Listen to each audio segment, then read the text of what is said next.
Do do do. Let's see, can I?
Hey, that blonde artist. Hey, Stacy None You Biz. How you doing?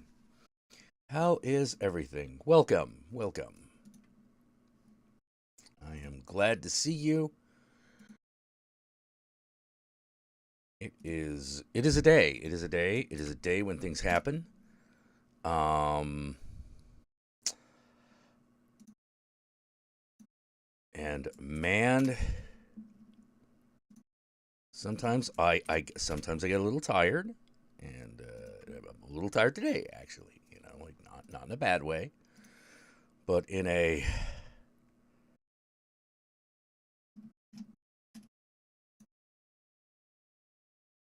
I'm a little tired.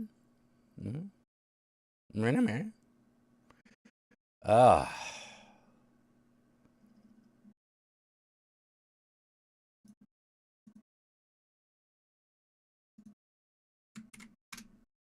da da da da da da.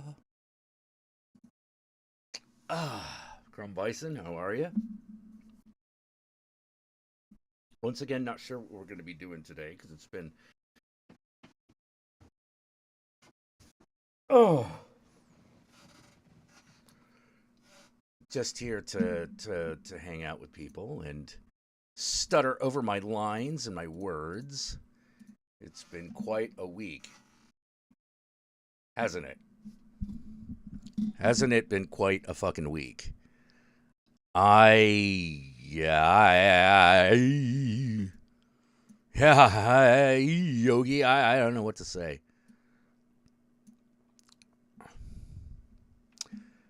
Twerking. Hmm. Doom Bloomer is twerking. Well, good luck with that.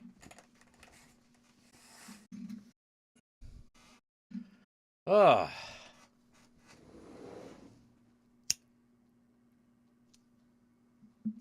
ever tried pipe smoking? I have. I have the patience for that. Oh, your depression went away after 3 months. Well, that's good, I think. I hope that's okay.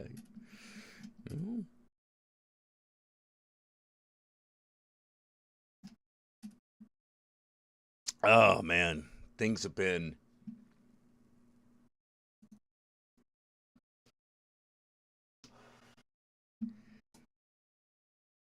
Things have been. Things have been. Oh, hold on. Forgot to do the Instagram thing. For that matter, I think I forgot to do the Facebook thing too. Um, let's get on let's do the social medias. All right, let me promote smoking and bad habits for a minute.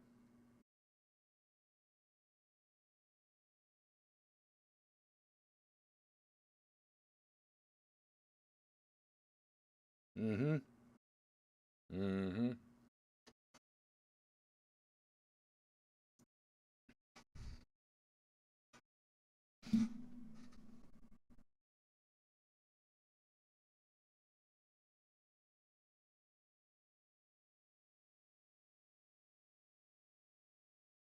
Mm-hmm. Live on YouTube.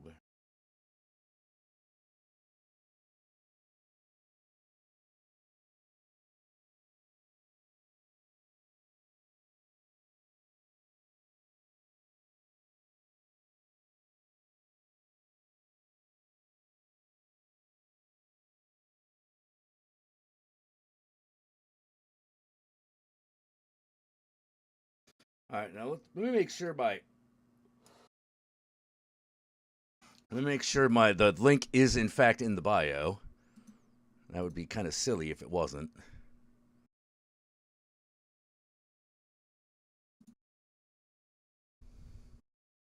Oh shit. There we go. We good. We good.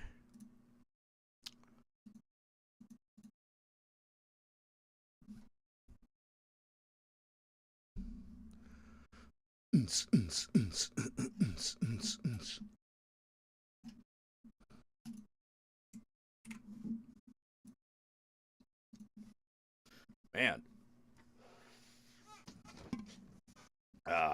Hey Wolfman, how you doing? How's every little thing? Hope it's all good. I saw some weird shit.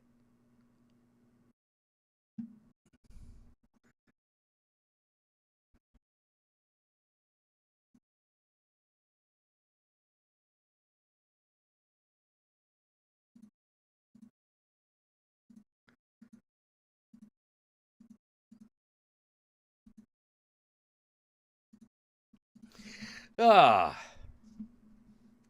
quit 3 years ago. Good.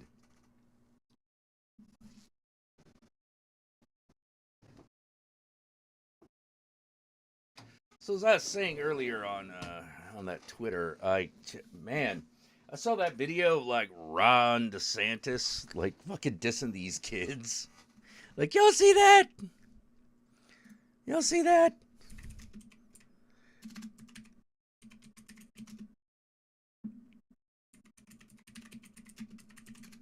Y'all see this shit? This is bizarre. See if I can find that video.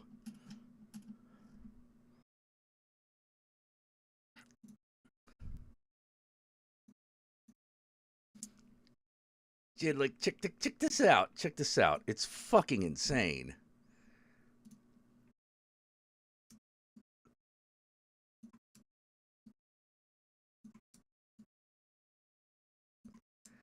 Cause I'm like, dude, world's moved on to moved on to other shit, dude.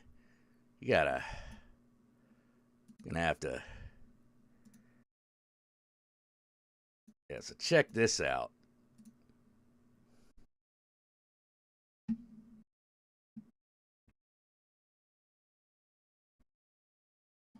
Hey, hey, hey, what?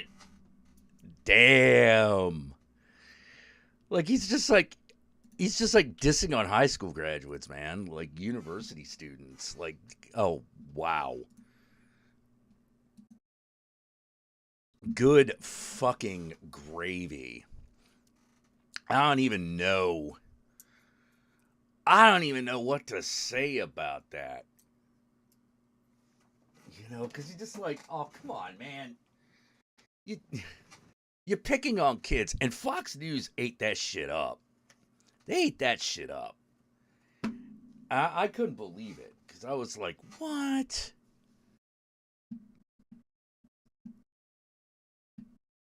You know what? I know it's one of those. I know you're an asshole, but like, uh, okay, man. But it got me thinking about something.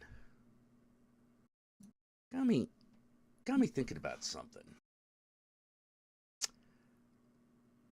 We might be all right. I'm not willing to say we're all right just yet, but we might be. I think this whole Russia situation has changed a lot of shit. Pretty much overnight. Like, fucking. First of all, like that. Remember that truck convoy that was going to be in DC? Yeah, that ended up not happening. Or rather, it did, but only like 8 people showed up.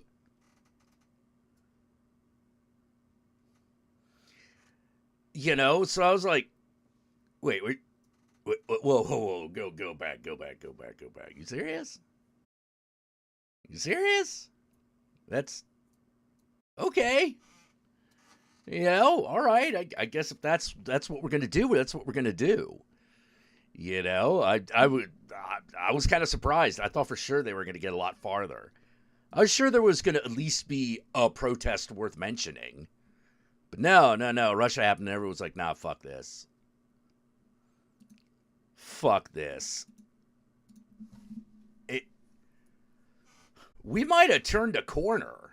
I don't know if we have or not just yet, but like, yeah, like 12 people showed up to that trucker thing, and no trucks, by the way. Like not even a single truck. It's just like, huh, huh, huh. Okay. Like it's also gonna be really hard to get people to not think of Putin when they think of Trump at this point. So I'm sort of like, I don't know what sort of gymnastics they're gonna have to pull off in order to have a viable candidate for 2024.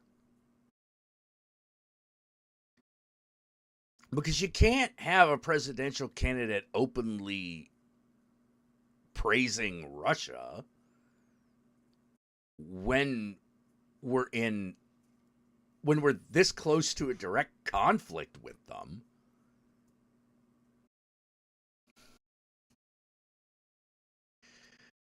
Like usually there's all this talk about give sanctions more time, or like, sanctions are doing shit. But the reality is they've already worked. Like, I've never seen it move that fast. Everyone was just like, nah, just stop giving Russia all the money. Just forget it. Forget it. We're out. We're out. We can't take this no more. And you're like, really? What says Switzerland? Oh, we're out. Like, we're out, baby. Like,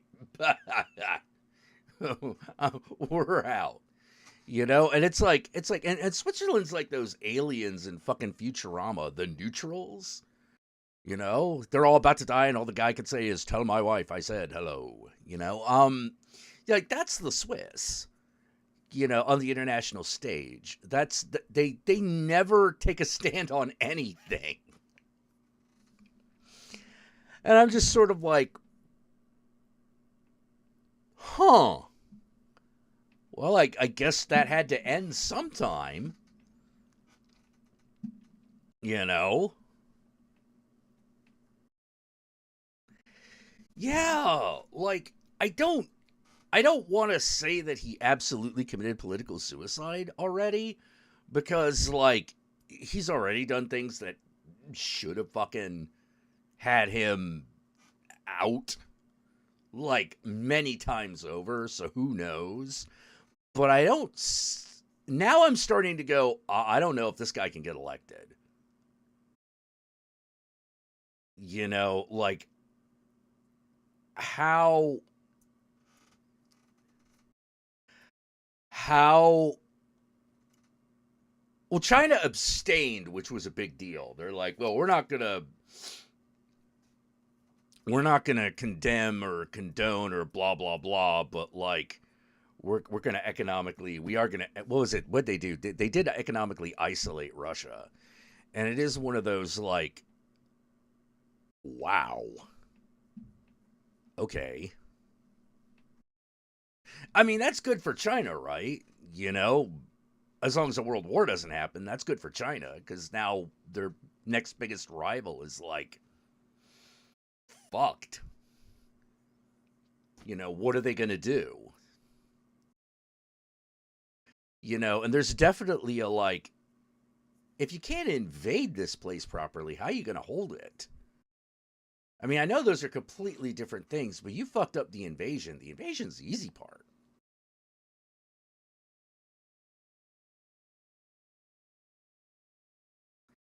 Yeah, it's possible. Old Donnie Trump has lost all credibility. Oh yeah. Also, there's some other shit going down, which I thought was funny. So, how many of you knew that there was a Russian oligarch in the House of Lords,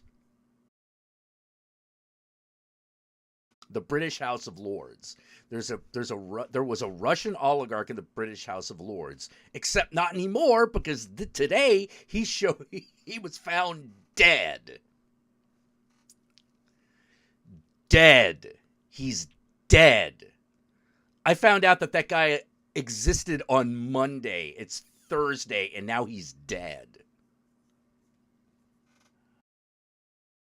I couldn't believe. I was like, oh, I thought for sure that guy was gonna do something besides just get killed.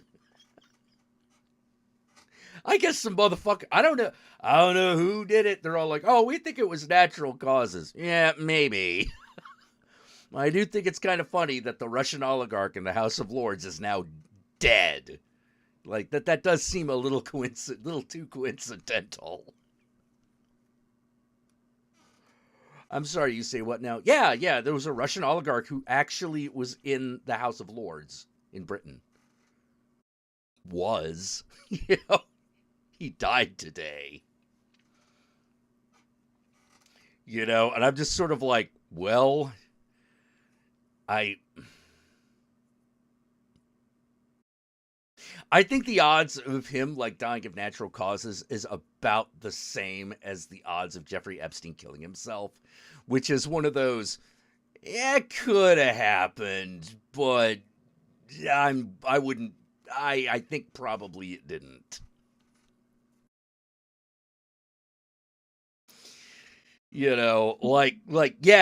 like it's that fucking bad.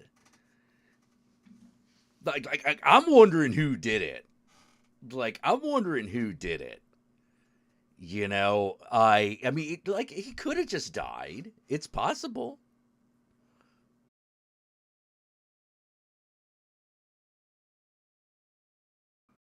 Came out of Batman. Want to discuss?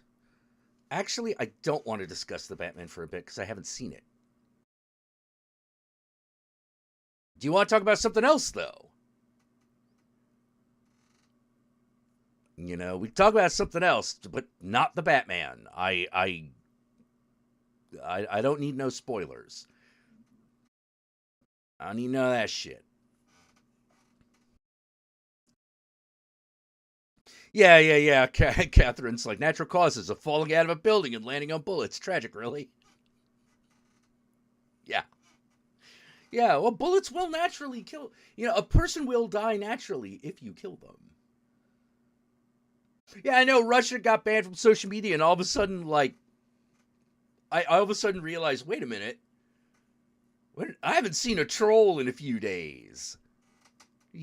Like not at the frequency that it used to exist anyway. And thank you, Flashman, and thank you, Joe Care. Yeah, Joe Care. I'll let me start. I'll bring you in just a bit. I just kind of want to gloat a little bit over this whole like. Thank you, Flashman.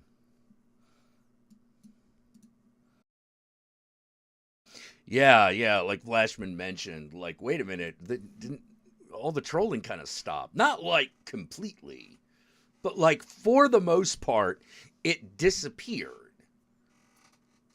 Like has anyone gotten like a message in their social media about like this is why this is why America sucks when it comes to Russia? Like, if you notice that shit's not in your feed right now, kind of makes you wonder where it was coming from. Yeah, a lot less pro-Trump talk, because fuck you. Like, yeah, shit changes when it turns into a shooting war.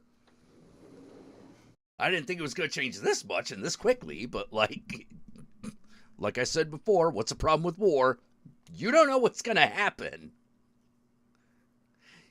When it comes to a killing person war, you don't know how it's going to go down.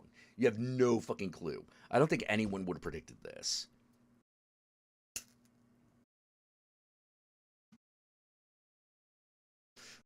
Falsifer even got fewer DMs from escort services. Oh, that's right. Yeah, see, I still get followed by those, but like, yeah, I haven't gotten a message in a hot minute.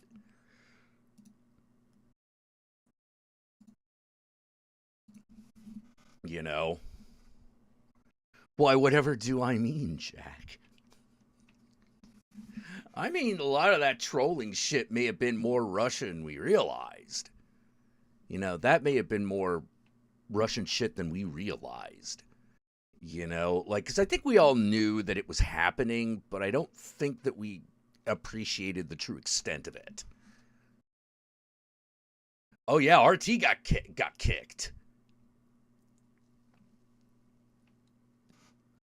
RT got kicked.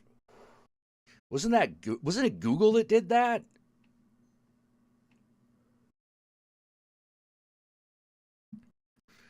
Marvel is producing a comic adaptation of the Wildcard series. That hasn't been done already? That seems like the kind of thing that's already been done, or at least it should have been.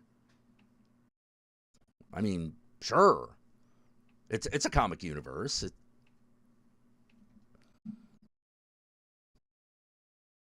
Yeah. On Instagram, there's a lot of sex bot accounts, but like, I'm I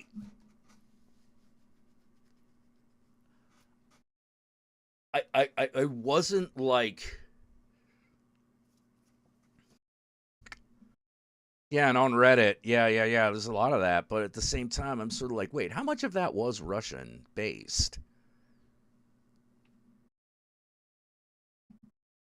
Because it never occurred to me that the sex bots would be Russian based because I've never responded to any of them, so I don't know what they do.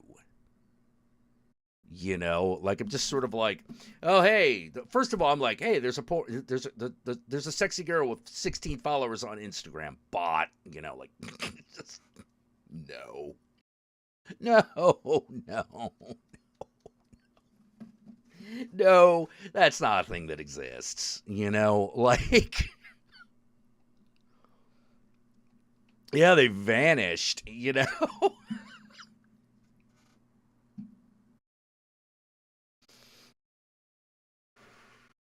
Yeah, RT got banned because of the war.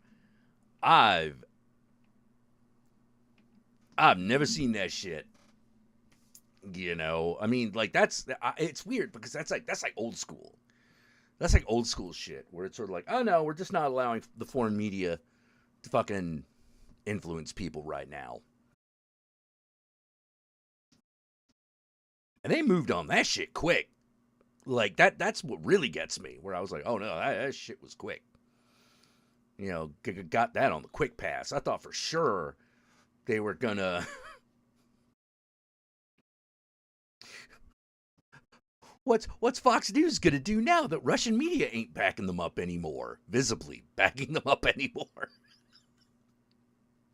We'll see.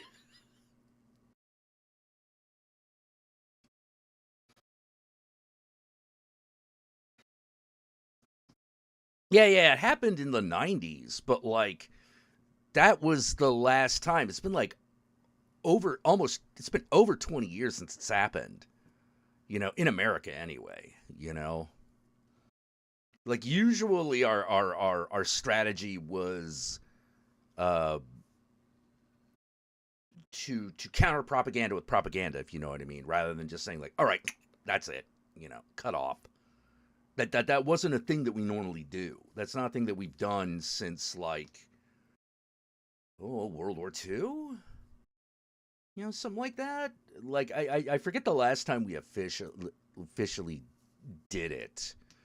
And I forget what happened in the 90s. I think it was a Crimea. No, it wasn't Crimea. That was more recent.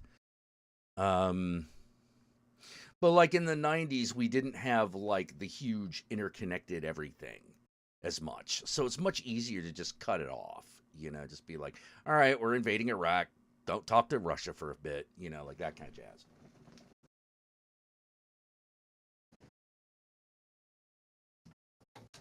It was one of those. We only had like, what, 5 guys holding those levers or something. Yeah, Sputnik is still around. No, they have to find out how to get people to listen to the radio again. Well, here's the thing. I know for a fact that the intelligence community and the fucking military are listening. I'm wondering what those conversations are like. I mean, like, can you imagine it? They're all like, all right, we're at DEFCON 3, or DEFCON 1, 2. Well, I don't know. I forget. I forget how the DEFCONs work. It's been too long. It's like, all right, all right, all right. All right, what's the movement of that Russian convoy? Um, it's just sitting there, Sarge. What do you mean? Repeat. Um, I mean, it's just sitting there. Uh, what happened?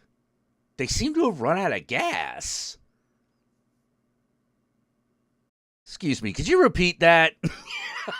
Yeah, like it's just like they're out of gas. They, was it a snowstorm or something? Did the roads break? Did someone blow up a bridge? No, they just stopped moving.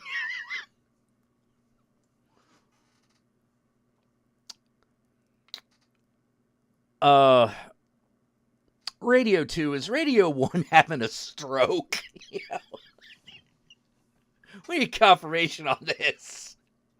There is no fucking way they just ran out of gas. This Radio 2. Radio number 1 is absolutely correct. It looks like they ran out of gas. What the? Okay. Right. Maybe it's a decoy. You guys keep on it. We're gonna keep looking. What was that, General? Apparently, it's just sitting there because it's run out of gas. That can't be right. That cannot be right. We got confirmation. It's got to be a decoy. That's what I said.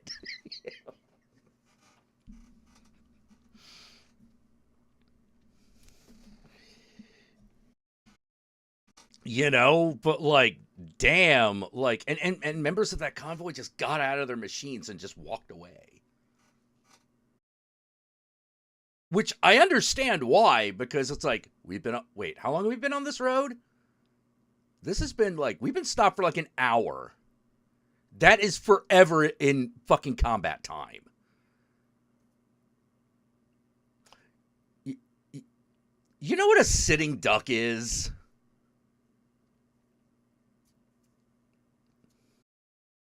Well, we've got artillery shells and shit. Dude, we just ran out of gas. Are you sure those are going to work? Uh,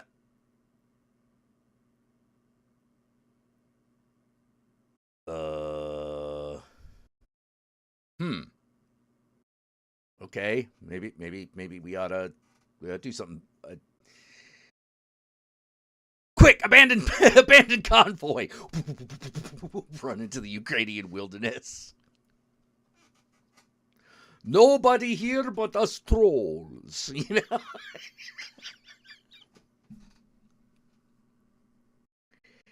I know, and oil is supposed to be the one thing that they got plenty of. Maybe not. Maybe not. Like, this is getting weird.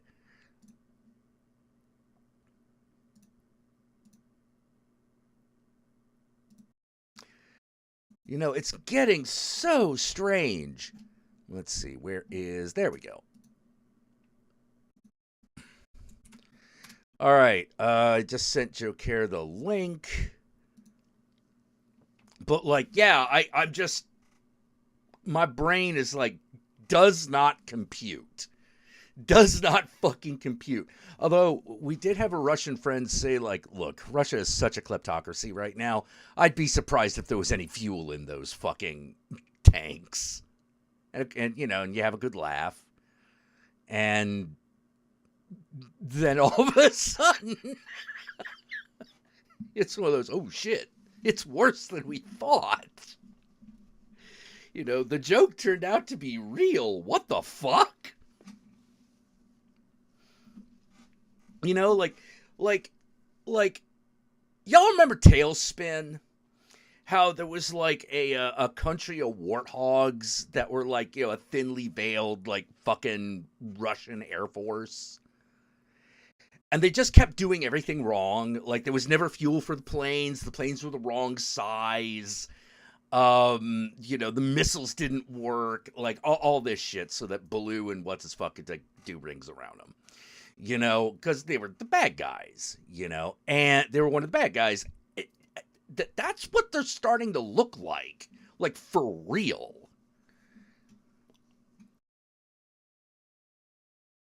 Ha!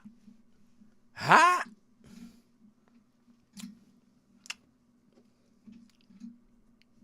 Ha! Ha! Yeah! All right, I'm going to get a real quick drink before I bring Joe Care in.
Hey, almost got it right.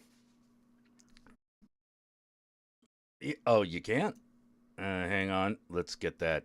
Let's get there. We go. There we go. Let's. Now we got like another problem. Cause ain't there just always? But there we go. There we go. Now it's good. Now all's good.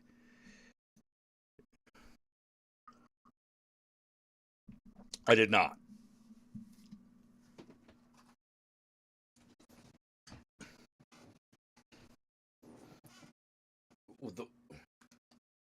Okay. All right. Push it.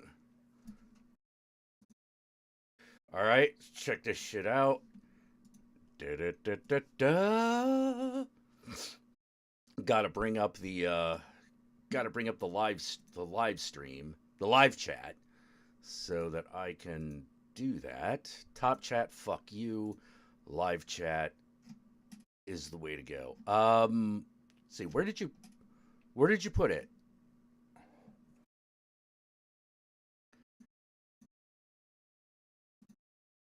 Okay. Ukraine authorities say seized Russian tanks don't need to be declared on tax form. Yes, I saw that. I saw that. I saw that this morning, and I was like, "What? What just happened? What fucking just happened that made this a thing?"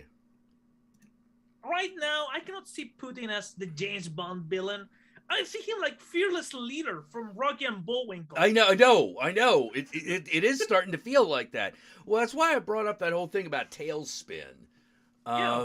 Like if you remember that shit, like how many of y'all remember Tailspin? It was an old Disney cartoon from the 90s. You know, oh man. Yeah, Ivanod Spigot. Like, okay, so like yeah, let's just bring this image up. Like that guy, this guy. Tell me that guy is not supposed to be fucking a Soviet. You know, send all tanks to war with enough fuel. Kill that man. Man, yeah, I just no, I can't fucking stop thinking about this right now because like they were a parody of the Russian military, like clearly. Yeah. You know, but like you find yourself going like, yeah, but we're America. We were gonna talk shit. We were America at the tail end of the Cold War. We were gonna talk some shit. You know, we were gonna talk some shit, but I didn't think for a minute that it would be like real. By the way, do you hear about the nuclear plant? Happened like 2 hours ago. No, I haven't. I haven't. All right. As long as something, I only pay attention when something blows up. No, but there was fire inside a nuclear plant. But now it's under control. Which nuclear plant? I don't know how to spell Russian. It's was it in Russia or Ukraine? I mean Ukraine. It's in Ukraine. Okay. Zaporizhzhia, the biggest one in Ukraine. Oh man. Yeah, there was shootouts there. There was fire, but apparently it's under control. And apparently they don't have a reactor like the one in Chernobyl, so there's no danger of exploding. Yeah, it's a different type of reactor entirely. They stopped. Here's the weird thing: there's only one country that didn't outright ban those. Russia? Wrong. No. The United States. Wow. The United States was like the only country that didn't outright ban those fucking things. Now, to be fair, I think it's because we had stopped making them already. So there was no reason to ban them because it's not like anyone was doing it. Yeah. But okay, they fuck me up. Yeah, and but oh man, like if you want to understand like how bad Chernobyl was and what caused it, you need to watch the HBO miniseries. That'll give you a really good idea. Jack, not bad, not great. Yeah, that's all I'm gonna say. Not bad, not great, not bad. You know, Sarah, we saw graphite on the floor. You didn't. You didn't. Well, like the thing that freaks me out the most is like, why was everyone underestimating it? One of the reasons was, of course, well, party cannot be wrong. Soviet Union party cannot be wrong. You know, but the other part of it is that all their shit was broken. Yeah. You know, all their shit was broken, so they're like, oh yeah, it's only that bad. And like, meanwhile, it's like way worse because the meters aren't working right. Even the fucking miners were right with the fucking joke. Well, this machine that consumes shit ton of petrol, it cuts an apple in 3 parts. Machine made to cut apple in 4 parts. 4 parts, yeah. You know, man. Oh my God. Well, it's one of those things where I absolutely understand the dangers of doing communism the way the Soviet Union did it. Like, those problems are clear as day. You know? Mm-hmm. You know, the thing is I'm still a big socialist because as long as paying for people's health care and giving poor people money so they don't die is socialist, I'm a socialist. Mm-hmm. You know, like that's just going to be the way it is. The minute I am not a socialist anymore, it's when it's gotten so far to the left past that I'm just sitting like I just wanted people to have health care, man. You know, like I didn't need much else. Oh man, that reminds me. Some bare minimums, baby. So we have a socialist elected. You still think as a country we should switch over to nuclear power? No. So here's the thing. So now we have a socialist president down here. Just because Penn and Teller thought it was a good idea doesn't mean it is. You know?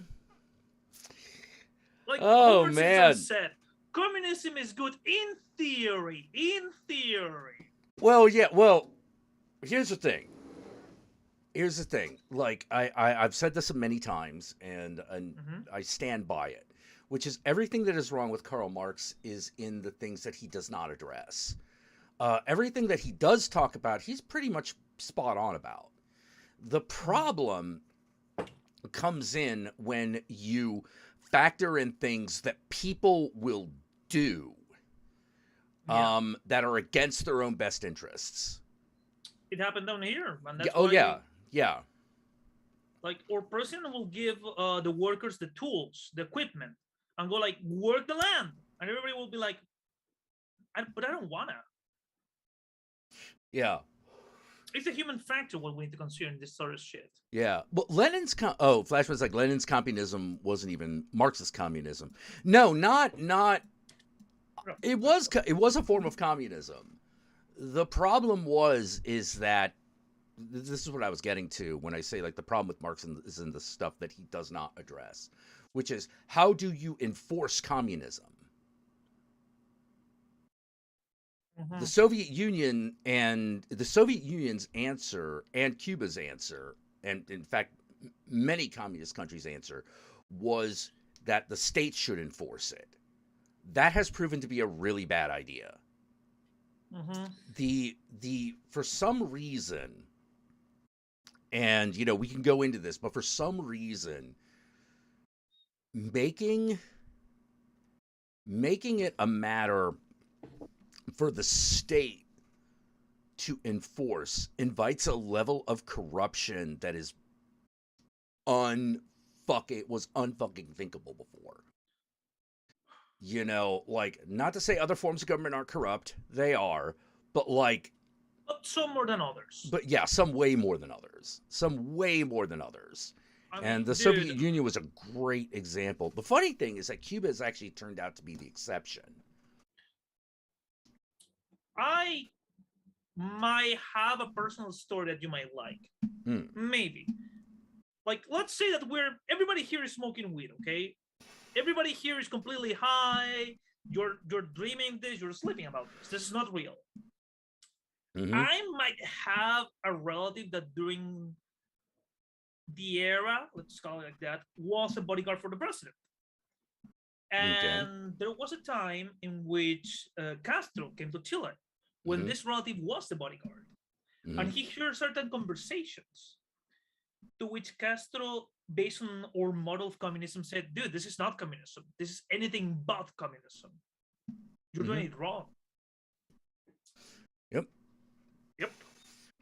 Yeah. There was a lot of disagreement, and But based on the one point, of the big but one of the big the biggest problem is this, is that it concentrated power in a central authority in a way that a democracy simply couldn't.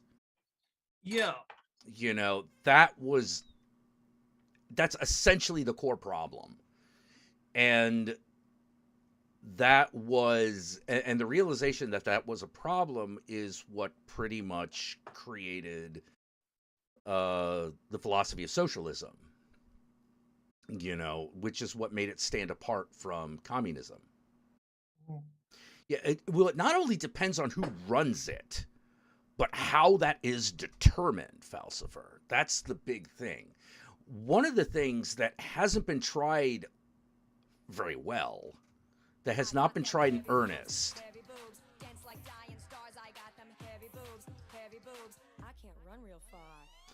It depends on who run it.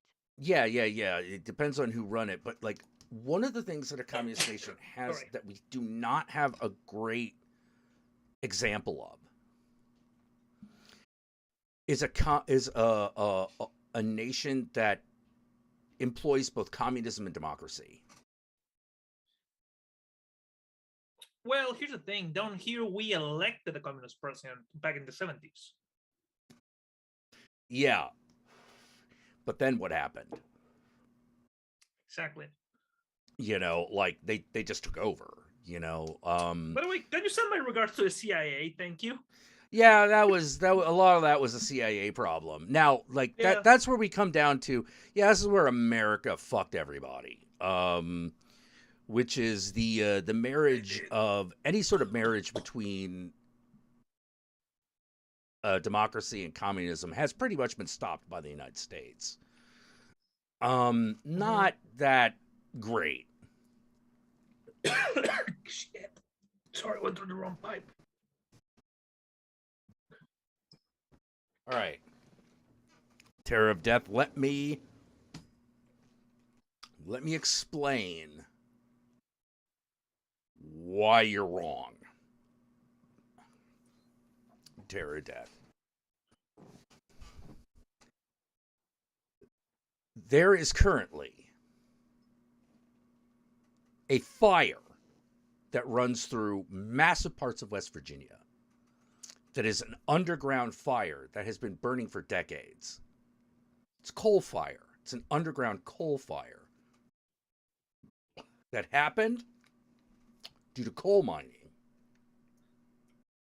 Now, that's bad. Now imagine that instead of it being underground, it's just constantly belching toxic radiation into the atmosphere.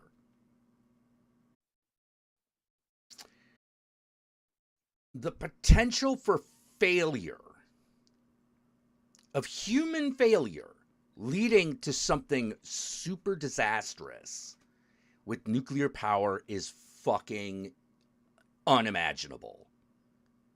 It is. It's in Pennsylvania? Okay, it's in Pennsylvania.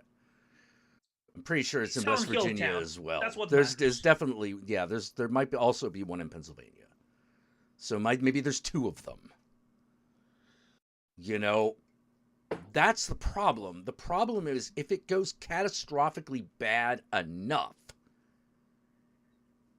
you are in deep, deep shit.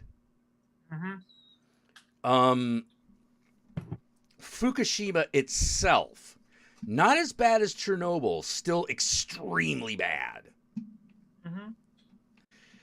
And here's the other thing. Nuclear power plants tend to be built close to fault lines. Quick, why? I don't know. Water. Oh. Because they need they need tons and tons and tons and tons of water. Oh. And a fault line creates things like rivers, falls, that kind of shit. So that's a humongous point of potential failure. Because that is what happened with Fukushima. It's just like, oh, the humans were doing everything okay, and then all of a sudden, Yeah. little earthquake. Oh, whoops. And you want them all to be able to do that? That's a terrible idea. It's not the amount of waste. The amount of waste that they create, that calculation is based on the amount of waste they create when everything's going well.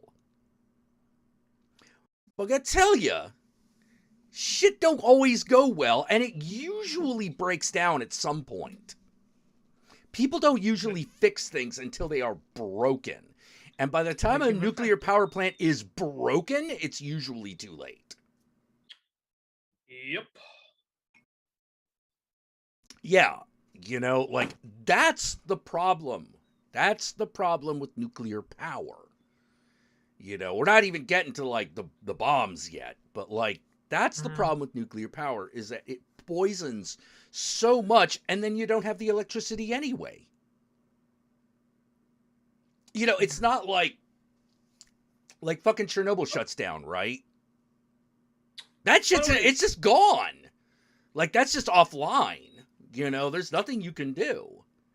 Only wait 200 years. Yeah, you gotta wait a couple hundred years in order to fucking do that again? No, that's a terrible idea. Oh, speaking of which, the building that was set on fire during the combat, I just read that it wasn't an administrative building, so no danger. The 2 reactors are off. Oh, okay, good. Yeah, I imagine they probably would have shut them off as a result of the invasion itself. That would be the smart thing to do. Yeah. And that's not, and we're not even talking about, like, the danger of the waste chemicals themselves. Yeah. That is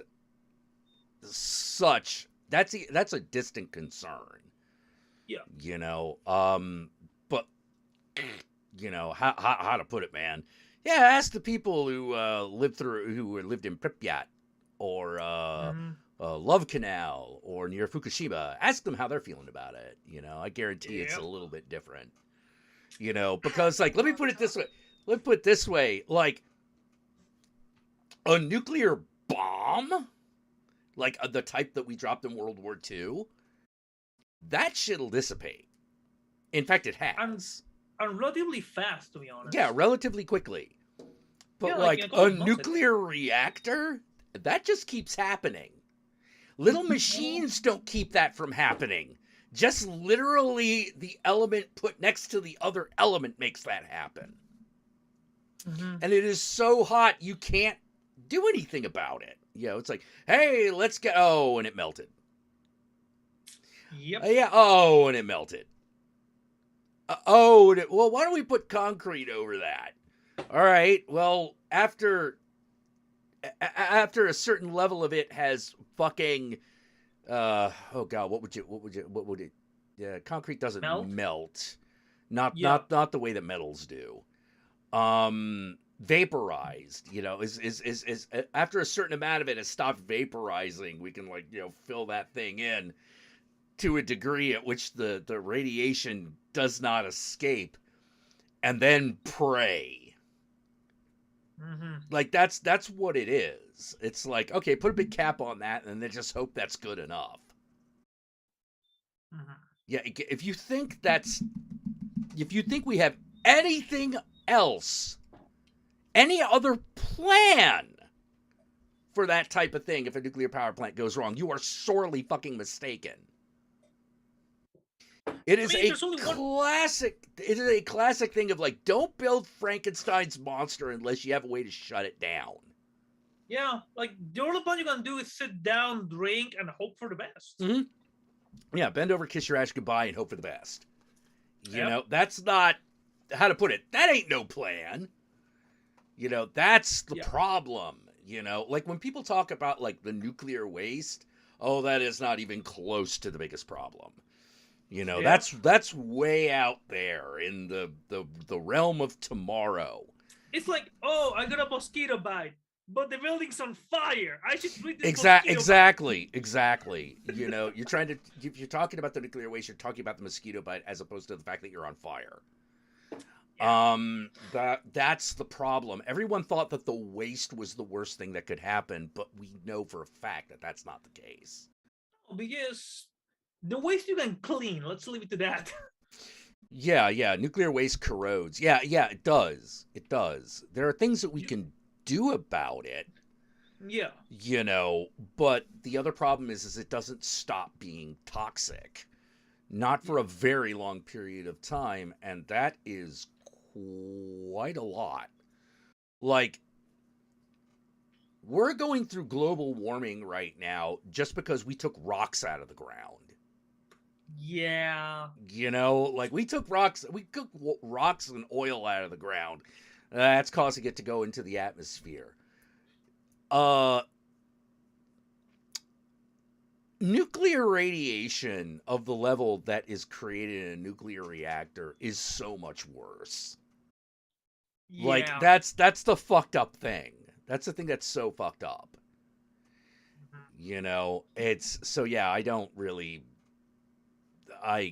wow. Yeah, there was a period of time when people were like, "No, nuclear is the way." And I'm like, "No, it's not." You got to find other ways you have to find other ways of doing this. Because there is enough kinetic energy to go around. We just have to figure out what's the best way to harvest it. It's sort of like ammonia. Like, oh man, there's a chemical with a troubled history, ammonia. So the reason ammonia was created was to get nitrogen into the soil, which it does really well. Okay. But before that, everyone knew that there was more nitrogen than you would ever need in the atmosphere, but there was no way of getting it into the soil. And in the soil, there was only so much nitrogen. The creation of ammonia fucking revolutionized farming. However, it also signifies the dawn of chemical warfare. Yep. Because what happens if you put ammonia and bleach together? You create chlorine gas. Mm-hmm. This is why, if you work in a pool, none of your cleaning materials are allowed to have ammonia in it. Because you're touching chlorine all the time. Now, here's the good thing about chlorine gas is that, for the most part, it's pretty fucking visible. You're like, what's this oddly green-colored gas, and why am I choking near it?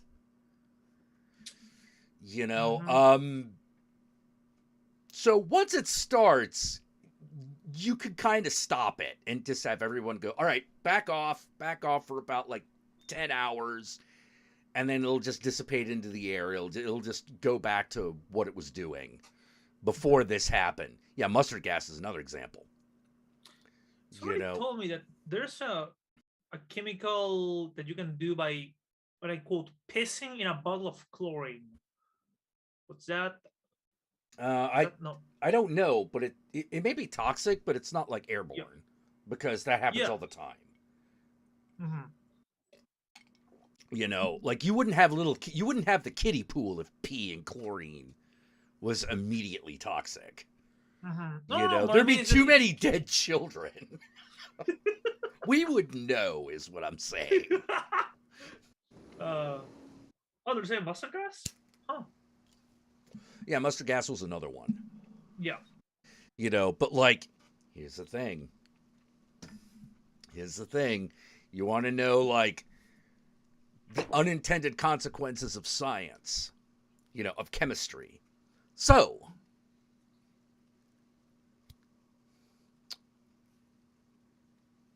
why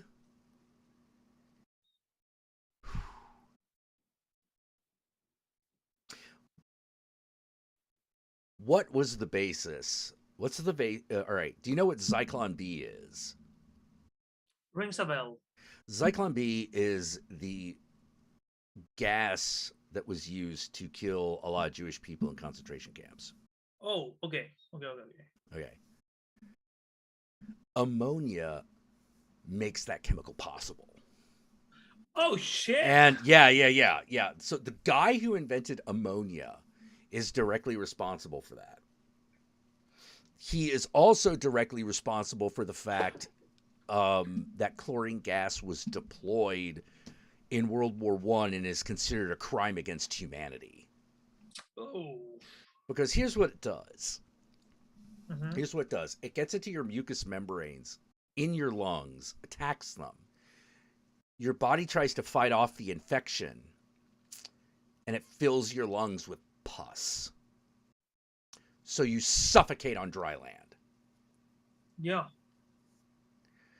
So if you ever see those like images of like the guys in the gas masks walking through, like it's because of chlorine gas. I thought it was because of mustard gas. No, it's it's chlorine gas. Okay. You know, for a history lesson. Yeah, but the thing is they didn't want people to freak out because we actually kind of use ammonia in everything. Mustard gas, on the other hand, even though it's a common the mustard is common, you know. Oh, well, that's like different. We eat that, you know, even though like in gas form, that's not what matters.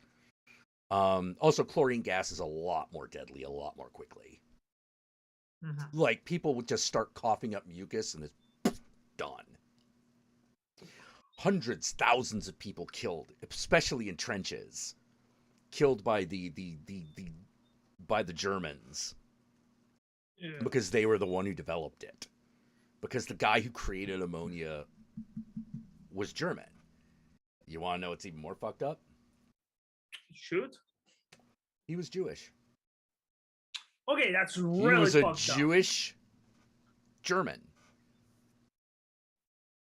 Okay. And when notes came back from the front of the effect of his invention, his wife killed herself. Holy shit. Mm-hmm.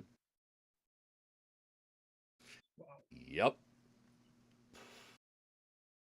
Yeah, like, you know, like the unintended consequences. And of course, like, and now the thing is that the guy who invented it, he was an amoral piece of shit. Okay. He didn't care. He got himself a new wife. Like, he is famous for not having given a shit that his wife killed herself. But the fact that it was used to kill his people when it was a weapon that he had created to defend the people who were also his people, i.e. Germany. Man.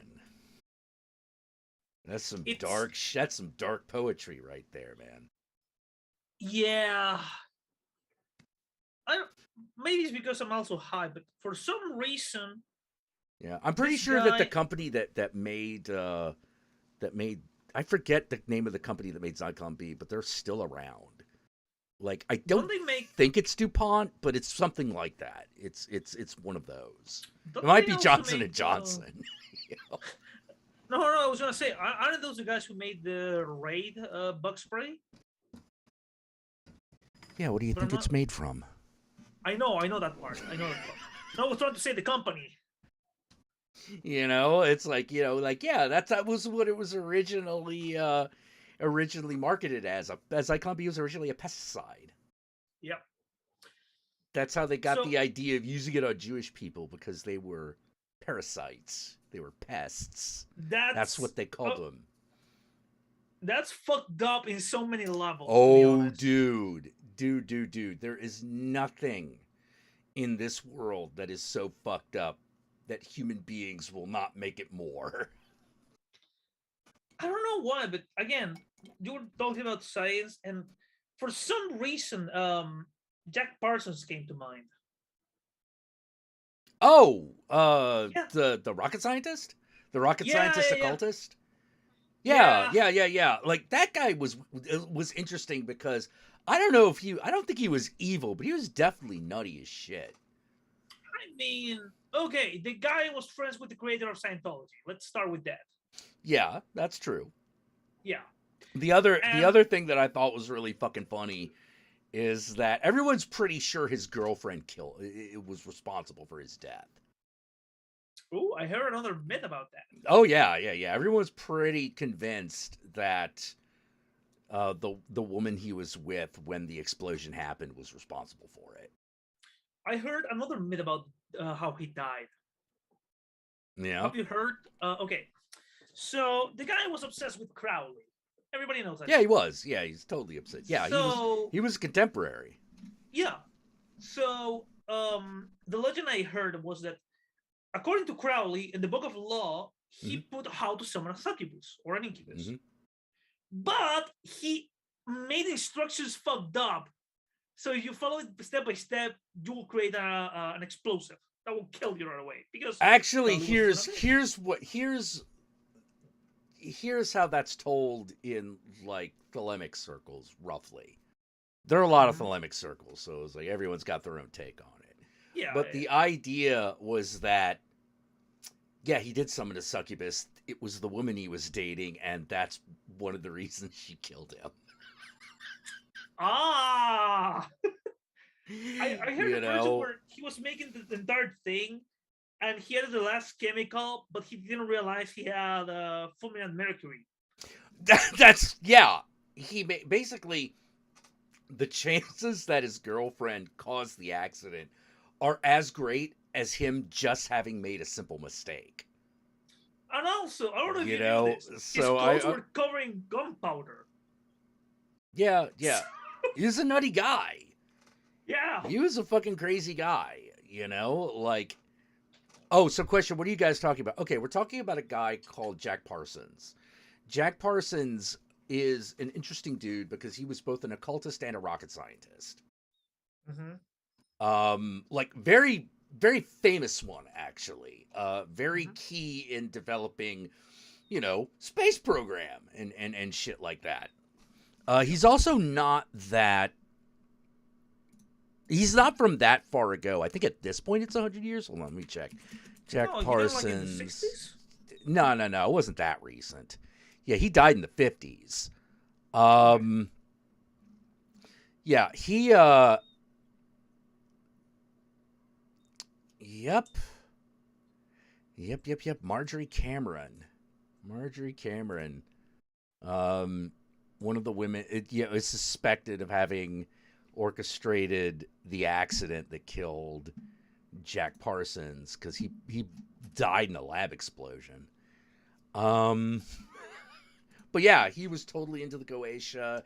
He was totally into, Aleister Crowley's stuff. Like, he knew Crowley, all that jazz. He was younger than Crowley, but Crowley was he was an old dude in like the 40s, Yeah. Let's see, when did he die? Aleister Crowley. He died like 47, 48, I think. Yep, 47. He died in 47. Yeah. Yeah, magic and science. It was a combination of magic and science, and there's a lot of debate on whether or not he was crazy or onto something within occult circles. My particular opinion is my judgment is what do you call it? Like, I'm suspending judgment. Fair. Because you got to prove to me something's real, right? Before I'm going to say something's real, I have to be convinced that it's really real. As real as a heart attack, at least. Yeah. And I'm not entirely convinced. Like, I do things all the time that I'm not convinced are really real. I mean, that's how it works. You need to have a little bit of doubt. Yeah. You always want to, because the thing is this: physical reality is gonna win. Yeah. Like, it's gonna win. Physics is gonna win. Like, that's the way that works. So you're constantly looking. So I'm constantly looking at the margins and trying to see how these experiences and what these stories are actually trying to communicate. And I do believe that a lot of occultism really is about personal development. That would make sense. Yeah, it makes sense because like the mind is the one place where like the laws of physics do not apply to your imagination. Yeah. The mind But is the only place where we know that. Sorry. yeah, The mind is the only place where we know that angels, demons, and gods are real. Yeah, exactly. And the thing about that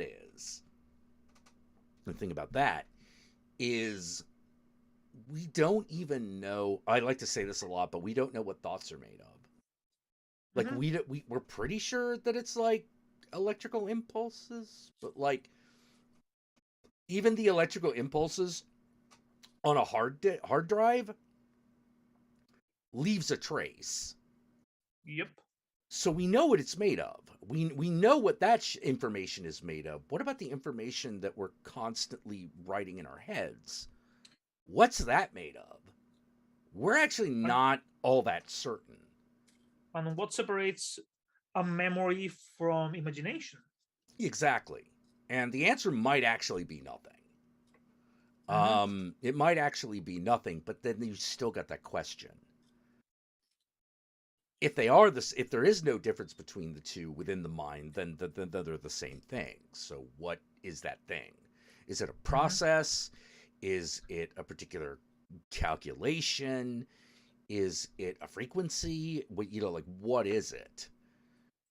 What is thought? Where does it exist? Because it must. Because we know that when we're writing information on a hard disk, that the information exists, and we know how it exists.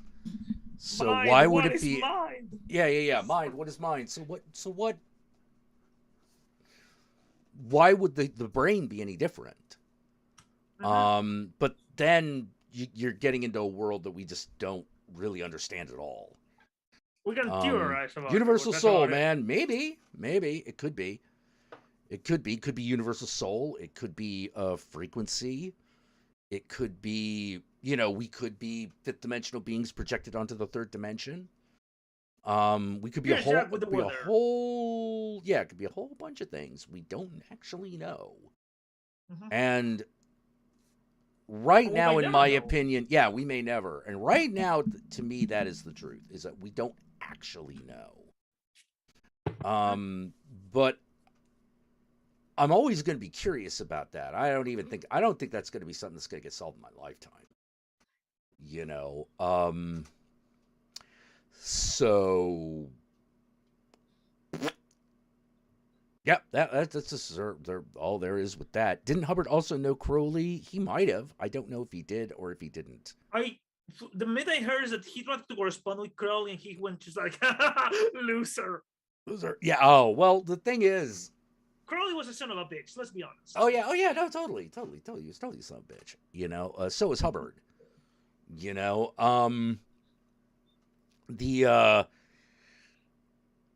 I think about Scientology a lot because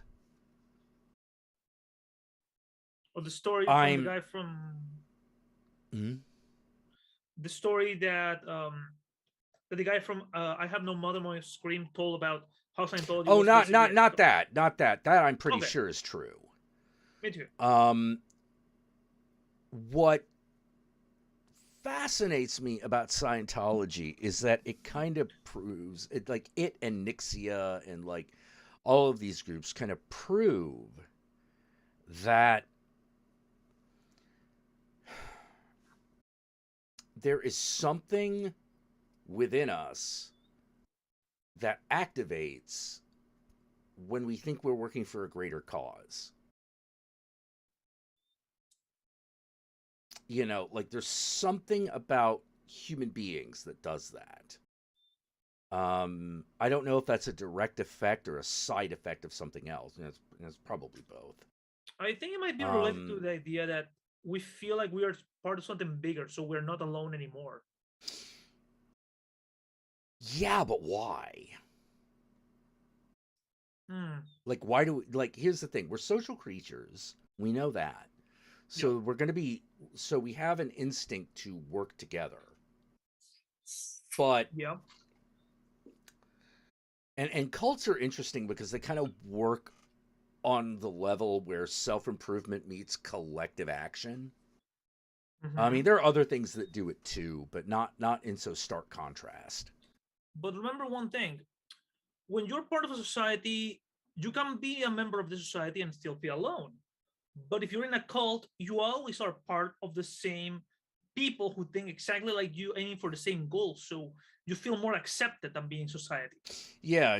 There's definitely that pull. You know, that pull of like, well, if I'm around people who agree with me, then my position in life is pretty secure. It's like what happened with the Flat Earther Society. Yeah. The Flat Earther Society is very much like that as well. Like, even when they're proven wrong by their own metrics, you know, like the Earth being round is so true. There's no room for argument. You know, like it's that settled. You want to hear something funny? Because oh, what? So one of my best friends, he works in press, and his boss is a flat earther. Okay, she's a journalist. She's a journalist. Yeah. Now here's the funny part. She was going through flat earth society groups, and there's a group that says that my country doesn't exist. Chile doesn't exist? Yeah. Oh, I fucking square that circle. Now here's the thing. She saw that and she was questioning herself, saying, no, but I know that Chile is real. But if it's real, that means that this person's theory about the flat earth is fake. Yeah. I know Australia is fake. And now she's convinced Australia is fake by that own logic. How can these places be fake? Because it's the edge of the world. So, what? Because it's the edge of the world. I don't know, man. So, like, yeah, but, like, how could you can't tell me that place doesn't exist because planes and ships go there. That's the one thing that you cannot say is that it doesn't exist. Yeah, and I'm like, what the fuck is this bitch smoking? I want some of that. That is pretty fucking crazy. Like, yeah. My feeling on the whole flat earth thing is that basically it's a social club with a really, really, really stupid belief at the center of it. And that's it. You know, it's like every other religion. I want to believe it's the same. It has the origin from what was that animated show from Netflix about conspiracies? You're gonna have to be more specific. Okay. So it's a show about conspiracies and whatnot, about the secret government and whatnot. And one of the guys said, "Yeah, I was drunk and I came up with a flat earther society because of a bet." Oh, right. I forget what that's called, but I know what you're talking about now. Yeah. I forget what it's called. But if you think about it, would it make sense if somebody told you, we came out, we made a bet to see how far people willing to believe, and we created the whole flat earth society based on that. My thing is, oh yeah, and everyone's like, they're all actors. Well, that just kind of goes to prove how whenever people say things like that, it's like, I don't think you understand how many people is. You know, I think you don't understand how many people you contact on a daily basis just doing basic things. Because there is no way everybody is going to fucking people can't keep their story straight about shit that exists. How are they going to keep their story straight about something that's wrong? Look, man. You know, like, come on. If there's something that surprises me of all this, if there's something I can take away from this, is that people's capacity for denial is amazing and scary sometimes. Well, yeah, because it's the most important things to humans are social security and No, that's really the most important thing. Like Social Security, eating, breathing, like shit like that. That's the real important stuff. Yeah. We're wired to look for that kind of stuff and make sure that we have it. And our curiosity and desire to understand the truth is not a basic instinct. It can be a core instinct, but it's one that we don't necessarily have to share with others of the species. So as a result, we don't. And some people just can't break out of thought patterns. They can't break out of these false, these weird false thought patterns. It's not something that's in them. And they're really, and some people are also, to make things worse, some people are really good at coming up with smart excuses for things that they did for stupid reasons. Yep. That happens all the time. Yeah, someone was sad because they were like, I don't want to talk about philosophy. I had a 2-hour philosophy class. Oh boy, you in the wrong stream. Because like, yeah, no. I live, that's where I fucking live all the time. Like, what is real? How do you know? Like, what's going on? All that shit. That fascinates me constantly fascinates me. I mean, dude, you're a mage. That's part of our job, basically. Yeah, it is part of it. I often wonder what would have happened if I hadn't chosen thought itself as the subject of study. Would be as interesting. I would be, well, I'd be a different person, definitely. Like I might be an astrophysicist. I might be a chemist. I might be any one of those things. I don't think any of those would be bad. I think they definitely probably make more money. But that's about all I can really say. Oh, and that reminds me.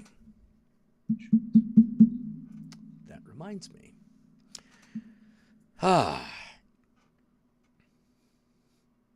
right, kids. So, that, yeah, I'm a stand-up philosopher, what even is everything, man? Yeah, well, we call that matter. It's either matter or energy, like we've gotten that far. We figured that out, I don't know if that's like, maybe in centuries in the future we'll find out there's like a third thing or something. Anyway, oh yeah, of course I'm a bullshit artist. What are you talking about? Like, what you think other people aren't bullshitting you all the time, every day, dude? You go get your coffee and someone says thanks for coming. That's bullshit right there. Yep. You're forcing that person to work. Or when the Hispanic person tells you, yes, sir, I'm going to fix your roof in 2 days. Bullshit. Like 2 days. Yeah, I'll believe it when I see it. Yeah. But anyway, point is,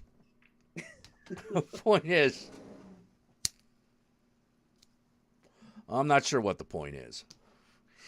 But, oh yeah. So, there was this artist, died recently. Okay. Who, he went through this whole thing where he was a transgressive artist who, he failed on the left side of politics.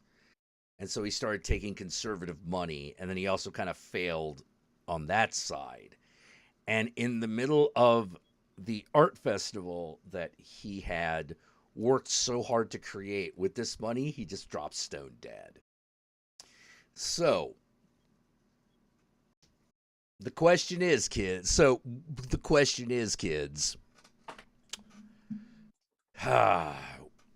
When you drop stone dead, what is it you would rather be holding on to? Would you rather drop stone dead with integrity? Or would you rather drop stone dead being a failed poor piece of shit who sold out anyway? It is possible to be a failure poor and sell out. It happens all the time. I mean, just look at Milo Yiannopoulos. Look at those guys. Whatever happened to those guys? Who cares about them anymore? Like that's the thing. Like all these assholes they're all hoping that they're going to be Rush Limbaugh, and they're just going to go on for fucking ever. But like, you think is that guy even alive anymore? Is Rush Limbaugh even still alive? Rush Limbaugh or Rush Limbaugh? No, he's dead. He died like 2 months ago. Rush Limbaugh's dead? Yeah. See, I didn't even know that shit. Hold on. Rush Limbaugh. Holy shit.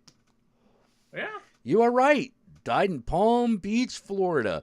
I didn't even fucking know. I didn't even fucking know. Yeah, they like, who cares? You're like, oh, good. You know, good. So, yesterday I was checking the Twitters, and I saw something that goes back to this. Mm-hmm. I saw Ben Shapiro saying that Biden is like Kurt Cobain, to which I realized something. Yeah, you can Google that shit. Biden is like Kurt Cobain. Oh, I can't. All right. So, what was his argument for this shit? Here's the thing. I didn't care anymore because I'm pretty sure he's now saying whatever he can to cause controversy and stay and still on topic, but nobody really cares about him. I know I don't. I only care that he's still alive and still doing his show. Everything else I just don't give a shit about. Yeah, but again, like, I love Nirvana, but I went like, no, I don't even need to know. That is such a it's such a weird statement. He's like Kurt Cobain. So a great musician who altered a generation. Who fucking killed himself? Like, all right, first Allegedly. of all, dude's still alive. Yeah. Oh no, let me put it this way. I believe Kurt Cobain killed himself. I believe he pulled the trigger that caused the gun blast that killed him. Okay. Now, if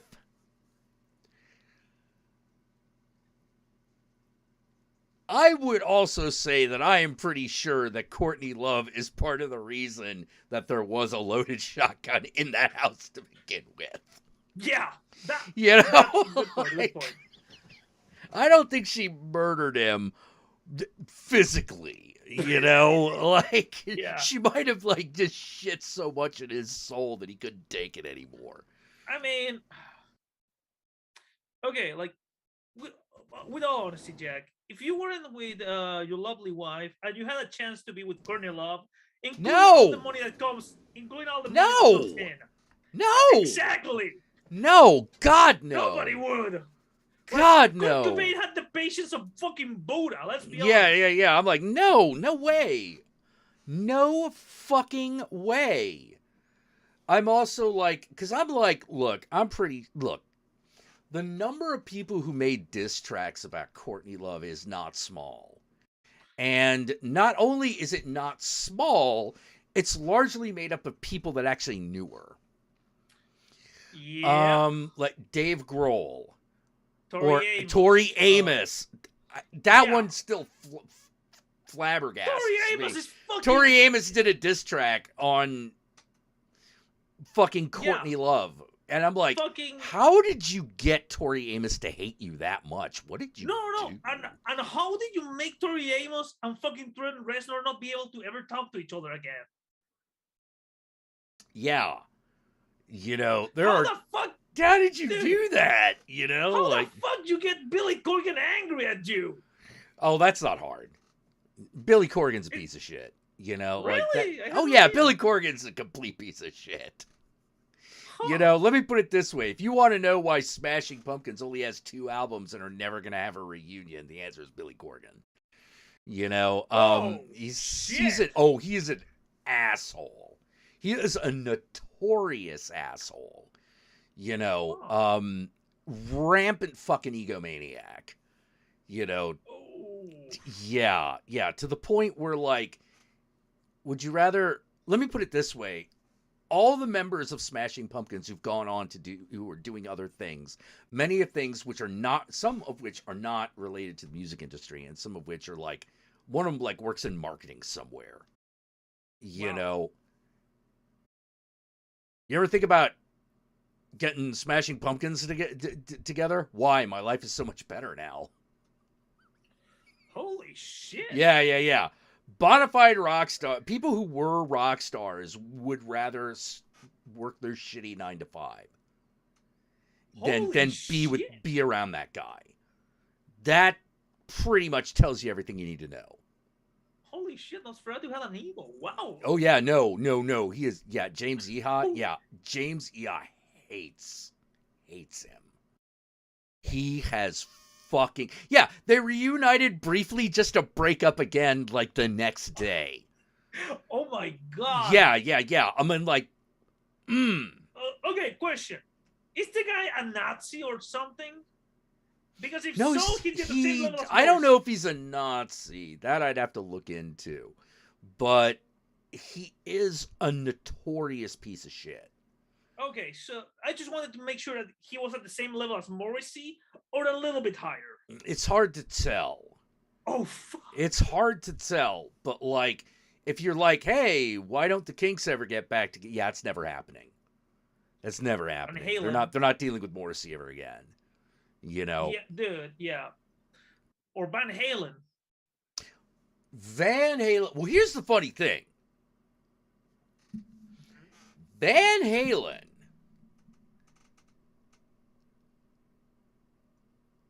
Look, I love David Lee Roth. I love Diamond Dave, man. I love Diamond Dave. But that breakup was all his fault. Yeah. That breakup was his fault. And I understand why Van Halen doesn't necessarily want to fucking deal with him anymore. You know, with that said, until Eddie Van Halen died, that was always a possibility they might get back together. You know, they might. Probably weren't gonna, but they might. Mm-hmm. Smashing Pumpkins, there's no chance. There's absolutely no chance. Okay, I think there's only one way they can meet up, and that's to dance on Billy Corgan's grave. Well, that's not going to work for Well, let's put it this way. Even if they collectively danced on Billy Corgan's grave, Smashing Pumpkins is owned by him. Oh, fuck. Okay, so the fact that that Courtney kind of dissed him and him to her doesn't sound so bad. Like, I can see them deserving it. Oh yeah. Oh, somebody thought Moby was the male Courtney Love? Oh. Oh no. Oh no. Now, I'm not saying Moby's a saint. Like, that guy's got problems. But, like, no. Like, basically, you're underestimating... If you're making that comparison, you're way underestimating how destructive Courtney Love actually was. Like, let me put it this way. As far as... Yoko Ono gets a bad rap. I do not think that she is why the Beatles broke up.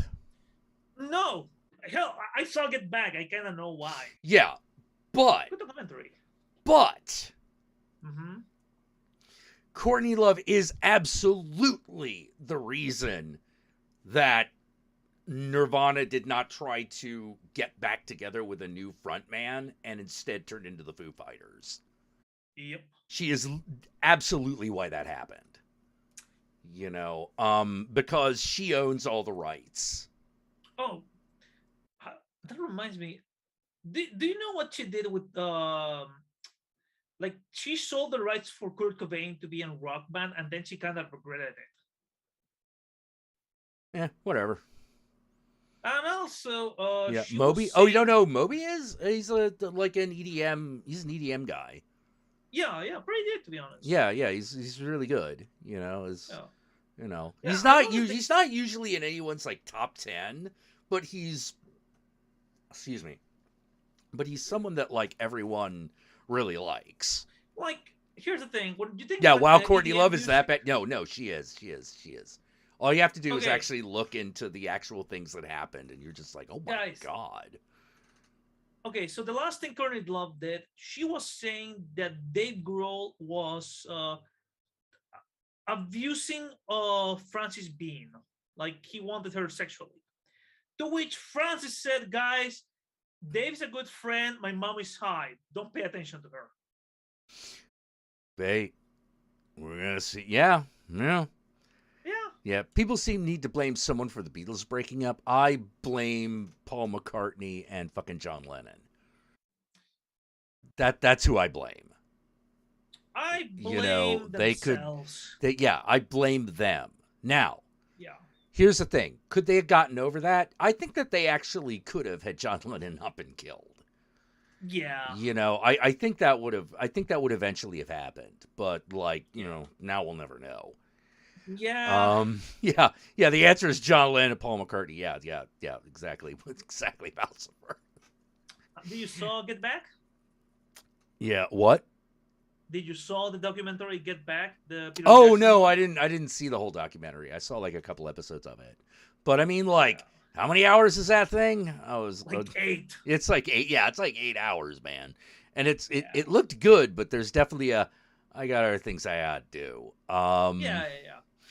But know, hell, remember George was the first to leave because he was tired. And I can agree with that, man. Yeah. Well, like George Harrison he was the most stand-up dude of the Beatles, as it turns out. Just flat out. And he was the guy for which it seems it really was all about the music. Yeah.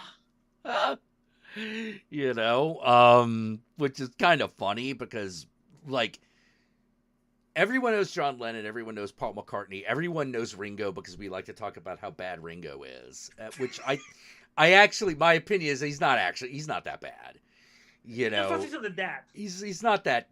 bad. He's not the greatest drummer that ever fucking lived or anything, but he didn't like suck.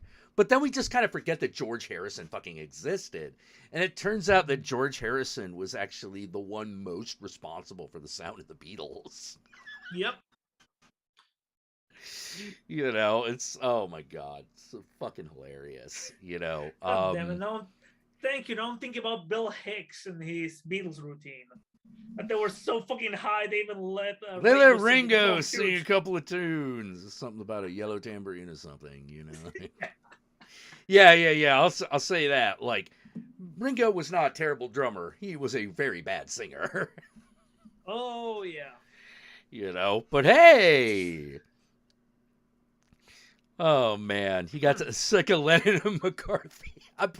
He probably did. It's like I could probably just, hey, I've got my mansion, I've got my beautiful wife, my beautiful mansion, my children. I could probably just chill out. Yep. And sit there and meditate. With Raharish Rajneeshi or whatever, Lennon and McCartney are fucking fighting in the background. Yeah, well, it's just George Harrison. There's I'll be in my house. I'll be back. Maybe. I'm gonna be in my house and playing the sitar. God damn it, Paul! Learn to play the fucking thing. I would if you weren't fucking kissing that woman. What do you think, George? George, where are you? George? I am. I'm on a magical mystery tour, boys. You ought to get on this level. Get on my level, scrubs. Who's supposed to sing? What George is on all the acid right now, guys. Get on my level, scrubs. Down and now. Okay, George was supposed to sing. Now, what do we do? I can sing. God damn it, Ringo. Okay, go sing. Just shut up and sing, man. Yeah. Oh, see, now number name. That's some real shit right there. I just want Wu-Tang Clan back. I know. Yeah. I know what you mean. It ain't quite the same without all of them. You know what I mean? It's like they all do great stuff individually, but there's just something about when they actually made an actual Wu-Tang Clan album, which, funny enough, there actually aren't that many of them. Oh, dude, have you heard the thing about the most expensive album ever? No. They sold a copy of one album. Oh, wait. This thing. Yeah. This I did hear about. Yeah. Wesley Vaughan. Oh, thank you, Wesley, for the $10 donation. I appreciate it. The movie is almost 3 hours long. Wait, which That's all I'm movie? gonna say. The Batman. That's Oh, all the I'm Bat. gonna Yeah, say. I've been told it's like a really long flick. And there is kind of a post-credit scene. And yeah, it's long, but you know what? It was. Do you know when you see a long movie but it feels very short? That's what happened with the Batman. Oh, okay, cool. Let's see. Yeah, Tiny Spencer's like, I mean, it beats what happened to Credence at the end. Oh, wait, what happened to Credence? I thought they got back together. You know, like, didn't they get back together a few years ago, or did something else bad happen? Oh my god. Okay. I think it's more likely for the Gallagher brothers to make peace than the Smashing Pumpkins meeting up again. Yes. Yeah. And those two guys almost kill each other on stage. Yep. You want more Blue Oyster Cult? Yeah, I'd love a new Blue Oyster Cult album, man. You know, those guys are still together. They still tour. I mean, it's on the state fair circuit kind of deal, but like they still do it. You know, they still do shit. Like, I just don't know if like, I just don't. Yeah, what was the last album they actually like did? Let's see. I'm just Blue worried about ACC, man. Oyster Cult album. Let's see if we can find all of them. I'll be right back. I'm gonna go use the can very quickly. Oh, they did one 2 years ago called "The Symbol Remains."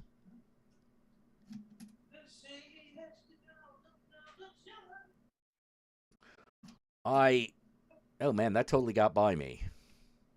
Ooh, there were other things happening. I know. You'll wait for Daft Punk's return? Well, hopefully we won't be waiting too long.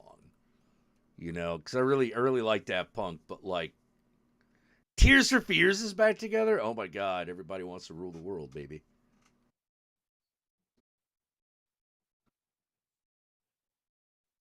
Oh yeah, John Fogerty couldn't play any of his music due to the lawsuit break. Yeah. Yeah,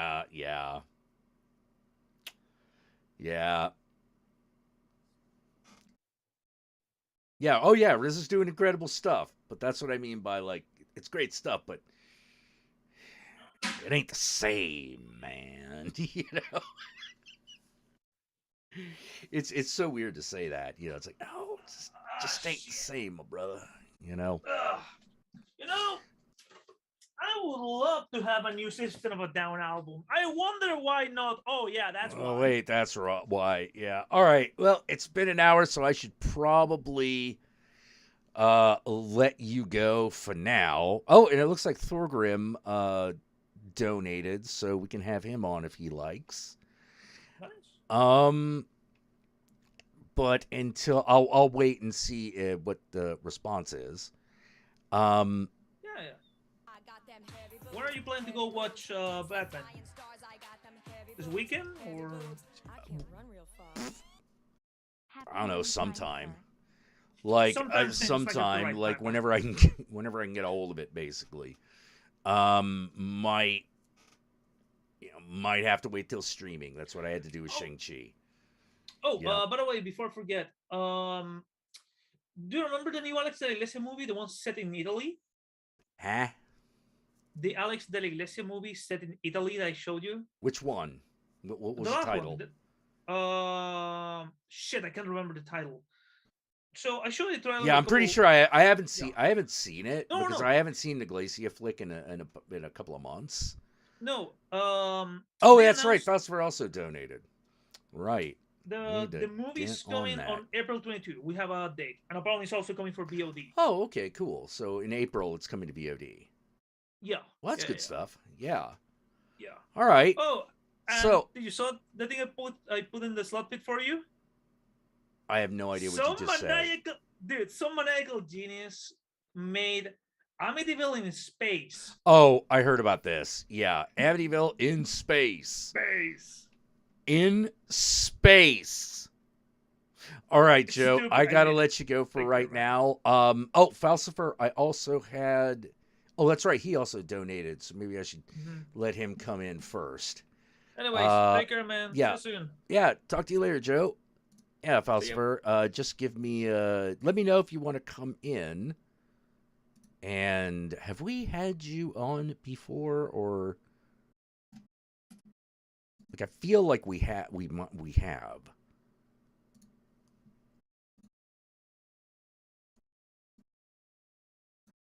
All right, I'm going to go on a break. So if we're Falcifer, okay. So Falcifer, if you want to, if you want to be, come into the stream, send me like either a Twitter DM or a Discord private message.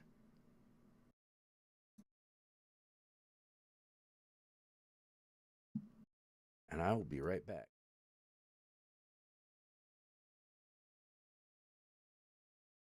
Oh, hold on. The music didn't play. Got to do that again.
All right. I am back. I had a weird thought while I was indisposed, shall we say. And that was this.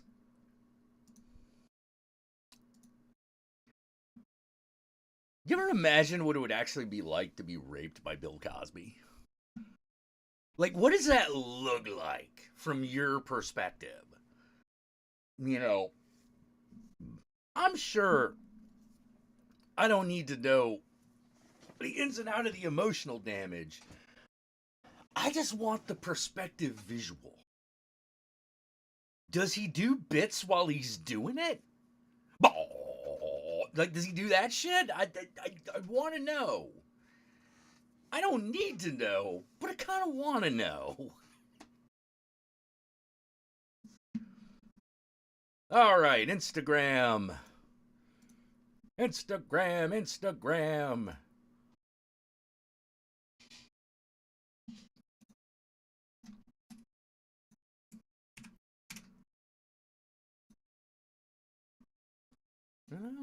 I wonder these things. They're not deep questions. I guarantee. I'll give you.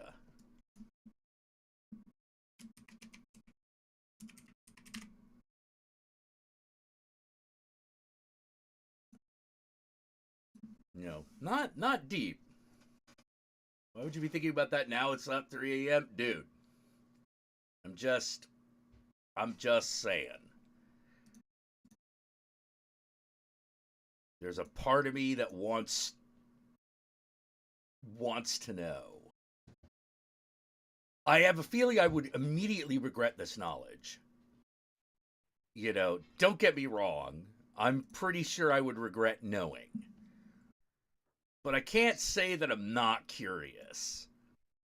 What say you, Fernando? I'm trying to comprehend what stream of conscious thought led you to ask yourself that. Oh. Well, I don't know. Like, I've had very long shit myself. I've never wondered something like that. I wonder stuff like that all the time. Like I just do. I just wonder that kind of thing all the time, and it just seems to be the way I am. I mean, granted, that shit ain't normal. Like that not exactly a normal train of thought, but it is where my mind went. Like I was just sitting there, I was just like, taking a whiz, and then I was just thinking about, like, for some reason I was okay, so here's how it went. So I made myself a quick snack. And that reminded me, because the snack was essentially a sandwich. It was something between two slices of bread. And that reminded me of a Bill Cosby bit, where he talks about an American can eat anything as long as it's between two slices of bread. Very old bit, very old, not one of his more popular ones. But I remembered it. And then when I went to the bathroom after I made the snack and ate it real quick, I was at the bathroom and I was like, man, that guy raped people. Man, what would that look like? Like from the perspective of the person it's happening to, because like this is a person who's like on drugs, right? Because he drugged them. Yeah. What fucking visual does that leave you with? Like,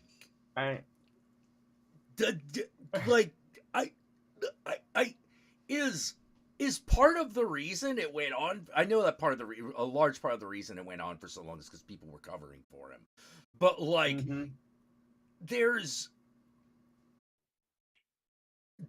an inherent ridiculousness to the concept, and I'm wondering I was like, does he change? Does he become like this evil guy? Is he no longer Bill Cosby? Is he like Bill? Or is he now Bill or William or whatever? And he's like doing fucked up shit? Or does he keep up the Cosby routine while he's raping somebody? Don't know, but like that's a really good question. But the only thing I can think right now is that maybe we did see a glimpse of him when he reacted to Angel Heart. Wait, what? Okay, so yeah, random stream of thought as well. But so you're basically positing that, okay, how is that? Does Bill Cosby, is Bill Cosby? Does he turn into someone else? And the Yeah, only thing I can Does he does he yeah. still behave like Bill Cosby, the performer that we know, or is it a Jekyll and Hyde thing? Now if it's a Yeah. Jekyll and Hyde thing, I probably don't have to imagine too hard, because that's not necessarily funny. But what if he doesn't? What if it literally is just Bill Cosby raping you, like the Bill Cosby that you are familiar with? Who makes jokes about like Fat Albert and stuff. If it's that guy, what does that look like from the victim's perspective, literally? Like, what is literally assaulting their eyeballs? Because does it suddenly turn into a pudding pop commercial in your brain? Because like you're drugged up and you're like, this can't be fucking happening. I mean, what does that look like?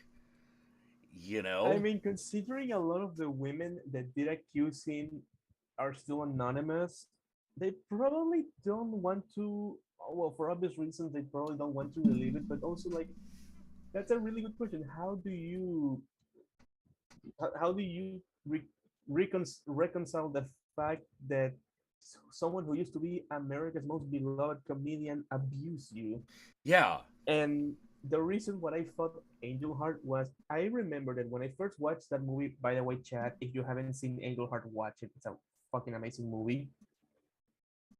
You're But talking I about the one with the remember, version with Nicolas Cage, right? no. I'm talking about Mickey Rourke, Lisa Bonet, and Robert De Niro. Okay, got it. Yeah, I remember that because there was a time when I was obsessed with that movie and I started reading everything I could about it. And I read Bill Cosby's reaction to that movie because obviously Lisa Bonet was in the Bill Cosby show and that was her first adult role.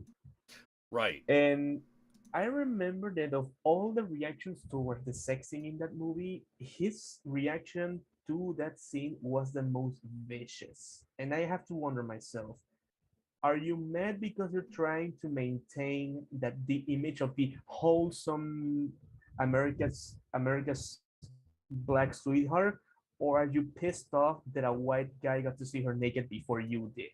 Yeah. Like, well, the thing that I do know is that the people who go on crusades against like filth and things like that, they're always like child molesters or rapists or something like that, or mass murderers or something like that. It's almost always happens. There have been a few people who seem to have been as good, more or less as good as they were as presented. But yeah, and the big one seems to be Mr. Rogers. Like, nobody has a bad thing to say about Mr. Rogers. Which I'm like, really? Nobody? He'd be such an easy target. But like every other time I've run into someone who's like very wholesome, it always turns out that they got this really nasty skeleton in the closet. Like, just really nasty. Yeah. Wolf in sheep's clothing. Yeah. Absolutely. And And the thing is that the thing that I thought was interesting, because I'm fascinated with Mr. Rogers as well. is that one of the big things seems to be is that Mr. Rogers didn't want to shy away from horrible things that happen in the world because he knew that they affected children.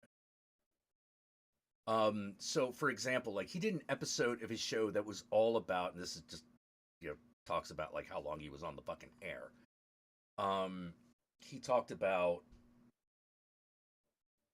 the JFK assassination. He talked about the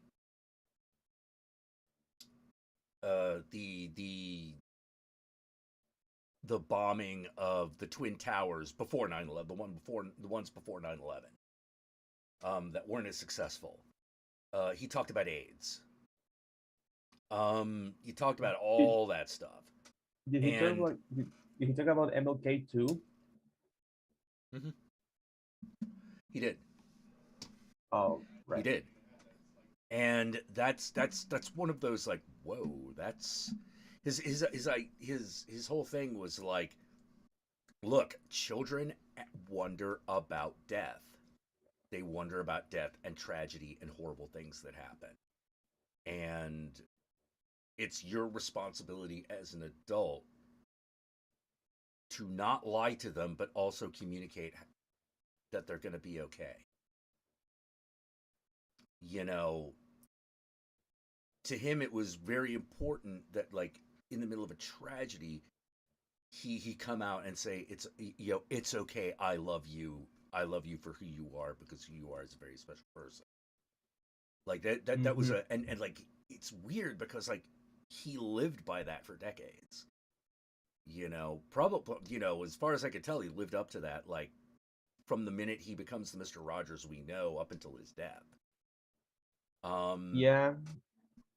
You know, I never watched Mr. Rogers because here in Latin America, Mr. Rogers wasn't really a big thing, at least as far as I know. Yeah, I could see that. He is very quintessentially American in many ways. Yeah, but I did remember, like, I don't think it was an article or a video or something, and it basically showed the last monologue he had in the episode before he died. Yeah. Which I was like, you're really telling people that your viewers, the new ones, the older ones, and the people that have been with you since the beginning, that this is it. You're going to die, and you're basically telling them it's okay. I've enjoyed my time here. I've enjoyed talking with you, and I'm like, yeah. Mm-hmm. I really think that the reason why no one says any bad thing about Mr. Rogers was probably because of that. Not that he was not to say that he was obsessed with death, but probably because at some point in his life he probably realized there's a lot of shitty, awful thing in the world. So I might as well try to be at least a voice of comfort to people. Yeah. And he always wondered, and like he even came out of retirement to do a thing about 9/11. Mm-hmm. That which was a big deal. And there were actually people who like got mad at that, but like nobody cares. Because Mr. Rogers, like it's bitch. like, no, you shut the fuck up. Mr. Rogers is talking. Like that's exactly how that went down. It's sort of like Fox News. Well, what do we fuck you? Like no, not listening. You can Fox News could scream all at once, anti Mr. Rogers. No one's buying it. No one's taking it. No one's even listening. They're just like, nuh-uh. Mm-hmm. And yeah, always look for the helper. Bob Ross was another guy who was almost as good as his image. Now here's the thing. Nice guy, good guy. Did he cheat on his wife? Yes. Did he cheat on his wife? Yeah, he did. He did. But like, when in the annals of shitty things to do. Yeah, it's weird that we're like, yeah, that's actually not that bad when you really get down to it. I yeah, especially when you compare it to like all of the other icons, like I still have one thing that still boggles my mind is the dude who voiced Elmo. Oh yeah. Like I Yeah. always forget, yeah, I always forget his name, but I remember that when I first read that that dude, uh, clarify me if I'm wrong, was he a diddler or was he just like did he just collect it? Oh, The he basically he left the show after the last sexual allegations against him. Um and ultimately Kevin Clash, ultimately mm, the charges were dropped. But because it was but a lot of it was dropped because a lot of statute of limitations had worn out. uh, You know, that's another thing that happened with Cosby. You know, like a lot of the accusations are like over 30 years old. You mm-hmm. know, and there's a law that you can't be prosecuted for a crime that happened that for certain crimes that happened that long ago, and unfortunately, rape is one of them. Yeah, Yeah, so one of that's what happened to in him. in That's what happened to Kevin Clash. Uh, yeah,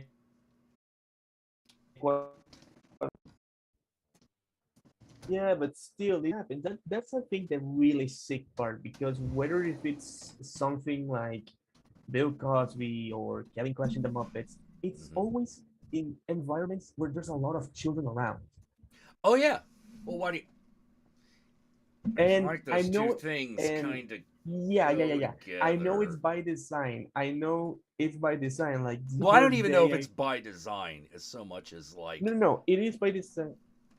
Yeah, here's the thing. At least what what I learned in college in psychoanalysis, especially in regards to sexual predators, you oh, basically have oh, oh, oh, we're talking about the behavior of the sexual predators themselves.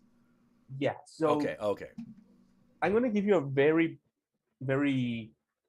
abridged TLDR, but basically what Freud and Lacan essentially said was that you have three types of mental disorder. You have the neurotic, you have the psychotic, and then you have the pervert, the perverse.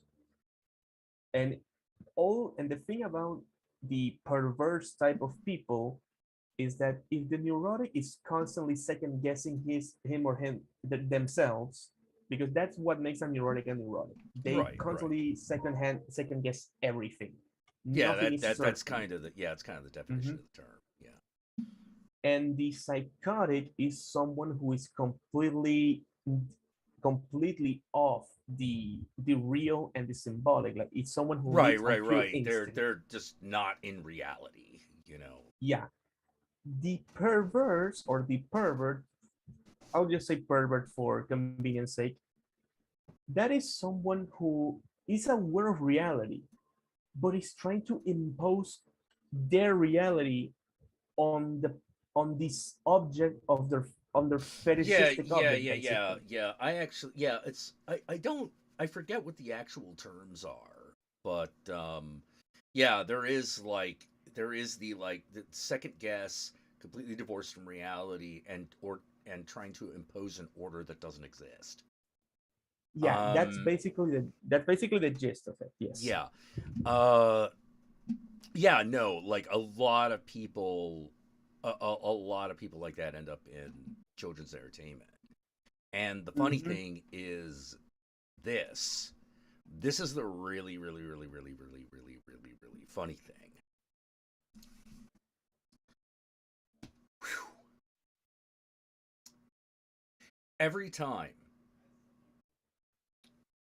I run into a new children's show host or anything, my first question is, does that adult host have sex with other adults on a reasonably regular basis? Mm. Because if they do, this other shit, the kitty diddler shit, is not going to happen. Mm. Because sexual drive is something that you're kind of compelled is the wrong word, but you're attracted to it. You're driven towards it. You know, Yes. you're driven towards sexual activity, and that gets very specific in a weird Mm-hmm. way. In a weird way, it gets very specific. Yeah. And the problem that I have with people who try to get rid of all that stuff is I'm like, oh, you're hiding something. You're hiding something bad. Never been wrong yet. No, me neither. I've lost like, oh my god, I did every time I on specific subjects I reminded, oh yes, I'm glad I don't have Twitter anymore. I Mhm. remember that I think I retweeted something up way 2017, 2018 or something like that. I retweeted like a post that basically stated the why pedophilia should still be considered a psychological disorder and disease. And the amount of people that were replying to that post with the hashtag Nambla, I'm like, no, Nambla, the Yeah. I know what pedophile Nambla is, organization. but wait, why were they responding with Nambla? Because they were trying to dispute it. They were trying to dispute this essentially their whole copy pasta um, replied that no, it's not a disorder because we athletes, Yeah. yeah, that Yeah, well, bullshit. here's the thing. Here's the thing. Here's the thing about that. Because I've become suspicious of that kind of shit too, but for a very different reason. And yes, kind of eccentric. Never trust a man with no vices. Never trust anybody Mhm. who has no vices. That's a liar. Or is excessively prudish about a lot of stuff. Oh no, they're still a liar.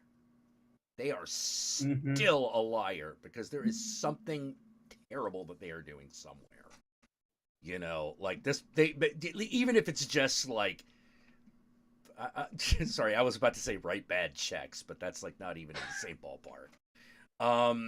Anyway, but point is that I sometimes here's the thing about a lot of those like like those Nambla responses that you're talking about. A lot of those are created not by members of Nambla, Mhm. Yeah. but by unscrupulous propagandists and unscrupulous journalists trying to start shit. That's where the majority of Yeah. them come from. Because where do we Yeah. go? Where do you go after that? Oh, we found evidence that this Democrat has something, or this leftist has something to do with this, and that turns out no, it's nothing. It's absolutely fucking nothing. It was just an attempt to create a smear campaign, like with James Gunn.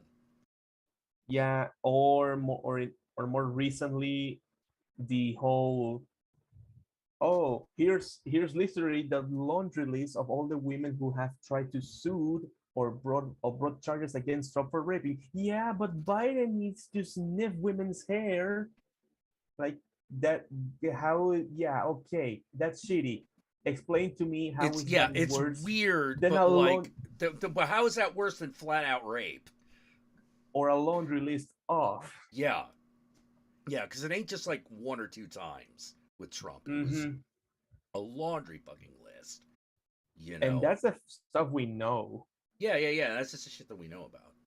Yeah. So that bothers the shit out of me. But yeah, no, that's where a lot of that stuff actually comes from.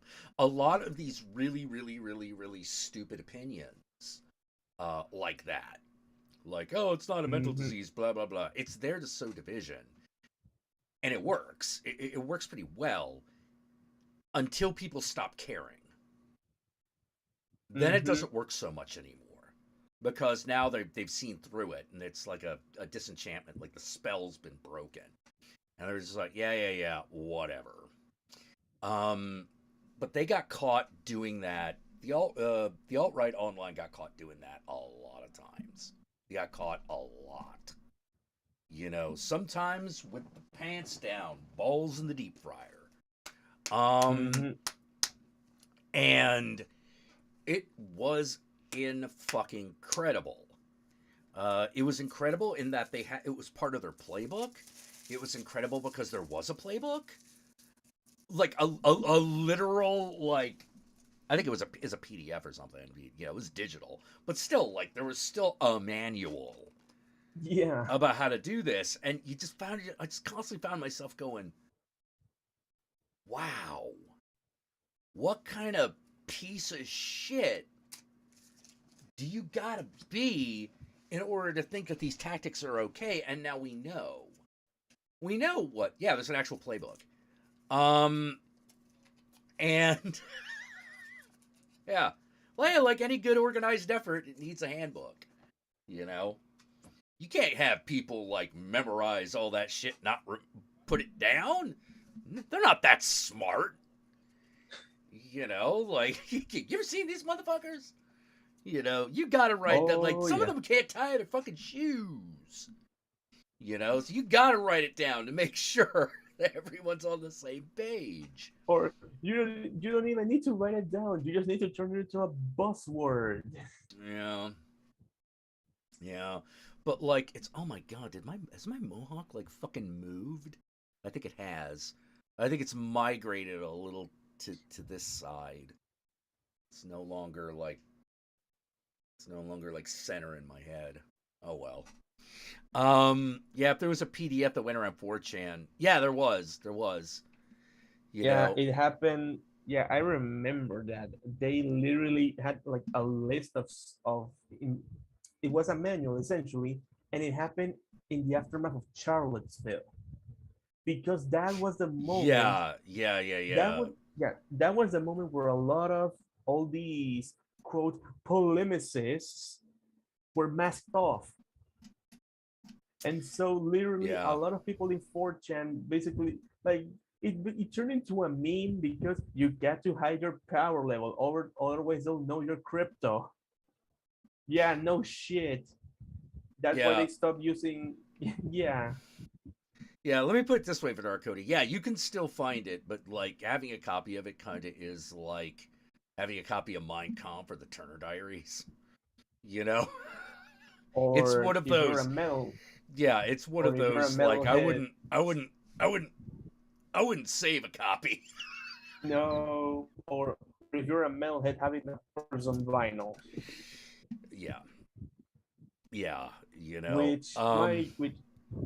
Which my god. 4chaners love to talk about degeneracy, but they fetishize children all the time. I know, isn't it amazing? That's what I'm talking. That's what we were talking about with the need to impose an order on reality that doesn't exist, because they are violating it. They are the violation. Like. But wait, maybe if I get rid of all those other degenerates, somehow I won't be. Wait, come on. This is also why. This is also the exact same reason why you see Republicans and alt-right people and all that shit complaining the hardest about cancel culture, when cancel culture is literally a conservative construct. It is. Like it is. Yeah. A bunch of loud idiot. Let me put it this way. I was always of the opinion, here's my problem with the whole cancel culture thing. I'm like, look, if a group of idiots on one side of the political fence screaming at another group of idiots is not cancel culture, then it's also not if the roles are reversed. Like it's one of those, it's either happening or it isn't, and there's a lot. One of the biggest problems that you're always going to run into, particularly online, is the urge to fight dirty. The urge to fight dirty, because, like, you can't actually punch a motherfucker in the face over the internet. Yeah, unfortunately. You can't even actually yell at them directly. Not usually. No, you can't. You know? Not usually. I mean, but let's be real. Who's gonna be like bold enough to record themselves screaming at someone else and then posting that online? That shit Oh. backfires. Oh yeah, That oh yeah. shit No, I was about to say that backfires. shit backfires all the time. I was like, remember the YouTube video comment section, you know, Oh my and how god, that that shit now, went. Yeah, yeah, now I feel old. yeah. But it's like there's a reason they shut that shit down. They also shut down YouTube direct messages. Yep, yep. Shut all that shit down. They're like, nope, nope. This is too much. This is too far. We can't have this. You know, that's one of those we can't have nice things anymore. You know, like, Yeah, unfortunately, but oh man. it it happens. But yeah, when I say cancel coach, the whole cancel culture debate thing, the first thing I noticed was it's basically you're pointing away from you to someone else, Mm-hmm. and then you're trying to lead the charge by waving your pitchfork the hardest. Yeah, exactly. Because if the attention is in this person we're trying to cancel or this movie we're trying to censor, they're not paying attention to you. Yeah, yeah, yeah. That person can't be doing it. They're the one leading the charge against it. And I'm always like, yeah, that's Mm-hmm. why I suspect them the hardest. You know, because It also it's a natural reflex of that kind of thinking. yeah, it also in the long like sometimes it has worked for the right reasons, sometimes it has been used for the wrong reasons, and then you have cases like Kanye West where it doesn't seem to fucking work no matter what. For who? For Kanye West. Oh, Kanye West. Well, here's the thing. It used to work. For Kanye, it used to work. It's not anymore because like everyone knows the trick now. Yeah. You know, like it. I kind of wish John was here so that he could back me up on this. Which is this? Let me use a wrestling metaphor. Sure. People fondly remember Triple H, even though he played an immense asshole. But yeah, Triple H, the man, is not nearly the asshole that Triple H, the character, is. Not by a long shot. You know, that was crafted. He was crafted to literally be. That character was crafted to be the biggest asshole. And yeah, the performer did fucked up things, but not nearly what Triple H, the character, did. On the other hand, the Ultimate Warrior, who turned out to be batshit fucking crazy and just an egomaniacal idiot to the point where he tanked his own comeback. Yeah. The problem, you can't actually be like that. No. You know, There's like whole... the people will get tired of dealing with your shit. You know, and there are not a lot of people who have nice things to say about the Ultimate Warrior. Also, even the most hardcore of hardcore wrestling fans, even they know at the end of the day it's an act. Yeah, it's supposed to be an act. Ted, oh yeah, yeah, one of the greatest heels of all time. Two of the greatest heels of all time. Actually, it's two when I think about great heels. One, Ric Flair, great heel. You know, another one, Ted DiBiase, great heel. Okay, now I don't remember because the $1 million. You don't remember the $1 Million Man? Yeah, to honest talk here, I've never been that much into wrestling. If I know anything about wrestling, it's because my best friend is a hardcore fan, and he basically. Oh, okay. Yeah. Well, there used to be in the days before Triple H, there was a guy called the $1 Million Man, Ted DiBiase, who did a very, very similar rich boy shtick. You know, I've got all this money, therefore I can do whatever the fuck I want. Whole shtick. He was a great fucking heel. But Ted DiBiase himself, there was a huge separation. That's one of those, okay, I'm going to play this cartoon supervillain while I'm in the ring, but when I'm not in the ring, I'm just going to be Theodore DiBiase. I'm just going to be like regular guy. Ric Flair has something very similar. Ric Flair, the character, cheats and does fucked up shit on a level that Ric Flair, the person, doesn't. And that's what makes a really, really, really good heel. Someone who normally wouldn't do that kind of shit because they know how fucked up it is. That's why they wouldn't do it. But if you do it and it's fucked up and you need to be the bad guy, well, what would a bad guy do? A bad guy do this. Problem with Kanye is there's no separation. No. It's just his craziness. Yeah, and he seems to be getting worse and worse by each album cycle. And he's because he can't, because there's, what's he gonna do? How does he dig himself out of this fucking hole without fucking destroying everything he's built? That's the thing, he can't. No. Like this is literally the point of no return, because back in 2018, he stopped taking his meds. He said, if I stop taking my meds, I'll be more active and more creative. Okay, you're only okay. Well, yeah, I'm like, well, maybe, but you're also more of an asshole. Yeah. And, yeah, and yeah, exactly. And I'm like, okay, you're hurting yourself, but at the end of the day, you're just hurting yourself. And then I remember, oh shit, this guy has kids and is married to literally the most publicly visible family in the history of celebrity. Or at least he was. But then again, like, he also has his catalog of rappers that constantly collaborate with him. He's still collaborating with Travis Scott, who, as far as we know, is still with one of the Jenner. And I'm like, and here's the thing, what I think, this is the point of no return for Kanye, because the moment Kim issues a restraining order, by that automatically, either you lose Travis Scott, who at this point is a sinking ship all by himself,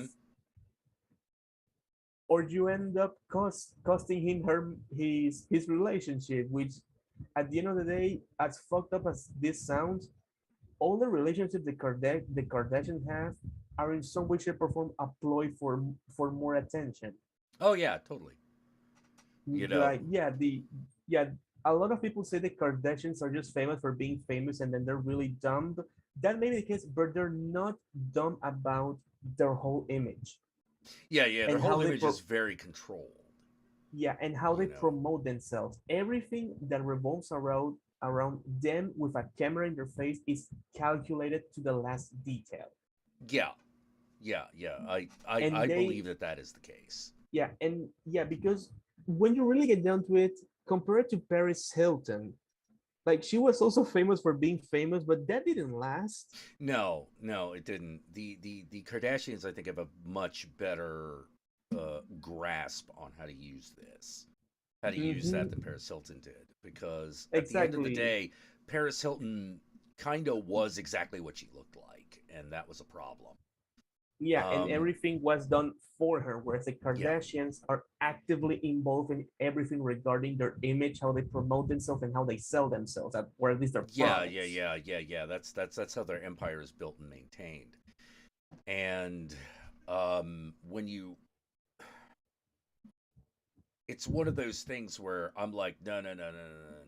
Kim Kardashian, like, fucking getting divorced from Kanye does not sound like part of this act. No, that sounds that sounds like, okay, I got to make sure everyone's going to be all right. Because this could damage everything. This could not just damage the children. This could damage the image. This could damage the empire. This could damage everything. The entire operation. Yeah, the entire operation. And that's the thing, because everything that Kanye has done has essentially exposed how abusive he is, Oh yeah, and how totally. out of and people say, oh, he's sick. Give cut him some slack. People have been cutting him slack for over a decade, and now Oh it's yeah, starting there's to come out. I cut Kanye no slack because I'm like, dude, you have all the means. Yeah, me neither. If you Me have all the neither. Like, means, I you could get help that you're not receiving. You know, like easy, and super he's fucking pushing. easy. Yeah, and he's pushing away all the people that are actually trying to help him. Like, and how like I remember that when he first divorced Kim, he said the Kardashians are trying to put me in Get Out. What? Well, maybe, but my Maybe. opinion was, didn't you didn't you put yourself there? I Yeah. mean, come on. You're not. We One thing I'll say about Kanye West is I don't think he's stupid. no, or not as stupid as he might seem. He is Yeah, true. I think he's crazy. I don't think he's just dumb.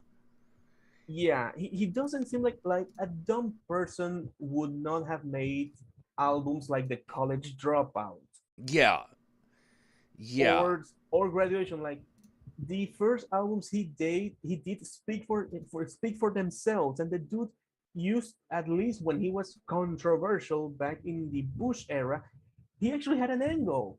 Now it seems he's yeah, just ranting and raving for no reason other than to keep the cameras on him. yeah. That's yeah. And the thing is that I think that if that wasn't him, we would have seen a crack in the act by now. Because Yeah. not even Andy Kaufman could keep it up to that degree.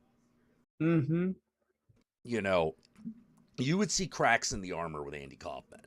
With Kanye, it just keeps going.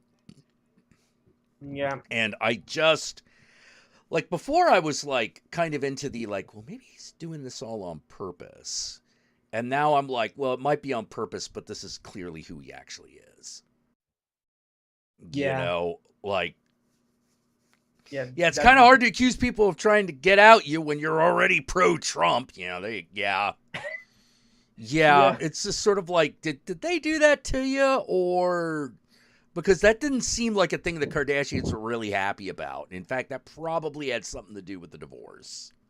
Mm-hmm. You know, I like mean, the her stepmother is literally what was her name? I always forget. The mother, the Jenner lady, Caitlyn Jenner, like the Kim Kardashian's stepmother is literally Caitlyn Jenner. no, wait, The, is she yeah, Caitlyn Jenner. the one who had the trans woman, right? Yeah, that trans woman. Oh, okay, all right. So basically, my point is, Caitlyn Jenner is basically her stepmother. She's basically Kanye's stepmother-in-law. The Trump shit was never going to be a deal breaker. Oh, that's a good point. That's a good point. Yeah. Yeah, because at I the end of hadn't thought of that, but you're right. You're Mhm. right. Yes, because at the end of the day, the Kardashians are Or it could essentially be, or maybe we're not giving Kanye enough credit. Maybe it does have more to do with the fact that he's black. I mean, it's possible for all these things to be true at once. You know, like yeah, but then again, the Kardashians are technically Armenian. that's not. Look, as far as America's concerned, that's not real. Yeah, I mean, yeah, but still. Yeah, Armenians are mythical fairies that like fucking exist, and they look just like white people, as far as most people are concerned. You know, now if you know differently, you know that that's all not true. But Yeah, most Americans do not care. Like if you talk about Armenian anything, Heartland of America does not know what the fuck that is. true. How I mean, when someone starts calling System of a Down Iraqi, you know they are not grasping at the whole situation. Oh, yeah. the guy from System of a Down is like, no, he's Israeli. That Israeli and Iraqi are two very different things. No, that is the thing. The four dudes from System of a Down, even their former drummer, like the guy before the Trump supporter, Yeah. they're all Armenian. Oh, really? Yes, they're all Armenian. Who am I thinking about? Hold on. Natalie Portman, maybe? No. I'm thinking of Natalie Portman. Because she's Israeli. No, that's not the one I was thinking of. Hold on.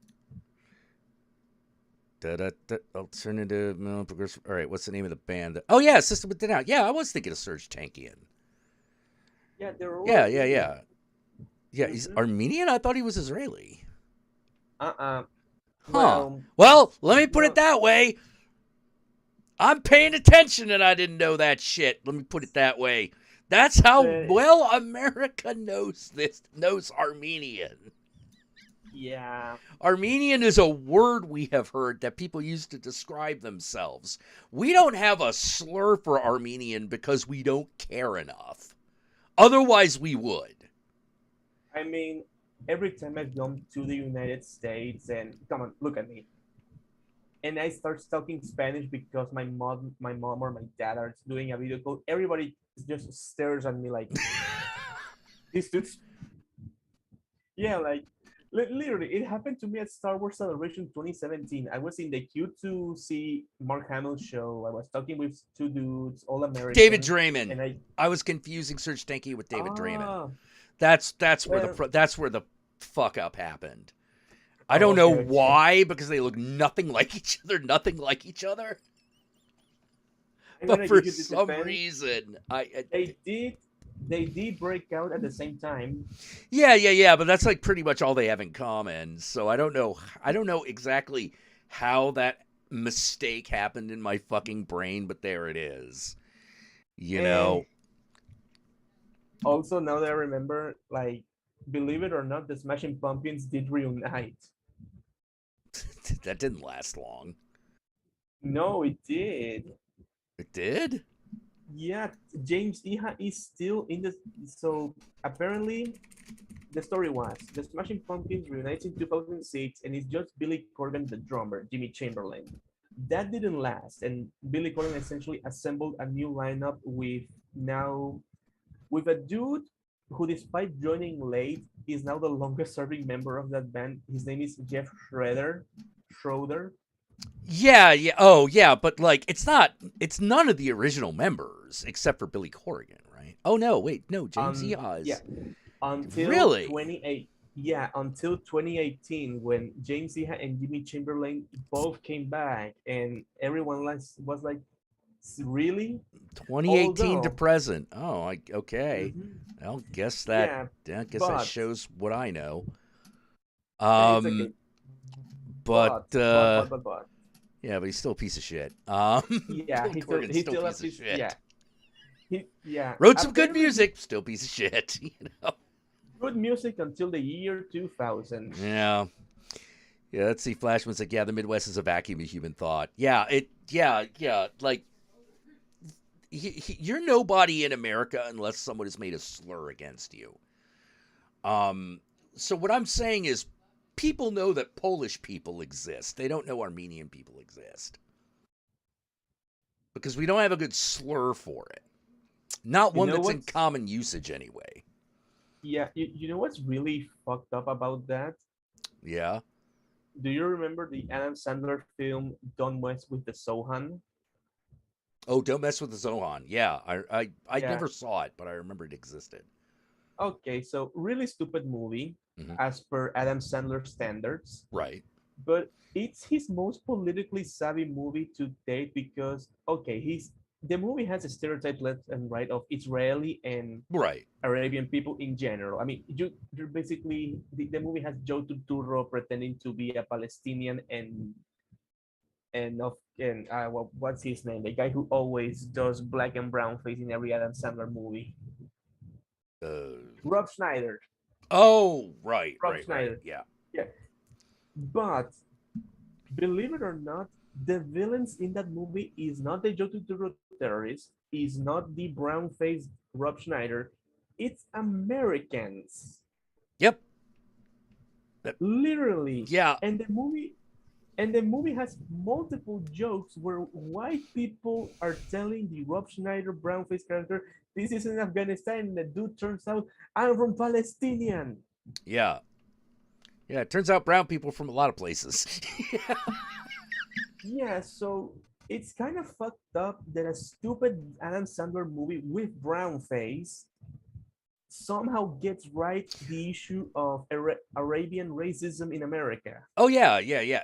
That's exactly correct. That is exactly correct. We don't, like I've been saying, you don't exist as an ethnicity in America, not really, unless there's a slur everyone uses. Like most that's almost true for Pakistani as well. Because most people just assume that Pakistani people are like Muslims, which is not. They're not. I mean, They're very, very not. considering the most famous Pakistan. No, what was I about to say?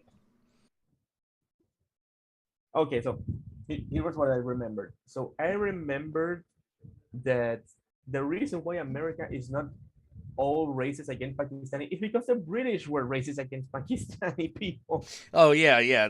We inherited that. We inherited that racism, but that's like, we didn't really make it our own. Yeah. Not that particular one, but like, yeah. Everyone just assumes that everyone who comes from the Middle East is just a Muslim. Even people that know better kind of assume that. That's how like fucking crazy. That's like how our crazy American assumptions about what race is works. If we can't pick apart a visual difference, we're completely lost. We have nothing, because surely every ethnicity is a monolith. Or at least as organized as Asia. It's not. It's not at all. Particularly when you're talking about the Middle East, because like the here's the other thing that's fucked up about the Middle East specifically, which is all the names that we use are the names we imposed on them. They're not. That's not even what they call themselves. Like we're lucky that Pakistan fucking stuck. Everything, it's a complete mess. But yeah, a lot of people do. A lot of people identify as Pakistani. Yeah, Americans think Africa is a country. No. There's no United States of Africa.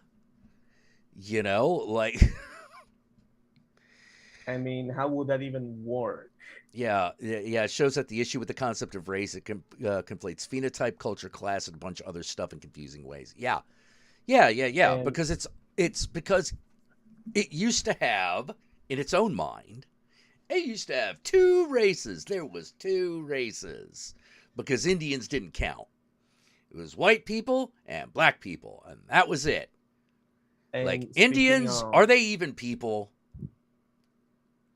Like that was the thinking. Yeah, and here's a really funny thing, especially when it comes to preconceptions about Latin America. This exact same thing happens in Latin America, specifically against our native and indigenous communities. Yeah. Here, and in here, you say indigenous, and people just say indigenous. It doesn't matter if they have the paint. It doesn't matter if they have specific types of clothing. It doesn't matter if if they even have a completely different accent. It's just indigenous. Yeah. Oh, well, okay. Wolfman's bringing up something. He's like, my dad is Pakistani and he was Muslim. My grandparents still are. Okay. True. But my point is, what religion are Pakistani overwhelmingly? If they have to break it down into terms that Americans understand. The answer is Christian. They identify as most Pakistani identify as Christian, like overwhelmingly so. You know, like are there Islamic Pakistan? Yeah, sure. But like, the religion does not come with the ethnicity. No. You know, it's not even like being Jewish. You know, being Jewish is way more tied to ethnicity than being Pakistani is.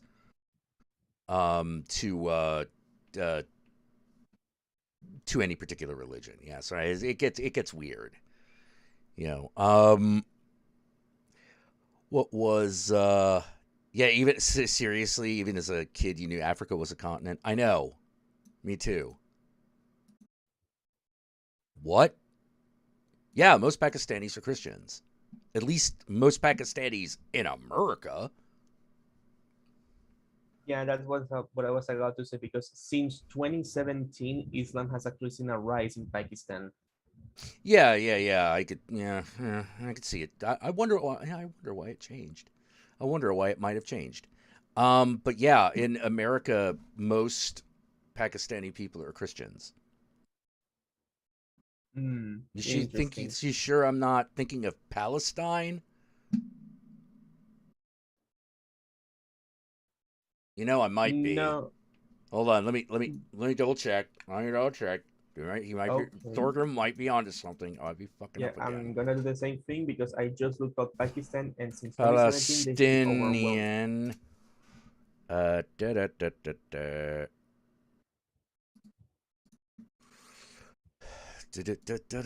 Palestine. Majority Sunni Islam, significant minority Christianity, Palestinians as a ethnicity. Okay, now let's check out Pakistani. See what we got there. No, don't show me a Pakistani restaurant, you asshole. Like, fuck you. God damn it, Google.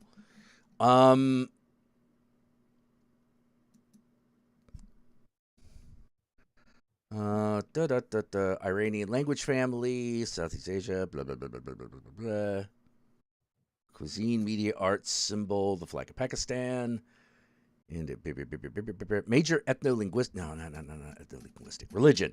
Pakistan officially endorses Islam as a state religion. Oops. Oh. You know?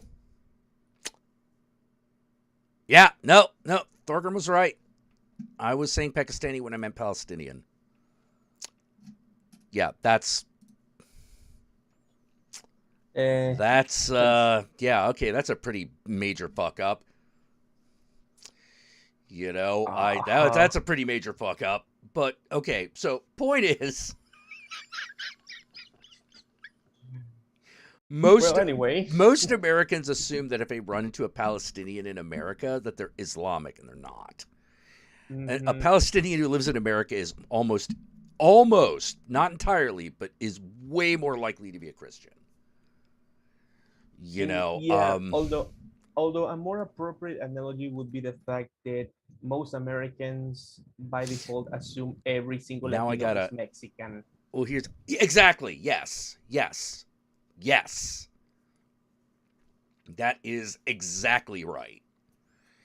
I was about to say, now I gotta redo the map in my head of like where all the Palestinian guys in the neighborhood, where their families actually live, because I'm apparently putting them in the wrong place. Actually, no. to say nothing of the fact that maybe one of them actually is Pakistani, and I just fucked everything up. I think you owe a lot of people some apologies, but you want to know how you find out who of whatever country in South America is from where without them telling you they're from X or Y? What do you mean? That the easiest way for a Latin America to state they're from a specific country without saying I'm from this country is when they swear. Oh, When we that makes swear, sense. yeah, when we swear, that's when you know who is from who. For example, you will never hear a Colombian saying vato. You will never hear a Colombian saying chinga tu madre. You will never hear a Colombian say, um, what was the other famous Mexican insult? No mames. You will never hear anyone other than Mexicans saying that. As a matter of fact, a word that is common and of very common usage in Mexico is actually a swear word in Ecuador. Which is? Which is chucha. Yeah, in Mexico, chucha and chucho is a slang for dog. In here is just a swear word we use. No one knows exactly what it means. We just say it because it sounds aggressive. And in fact, all Spanish swears are aggressive. Oh, so I want to ask if this is a slang term in Ecuador, because I know it is in Mexico. I know it is in Mexico. Chancla. Yes. Yes. Okay. Chancla is universal. The chancla, everyone in all of South America is afraid of the chancla because that's the thing that your grandma, that your aunt, that your mother will smack you with if you step out of line. Oh yeah. Yeah. Like, that fucking slipper or flip flop, man.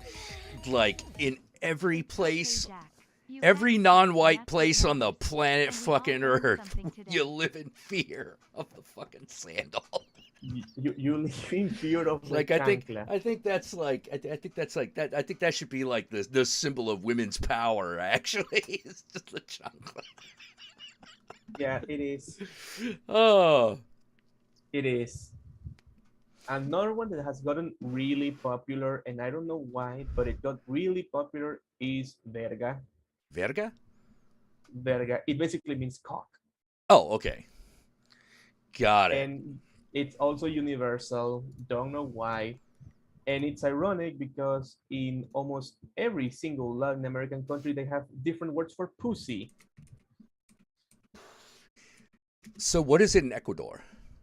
In Ecuador, is concha. Really? Yeah. It's not puta. No, puta means whore. Oh, puta means whore. Oh, okay. Yeah, puta means puta. Yeah, so when you sing Rammstein's Te Quiero Puta, is actually I love you whore, but it doesn't sound as catchy. Yeah. Although that song is about eating pussy though. What? Rammstein's Te Quiero Puta is literally about eating pussy. Eating pussy? Oh man. I guess it would be. Yeah. And I just never thought of that, There's a one of the lyrics literally said, "Give me more of your lemon."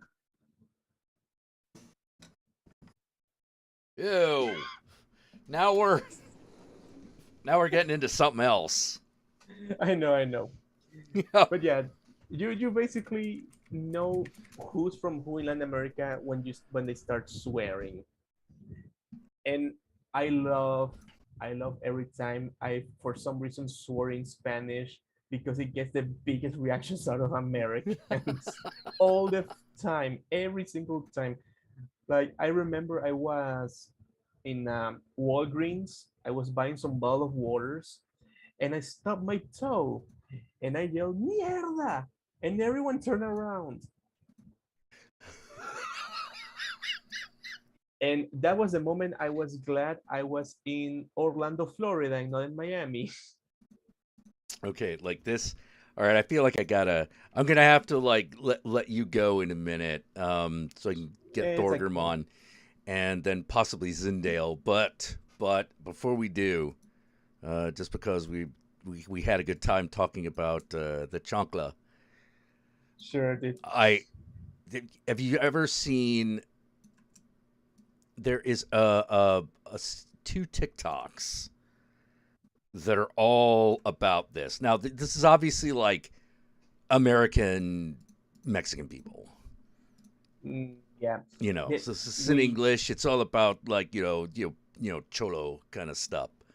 But that word also means a lot of different things depending on what country you're in South America. By the way. Oh, really? I don't know exactly what it means in Colombia, Venezuela, or Peru, but in Ecuador, a cholo, Mexicans say cholo and they think that the gangsta, the low life, the thug. In here, you say cholo, and it's basically the most offensive way of saying someone is quaint or of the people. It's like calling someone a redneck. Yeah. Oh, that's interesting. That is interesting. But again, that's specifically in Ecuador. I don't know how they use it in other countries. Yeah, in America, it just means like like Latino thug gangster guy. So here we go. Okay, so. Hey, I say you lost or what? Where you from, dog? Los Angeles, Downey. I don't know how to do this gangster stuff. Oh, we got a comedian here. Nah, man. That's a nice phone you got right there. I said, where'd you get it?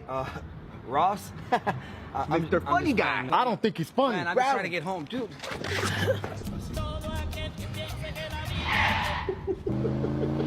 Hey, leave us alone, fool! Mom? This fool brought his mom. That's right, fool! The fuck? Chancla chucks. I got that way! Oh, shit. No que problema. Yeah. That's right, fuckers! Let's go, amigo! Yeah. Yeah, hold on, let me see if I can find the follow-up. They had a follow-up. Hold on. Dun dun dun dun dun. Was that? No, that was. Oh man. All right, so the follow-up disappeared, unfortunately. Oh, well. But the follow-up is those gangsters find the old woman and steal the chancla chucks, but it turns out that she's got a chanzuka, which is this big bazooka that just fires sandals. Oh my god! Like, I don't know if it's because Latin women in America are notoriously short-tempered, but I never knew why the male equivalent of the chancla didn't get popular, which is the fuete. Oh, what's that? That's literally the whip they use in haciendas, in farms. Oh, snap. Yeah, it does get dark, but I remember all the time, like, if you don't behave, I'm gonna bring the fuete. I think it's because in America, one of I think there it's probably because there are a lot more single moms. Yeah. Probably. Like, so yeah. You may not know who your dad is, but you know who your mom is. Mm-hmm. And I think that's why it takes off, because it's also kind of fucking hilarious to realize that this really short woman, holding a sandal, wields so much power over like these big dudes who are like her kids. There's a reason why a lot of Mexicans they say mom, they say mami, but there's a reason why a lot of Mexicans say jefecita or jefa, which is literally lady boss. Lady boss. Yeah. All right, Falsifer, I gotta set up to get Thorgrim in here, but it was great chatting with you. Sure thing, dude. Yeah, Anytime. man. Yeah, no, that was great. Hey, you take care. Same. Oh, by the way. Yeah. If you can send me the Discord link, so it could be easier next time. Oh yeah. I'll do that. I'll do that. I'm gonna take a break. I'll do that during the break. Sure, dude. Right. Take care. All right. Take care, man. Okay, that was cool. Let me let me send that off to let me do that thing that I just promised to do. I know I can do it. I could do it. Da-da-da. Wait, no. That's not it. Invite people. There we go. All right, I'll send that. Let me send that off to him, and then I will send.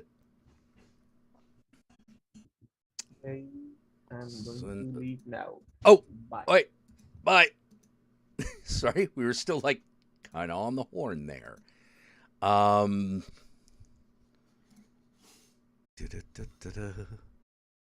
on. All right, that should do it. And now I will send. Whoa. We don't need a new meeting. We don't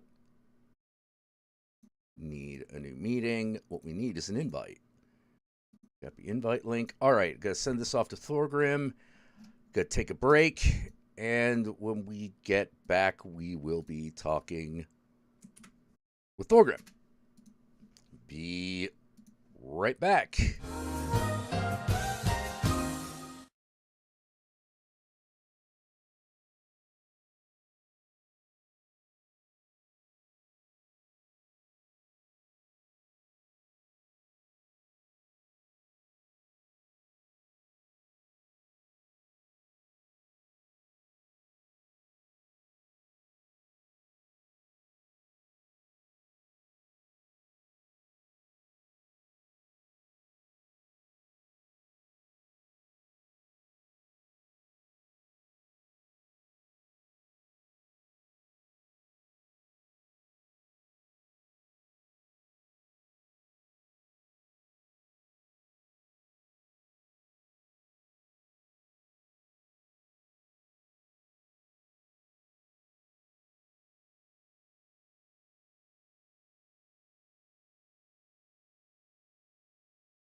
Can you hear me?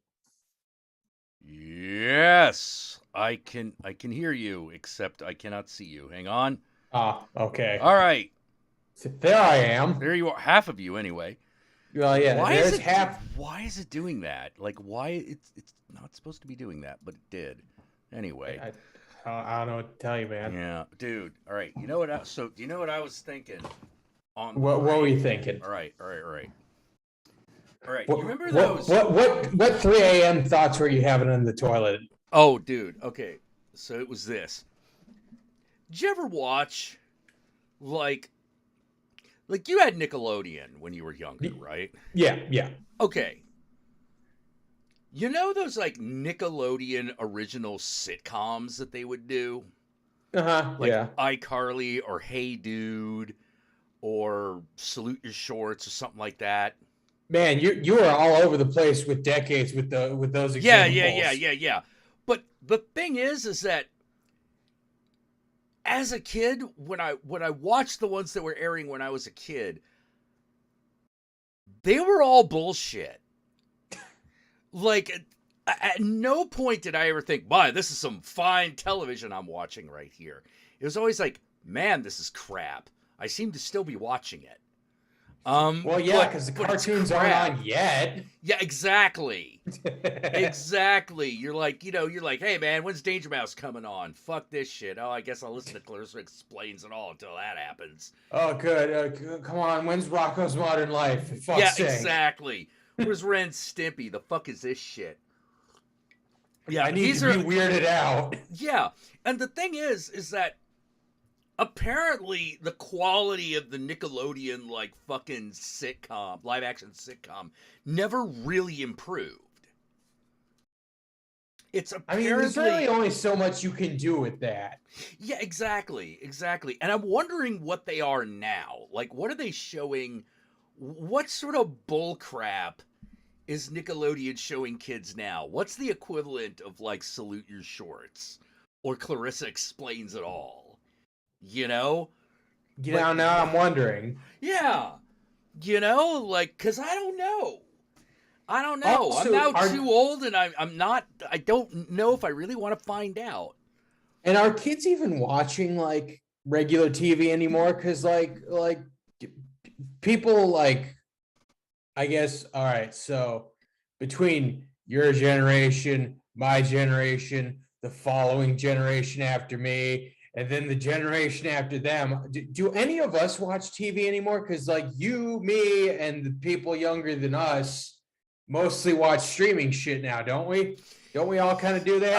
I think a lot of us do. Yeah, Kenan and Kel, that was another one. Like, that was another one that was like total bullshit. But well, hang on, that one was better than the other ones. Well, it was yeah. There's levels of bullshit, Yeah. Like Kenan and Kel, was dumb, but it was at least Kel fun. Kenan and Kel would occasionally like have a zinger. Yeah. Like they were like the two guys from All That went on to do, or at least one of them went on to do other things. Well, yeah, because all right, Kenan ended up in SNL, and then Kel kind of fell off the face of the earth for a while, and I think now he's like, he's like a youth pastor or something. That wouldn't surprise me. It wouldn't surprise me. No, like that seems like a trajectory words. Yeah, like and to be fair, like the Kenan and Kel was not a bad format. I mean, Key and Peele proved that you could do that with like adult humor and make it work really well. I was to the point where I actually, in the beginning, I thought that Key was Kenan until I watched a few episodes of the show and was like, oh wait, no, this is a completely different guy. Wait, these are completely different guys. I just thought this was like the same format or something. Yeah. What was like? I thought it was Kenan and Peele. Oh, You what, know? did you like hear about it before you Yeah, saw I it? heard about it before I saw it, and so I Okay, was so like, you thought oh, someone just said like Keenan's name really fast. exactly.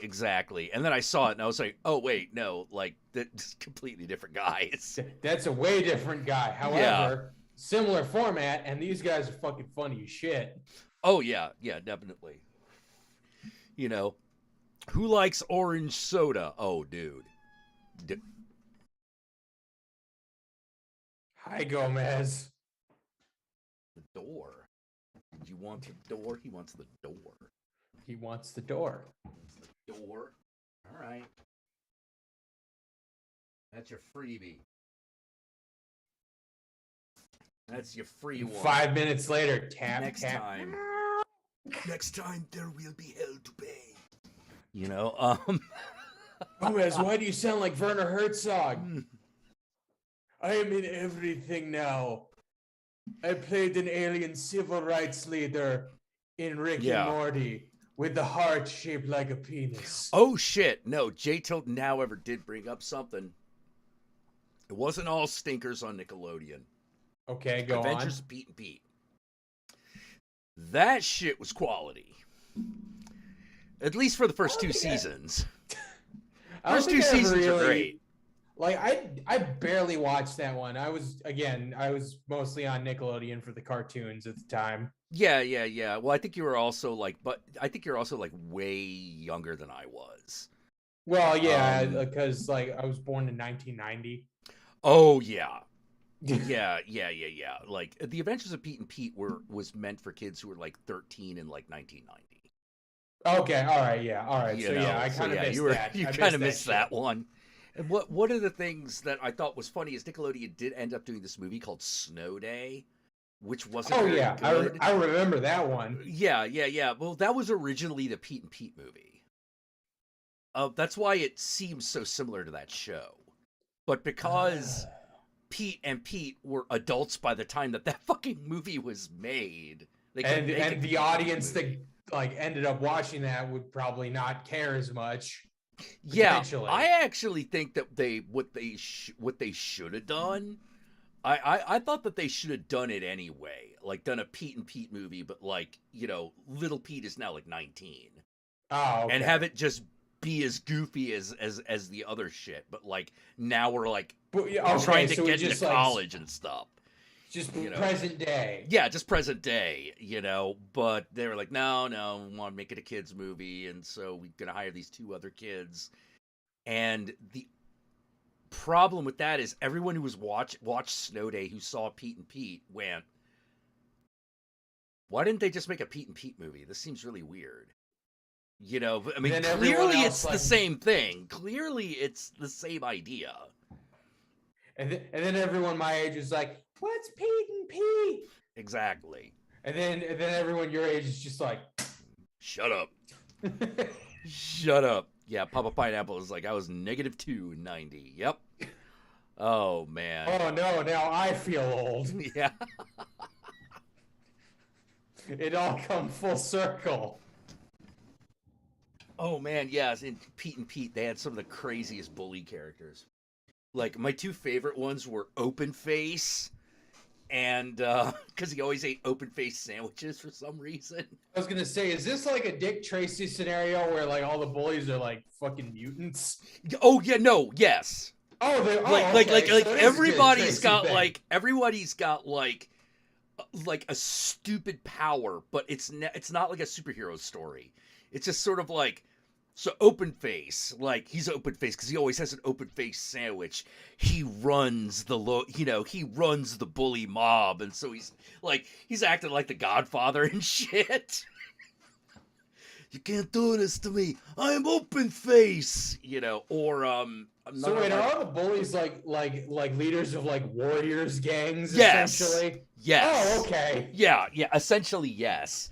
And like one of the others was this guy called Papercut. And Papercut, he was born in the back of a copy shop, and all he had to play with was paper. And so now he could turn paper into anything, and he uses it with deadly accuracy. Damn, this should have been. They should have made an adult version of this. Oh wait, it would have just been Dick Tracy. It would have been. Oh no, it totally would have. Like you could tell that was part of its part of the idea. And yeah, and the Little Pete had his own personal superhero called Artie, the strongest man in the world. Oh wait, this I've heard of. Yeah, like he looked like Waldo from Where's Waldo without the hat, and he just had the weirdest array of superpowers. Like he was the strongest man in the world, but every time he needed to do a feat of super strength, something will happen so that he could only kind of do it. It's like, yeah, we were gonna push the guy's house, a mile away, just so he couldn't find it. But because Artie had strained his back lifting the Eiffel Tower the previous week, we could only move it 1 foot to the left. Still impressive. Yeah, still impressive, but you're just he like... He still pushed a house like a foot. What the hell just happened? Holy crap, are you radioactive or something? Yeah, and probably one of the most memorable episodes. All the most memorable episodes had to do with Pete and Pete's dad, and his rivalry with another dad. Oh, okay. So your prototypical Nickelodeon. Hi, I'm Goofy Dad, and I have this grudge with another dad. Exactly. It was exactly that. And in one of them, the dad he had the problem with was played by Steve Buscemi. Yeah, it's like a 30-year-old Steve Buscemi. And yeah, he always looked like that. Like No, Steve Buscemi is it's like Dorian Gray, but like funny looking. Somehow in reverse, almost. Yeah, like kind of, sort of, but like halfway. Yeah, it's weird. Like you're gonna someone's gonna find a painting of him like somewhere in the attic, but it's gonna look like still kind of the same age, but just like weird in different ways. Dinkelbert. Yeah. Oh yeah. See, we got some people who've seen bands of the show. The other one was one was an unnamed dad that they meet on a road They're talking trip. about the guy I mentioned, which is from Fairly Odd Parents. Ah. Yeah. Got it. Yeah, there was an I didn't see that one, but there's another Pete and Pete episode where like they have to go on a road trip to like the Hoover Dam or some like ridiculous location like that. Like, let's go see the Hoover Dam, kids. Oh no. And it turns into a rivalry between their dad and this other random dad who has a nearly identical family. The only difference is he has 2 sons, he has 2 daughters.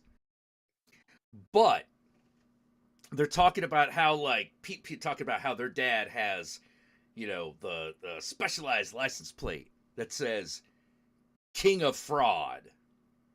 He wanted it to say King of the Road, but this is as close as the great state of Iowa would let him get. But he didn't care. And so of course the rival dad actually has the King of Road license plate. And it just turns into this weird ass fucking like one-upmanship between these 2 dads. The classic dad pissing contest plot line. Mm-hmm. I don't think this is about making good time anymore. It's pretty good. I really like The Adventures of Pete and Pete. Steve Buscemi is currently 64 years old. Yep. And he looks exactly the same. Yeah, Blondie and Iggy Pop were in it. So was the red-haired woman from the B-52s. Oh, okay. Did Fred Schneider also show up? Patty Hearst was on that show for some reason. Shit. Yeah, that was a weird one.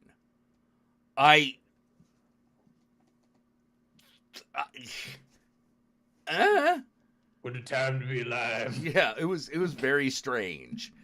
Also Michael Stipe from REM. Okay, he was in it. All right, so, yeah, I'm noticing a pattern here. Yeah. You're a bunch of your late '80s, early '90s alternative bands. Exactly. People from said bands showing up. Yeah, and people who would become like really famous like in like Later 5-7 on. years. Yeah, because at the time Steve Buscemi was just like a dude. He was just like some random Canadian actor. or Just whatever. weird character actor guy. Yeah, showing yeah, up. yeah. Like, oh hey, I know that guy. He was from that thing. You know, it wouldn't really be until Con Air that people really start recognizing him. Machine That Gun Patty reminds Hearst. me. Yes. Patty Hearst. Patty Hearst. Patty Hearst. That Patty Hearst. Yes. But speaking of all this, reminds me of since I was going through like a bunch of like previous Brandon Tenold episodes lately. Oh yeah. Because sometimes it's just fun to watch stuff you've already seen. And I circled back to the Lair of the White Worm video. Oh, I haven't Did that seen it. I recently. haven't seen his Lair of the White Worm video. Guess what? It's good. Oh, like everything yeah, Brandon does. Yeah. Brandon's usually really good. So He is a funny motherfucker. Good for him. he is. Yeah. But like having you mention like before anyone ever knew who Steve Buscemi was, that was reminding me of like before anyone ever knew who Hugh Grant was, showing up in this fucking Ken Russell movie about Oh yeah. a snake god. And the best part, just fucking all right, spoilers Look, for look, Lair look. of the White Worm if anyone Hugh Grant wants to go in and blind. Doctor Who. Hugh Grant and the Doctor team up in order to fight a snake god. And wait, should I give away the part about the fucking Hugh Grant's finest moment? What would you consider to be his finest moment in that film? I would say, okay, so when the one snake vampire lady, not our main one played by Amanda Donahoe, Right. the resurrected mother of the one other character. Oh, right. You know exactly what I'm talking about. Yeah, now. yeah. Now I know what She you're jumps talking at him about. and he like picks up a great sword and just cleaves cuts her in twain. half. I'm just like, what the fuck just happened? Holy shit! Oh man, yeah. What else are you gonna see? You know what I hope? Like after I saw that, I'm like, I hope Hugh Grant gets like a late career thing, like Nick Cage got, where he just starts going back to horror movies. Yeah, where he just starts doing doing that like these shit. batshit fucking movies. And just capitalizing on the fact that like, is that fucking Hugh Grant in this thing? Yeah. Oh, which doctor? Peter Capaldi. Peter Capaldi is the secondary character, is the co-star. Actually, he's the protagonist. Yeah, Hugh Grant's the secondary. Oh, guy. that's right. Yeah. But because we tend are to think, kind like, of oh, he's following gotta be- Peter he's top Capaldi most of the billed. time. Yeah, but Hugh Grant was top billed because he got more famous faster. Yeah, he got top billed retroactively. Yeah, what was the name of that dude who was? God damn it! He's this British actor. He almost always plays a cop. Is he the guy that plays the cop in? Yeah, he's the guy Lair who of the plays White the cop Worm? in Lair of the White Worm. With the lazy eye? Yeah. Shit, what is that guy's name? I know exactly who you're talking about. I just can't think of what his name is. Yeah. You see him in like you used to see him in like everything. It was like, Yeah, is it he's one of British? those He's gonna character show up. actors. He's gonna be there. You know. But yeah, man, Ken Russell movies are pretty wild. You think? Yeah, it's super wild. I always loved Really, them. Jack? You think the guy who made Lair of the White Worm, Altered States, Tommy, kind of strange. He's a little weird. A Yeah. little bit, just a smidge. Oh yeah, I love Ken Russell movies. I fucking would nuts. love to have like just a fucking collection of like Ken Russell everything, or at What, least like a like Ken all Russell the box set. yeah, or at least all the Ken Russell like movies that like I don't already own. Because there actually are quite a lot of them. He's kind of like Federico Fellini that way. He's super prolific. Yeah, he's pretty prolific, and has a wide variety of types of weird movies.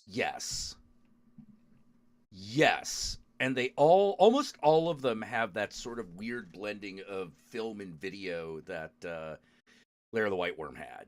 Oh yeah, like every time they do every time he does a like a hallucination, it goes straight to Yeah, like, goes to a video. Yeah, it goes to video as opposed to film. Yeah. He did that all the time. There was what was the name of that? Yeah, I think he did that in Altered States too, didn't he? He did. That okay, did happen. yeah. He did do that in Altered States. I don't know. I don't think he did that in The Devils.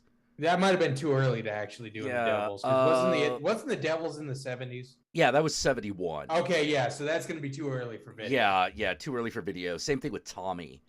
So like Altered States is where I think that shit 10-foot penis really started. Let's see, mid-70s films. Yeah, here we go. Oh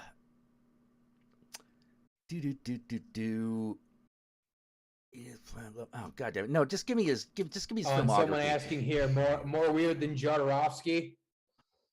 Very different. Yeah, okay, that makes sense. Very it's different. Just a different flavor of weird. It's the same. We're at the same point on the scale. It's just like a different part of the scale. Exactly, it's a different character class. Yeah.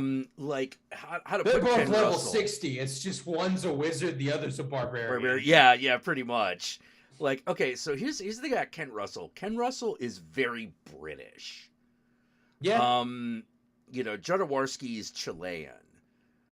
So remove everything from Jodorowsky that is Chilean influenced, and replace it with Britain. That's the closest I can come to comparing the two. So instead of if references you're cooking, to you're using a different spice palette. Yeah. You're using a completely different set of spices here. Yeah. But they, or in the case of England, no spices. No spices. Oh, that's it. Yeah, was it Listomania? That sounds familiar. Listomania. It was by Franz Liszt. Okay. I had a feeling. Yeah. It was like, what if Franz Liszt was a rock star? Here okay. I go. Okay, And then he made Tommy. Yes. Oh, how he made Tommy. Yeah. Holy Oh, yeah. Here's let's see, what was it? French Dressing, $1 million Brain, starring Michael Caine. Song of Summer. What is that one? There's one that I really, really like because it is just fucking completely insane. Okay, as soon as you tell me. Yeah, I think it's The Boyfriend. I could be wrong. Is it Valentino? No, it's not Valentino. Crimes of Passion. Nope. Gothic. No, I love that one. His segment in Aria is also really good. Salome. Gothic's the one where it's basically like Lord Byron and like a bunch of other like famous like turn of the century, or not turn of the century, like no way. Oh, he directed. Oh, I didn't know that. He directed the movie Whore. I didn't know that. That sounds familiar. Why does that one sound familiar? It's a 1991 film. Wait, is that the one I'm thinking of where the guy pulls up in the car and he propositions the hooker and he said, and she asks him, what do you want to do? And he goes, I want to fuck you in the ass. And then she's like, go to hell. It's like, go fuck yourself. And then he goes, I would if I could. Bitch. I think that might be actually. It might actually. Okay. Be. That, you know what? That if you were to tell me that Ken Russell did that, well, I'm like, yeah. Okay, that checks out. Yeah. I had just never. Line, I had just never fucking. Wait, he did a movie in 2007 called a short film called "The Kitten for Hitler." That also sounds pretty Ken Russell. Yes, that's very Ken Russell. Yeah, I think the movie I'm thinking of is. I think it's French Dressing. God damn it! Oh, That- let me see. I That- gotta find that like also a sounds like one. yeah. French dressing, Ken Russell trailer. Oh no, it's black and white film. No, this one was in Okay. color. I also need to see that. I may have to have a Ken Russell. Yeah, there are. at some point. Yeah, he made quite a few films.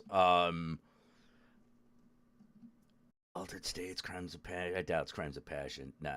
Look, that's an American movie. This was definitely a British one. Biographical film? Nope. Savage Messiah? Nope. Yeah, it might be. Maybe it's The Boyfriend. Let's check that out. That's the one that stars Twiggy. That also sounds like someone who would just be in a Ken Russell movie. Yeah. Hey, we're gonna get this famous supermodel in here. Yeah. Do what? Oh, don't you worry. We'll find Hurry. something. Let's see, The Boyfriend trailer. You telling me not to worry makes me worry more. Oh yeah, this is it. Yeah, The Boyfriend, 1971, starring Twiggy and Tommy Tune, based on the Broadway play. But when you look at it, you're like, yeah, this is a super British movie, even if it's a Broadway play. Oh my God. That's where they got the play from, probably. Well, no. I'm pretty sure, like, it's... Oh, like it was always a Broadway show? I'm pretty sure, like, it started out as a Broadway play, and then Ken Russell did the movie version, but And it just made it really it just made it because- really British. Because that's where he's from and that's what he knows. Yeah, exactly. Yeah, he That also had a and- direct. He also directed one of the things in Aria. I think he directed my favorite one, actually. Let's see. Was it Newsom Dora? Let me make sure I know which one. Newsom Dora, unconscious after a car crash, a lovely young girl imagines her body is being adorned with diamonds and rubies in a tribal ritual, when in fact it is the preparations for surgery.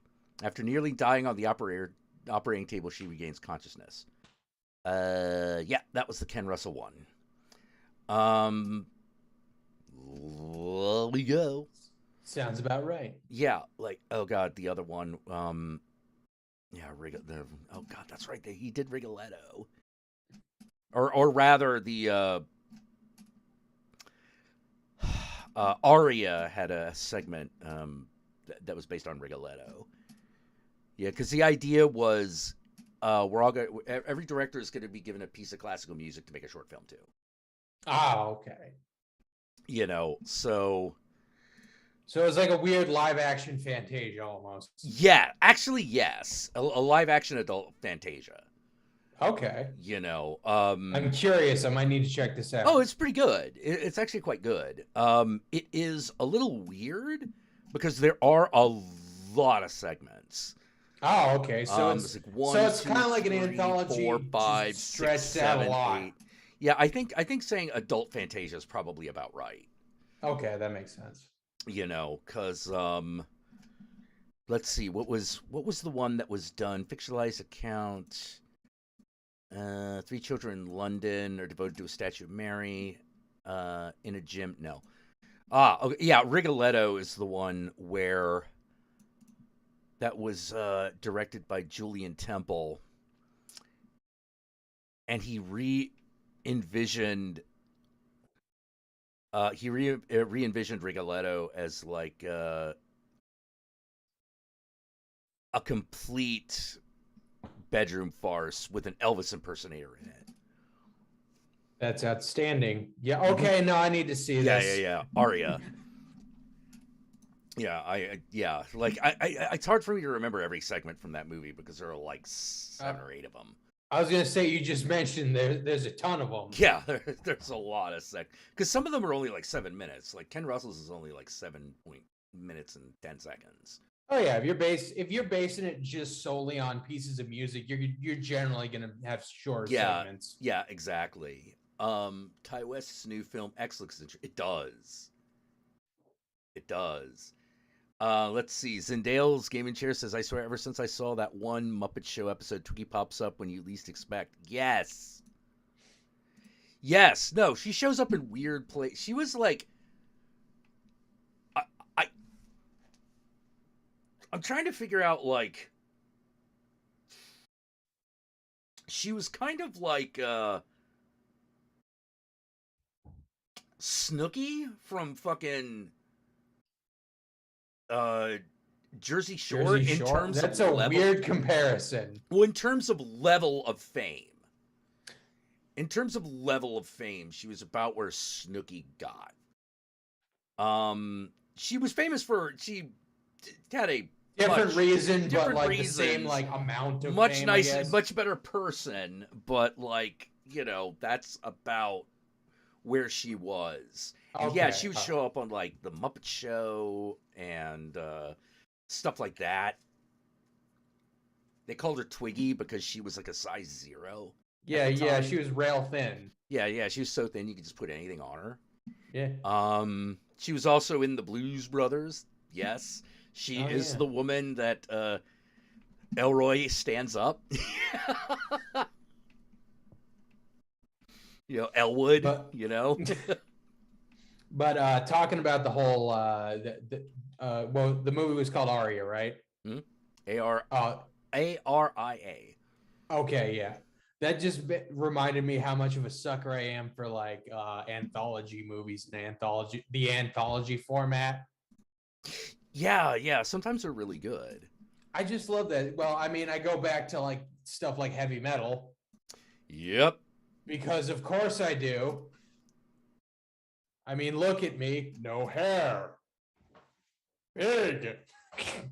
Just had to do that stupid bit. Yeah. Yeah. As a result, like I'm actually trying to I've been trying to work on something for quite a while now. I've been wanting to do like my own animated stuff. I forget if I mentioned it last time. I've been trying to get back into stop motion animation. Right. And I want to try and mix like stop motion with like chroma key live action. The idea I had for a while was partially inspired by I found a homebrew setting for like different like RPG games that inspired me. Yeah. It's this homebrew setting someone came up with called Spear Fang Ray Gun. Okay. So the best way I can describe it is okay, it's got barbarians and dinosaurs and super science. Okay. So it's like kind of like Thundar and the Herculoids and the old Thongor books and like all kinds of crazy shit like that. That weird mix of like, hey, here's like prehistoric shit and barbarism, but there's also like some weird sci-fi shit showing up too. Right. Like even like Devil Dinosaur, that old comic kind of had that kind of angle at points. I kind of want to go for that kind of like thing where it's like, there's a level of stupid that's expected and embraced. Yeah, kind of a heavy metal love, death and robots kind of thing. Yes, exactly. Yeah. Which kind of ties back into the whole anthology thing, because I was kind of thinking about doing it like a little bit of an anthology format, like just a bunch of self-contained stories. Like just a series of episodes where it's like there isn't many recurring characters. It's mostly just, hey, thing happens, some more stuff happens, and then some kind of weird kind of punchline ending. Right. And that's something I've been trying to work on for a while now. Like it, just whenever I can find time. Right. Like right now I'm at the point where I'm like, I've assembled like a couple. Alcedon says you just described how he plays Gamma World.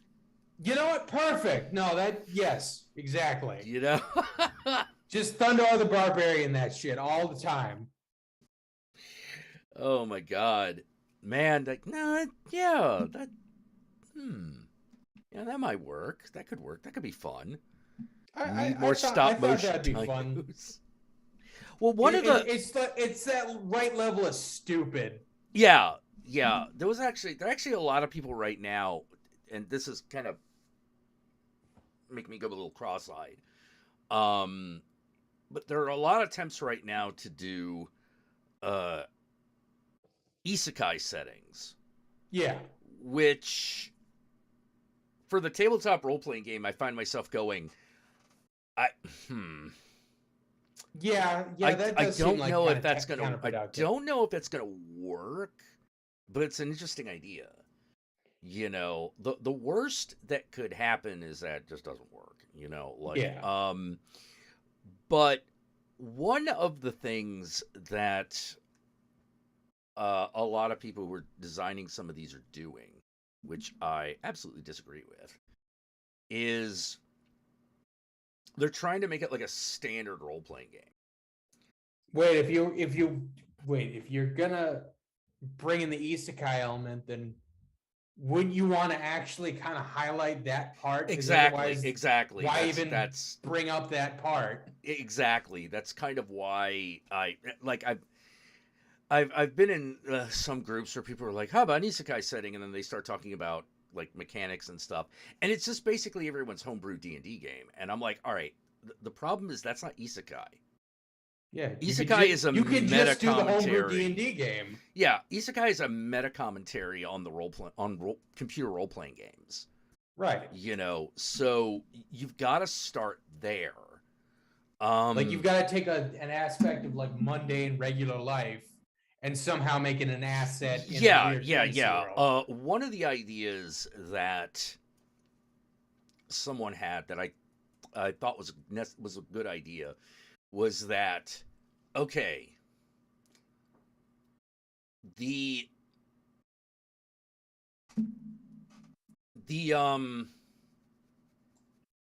how to put it, the way the game works is that every time you die, you come back as something. Oh, okay. You come back as something, but that thing is random. Oh, okay. You know, you're everyone's got basic stats. You don't roll for your stats. You're just sort of like, human warrior has these. You put these numbers together. Right. You know, that allows you to make fucking characters very quickly because you're not like randomly generating numbers. Right. But you want to have a trick to it, which is the lamer the character concept, the more meta powers it has. Okay, that makes sense. So if you're like a kobold, you have a game-breaking ability, an ability that changes the way the game works. You know, but you're a fucking kobold and you got 5 hit points. Okay, so like yeah. So you essentially like you said, if you're a kobold, you don't have a lot to work with on the regular fantasy scale, right? But you got some like bullshit from the mundane, like you have some bullshit power over the meta aspect of the game. Like, for instance, there was a show called That Time I Was Reincarnated as a Slime, which was, I had a feeling you were going to bring that one up. Yeah. The slime's ability is that if they name somebody, they get player character powers. If they have a name, now they're not an NPC anymore. Now they're a player character somehow. Okay. You know, shit like that. You know, so if you're like, the more bullshit your character, the bigger your meta power is. Okay. So the less good you are at normal player character stuff. Okay, so you get kind of like a weird balance that way. Exactly. Okay, you know, it's like I double everyone's hit points, or you know, I can resurrect any character by resetting the server, or I can like say just kind of pause everything and like essentially have debug mode on. Yeah. You have like God mode, but like you still only have like 5 hit points to deal 1 damage. Right.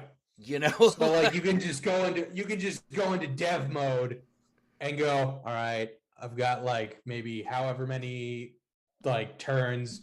I could probably, if I press the right buttons, delete that guy. Yeah, exactly. Thus making it way easier for us to do the rest of this. Yeah. Or like you can summon creatures that are not normally summonable. Yeah. You know, it's just sort of like, hi, I am a slime, but I can summon an adult dragon. Yeah. You know, like, why does that happen? Nobody knows. You know, why does that happen? Shut up! I'm not cheating. Yeah, but of course, like that's like kind of the whole point, which is you are kind of cheating. You are cheating, but the game is kind of it is encouraging hacks you to do it. Yeah, hacks. I'm trying not to die. Yeah, maybe that's actually what they should be called. Maybe they should be called hacks. Oh, there you go. Like, yeah, you actually have like meta hacks, and the idea is like, yeah, you do something that you're really not supposed to be doing. I've got a good one for you. Okay, so you could maybe use this as a counter. So if someone, oh wait, I'll let you do this thing. If you want to bring that up real quick. Which one? My weapon is a log? Oh no, I thought someone donated 666. Oh! Thank you, Town Eccentric. Yay, Town Eccentric yet again, man. Thank you. Doing the Dark Lord's work.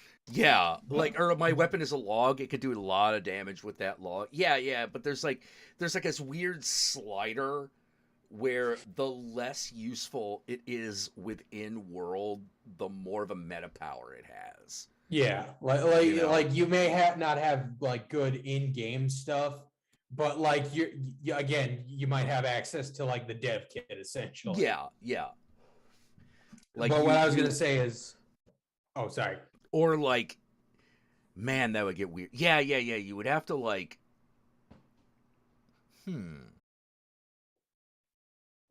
Here's one of the things I was considering. Okay, so I would imagine this would be like a counter type thing you would use. I don't know who would have it or what class would use it, but it would essentially be like if like however many ways, I don't know how you would start it up, but like as a counter you can claim that your opponent was cheating and have it actually count and have that undone. No, that doesn't feel like isekai. Isekai but feels you could call like, it John's. I'm not sure I get the reference. Oh, you haven't heard of that? Like No. that, like someone refers to something as John's when like you're making excuses for why you lost. Oh no. That doesn't feel like isekai. Isekai feels is one of those where like the rules of a role-playing game somehow affect the role-playing game world. Okay, I suppose I went a little bit more fighting. Yeah. That's a little farther afield. That's okay. Yeah, that was more broadly video game stuff. All right. So, yeah. You know, it's why I brought up the time I was reincarnated as a slime, because like I thought that was a clever use of the rules of a role-playing game. Oh yeah. You know, he has a name. Okay, now he's not just a random monster. Now he has now he's plot now he has relevant. real hit points and a plot and like all that jazz. You know, he's got backstory. We're invested. Now he has to stick around. Now he has to stick around for longer. Yeah. Now he can resurrect. You know, oh, that should probably actually be one of them, which is like you could resurrect. Oh yeah, you could resurrect an NPC, but you can't resurrect a player character. You know, like that's just, like resurrecting a player character. That's like a game power. That's a real thing in the world. But all the other NPCs just die off. But if you one of the meta powers could be you can resurrect one of them. You know, and then because again, if you leverage that right, you become like a god. But your stat is still I'm a kobold. You know, like. My name is Nifkin the Kobold, and I can bring people back from the dead. Anyone? Well, no, they can't really be that plot relevant. Yeah. But I can bring back any jobber. Yeah. I get, you know, you want me to bring back the mayor of the town? I can do that. You know. You want me to bring back this one Noel? Yeah, I can bring that guy back. One of the best D&D animes is Overlord. Oh, I haven't seen Overlord. I've heard about it. The one with the guy who ends up becoming like and that's also an isekai. Yeah. And the guy ends up taking on the role of like, I guess, an archlich or whatever. Yeah. He becomes one of the bad guy. He becomes the bad guy, and it's just his. And he's got like his own Legion of rise. Doom. Yeah, his Legion of Doom and all that shit. It's like there's like some kind of like little small bug girl, and there's like a butler, and like there's a giant hamster apparently. That's outstanding. I love it. Yeah. I'm looking at these pictures, and I'm like, well, apparently there's a giant hamster in this. Big ass hamster, hot damn. Yeah. Pay dirt, and then of course there's a sexy lich lady, or not lich, succubus lady. Succubus, yeah, probably. Oh no, I get there is one. Okay, yeah, because I haven't. There 100% is one. That's not just. They're probably no. I've seen that's where this character comes from. Yeah. I've seen people do fan art of her. I just didn't know that. The pale lady with the big cans and the yellowy eyes. Yeah. I did not know this is what she was from. Now you know. Now I know. Yeah. Knowing is half the battle. G.I. Joe. Okay. So Zindale, look, your time is about to arise. So, did you want in, or did you already disappear? Hopefully, you didn't already disappear, and can actually answer the question. Yes. Let's see. Dinosaur Satan says, show up in the aftermath of a raid, and suddenly the kobold has the ability to bring back the whole town. Find out exactly what happened. Wait, Dinosaur Satan? You mean that thing from that Dinosaurs Attack card series thing? Hang on. Wait, is there actually a dinosaur? Satan? Yeah, hang on. Let me get you a picture. I know there's a devil dinosaur, you know. Oh no, hang on. I'll get it. I'll get you a picture. I'll send it to you. Hold on. Hold on. Get there. I'm seeing devil dinosaur. I'm not seeing. No, yeah, Dinosaur but that's Satan. just a red T-Rex. Yeah. I'm not seeing. That's just a T-Rex that got. Oh wait, here we go. I think I found it. I think I found Dinosaur Satan. Okay. Hold on. If you haven't, I'm gonna quick send you this now. Yeah, I'm gonna send it through your Discord.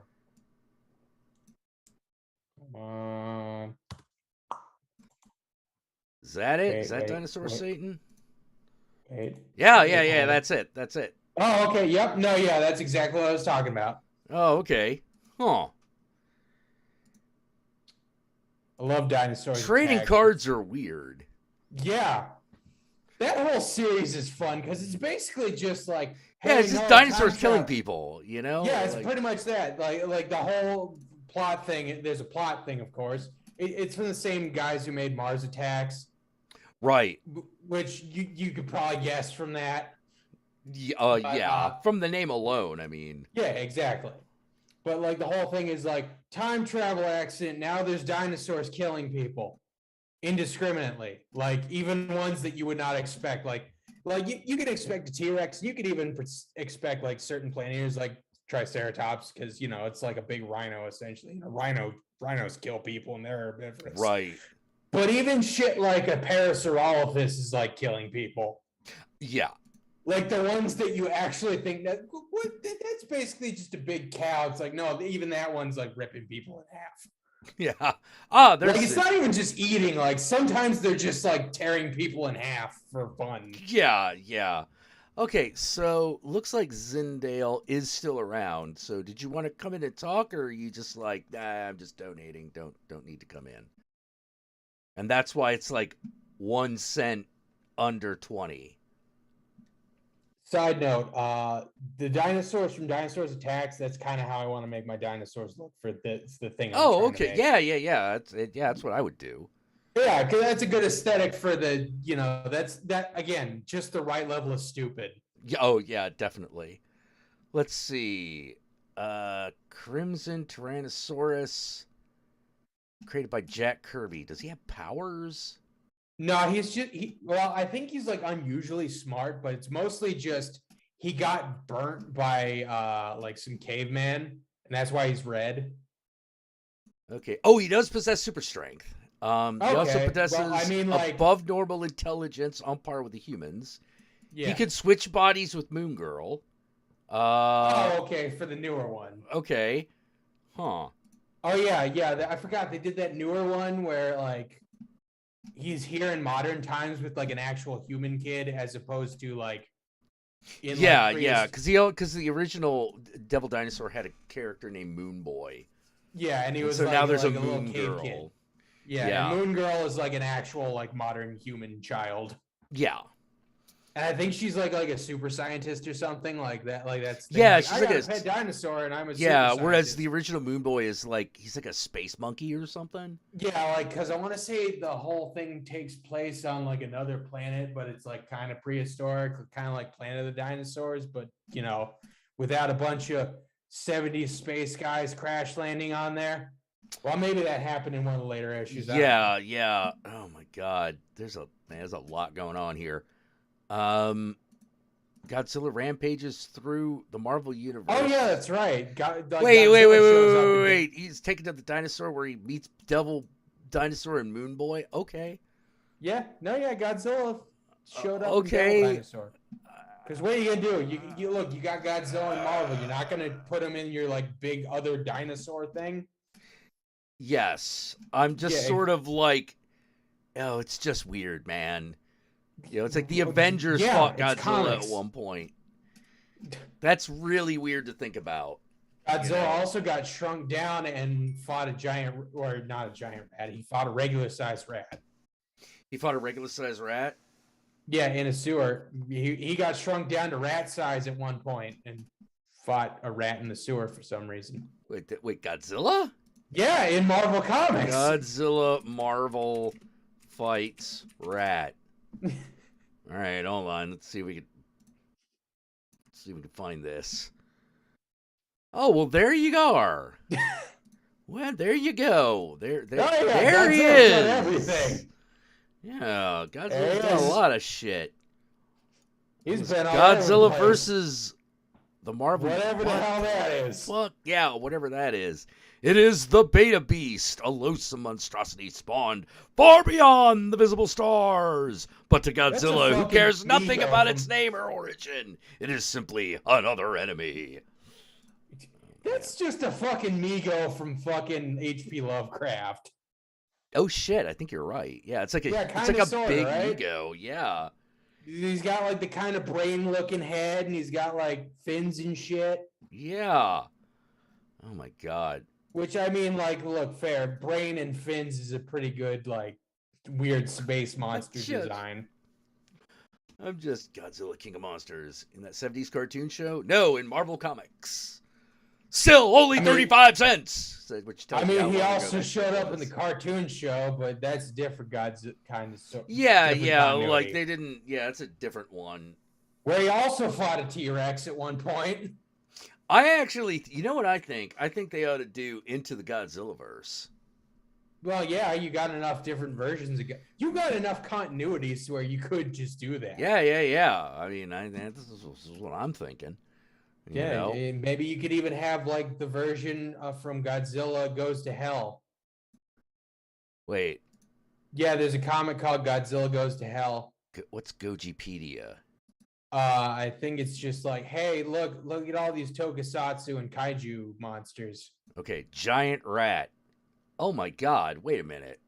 Oh, they actually did have a giant rat. Toho actually has a giant rat character. Wait, is it Toho or is it just one of the others? No, it's Toho. Oh, it's Toho specifically? It's actually Toho. What's it? Onezumi? Mutated rat. What history? Latitude 0. Oh, okay, that makes sense. Like, what is Latitude 0? Oh, that's the one with Cesar Romero and a big ass griffin. Sweet. I know, doesn't that? I just sold you on those two things alone. That's all you need to know. It's like Cesar Romero and a griffin. Hot damn. Oh my god. Again, that level of stupid is what I'm going for. Yeah. All right. All right. Well, it looks like time's about up, so I need to let you go. Yeah, because I'm gonna keep. If you don't, I'm just gonna keep bringing up random things, and you just keep go, wait, what? And then Wait, click what? on it. Yeah, and yeah, we'll be yeah. here And then for we're like just 4 yeah. hours. All right. Well, it was good talking to you again, Thorgrim. You take care, man. You too, man. Oh, that was fun. But yeah, I'm like, I didn't know Cesar Romero was in no tokusatsu film. Now I do. Yeah, no, for real. Damn. All right. This must be in the same era where they did like RoboKong and stuff like that. Oh, how much you join? $20, a $20 donation.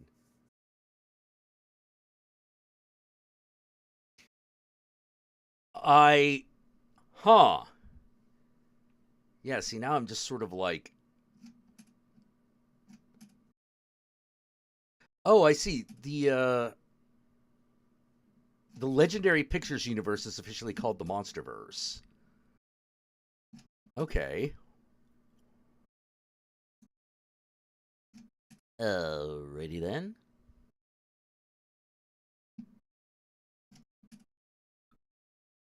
Oh, man.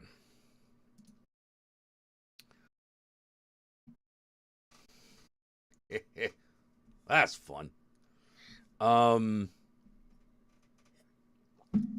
that is. Sorry, I'm. Ah, okay.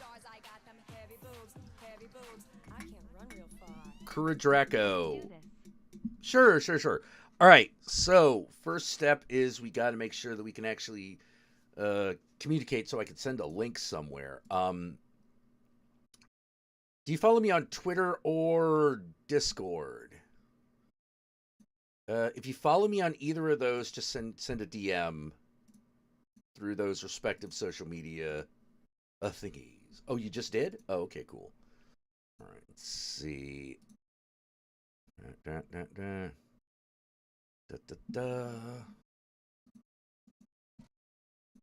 All right, which one was it? Was it? Well, I don't see anything in Discord, and I don't see anything in Twitter either. Did you use Instagram?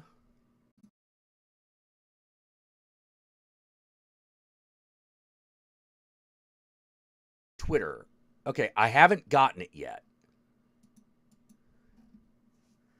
Let me reload.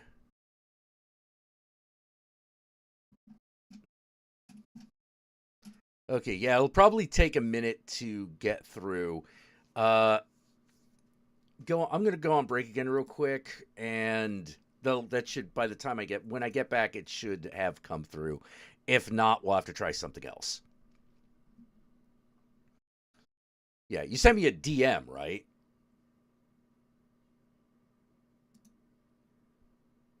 Oh, Instagram. Oh, okay. Right. Okay, yeah. That's a different one. Dun, dun, dun, dun, dun. Nope, most recent.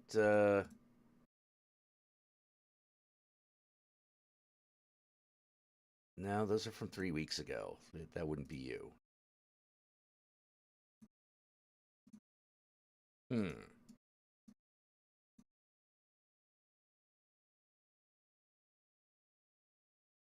Twitter. Yeah, did you send me a request or an actual message?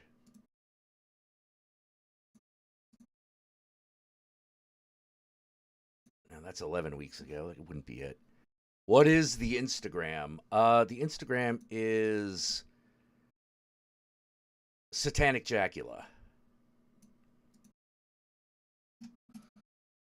You should see it because there'll be my face and my cat.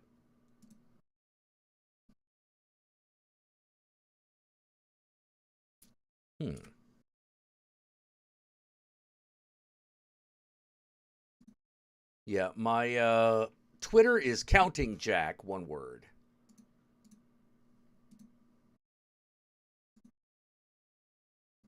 All right, while I wait for hold on. Okay, Valadares. There we go. What the fuck is... Where'd it go? It's like, Validarius wants to send you a message. Okay, cool. Where is it? Did you... The fuck just happened?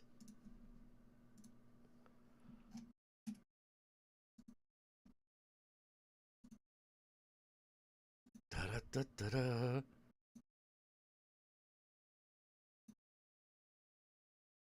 Yeah, you send it to Satanic Jackula, right? Not another one, right?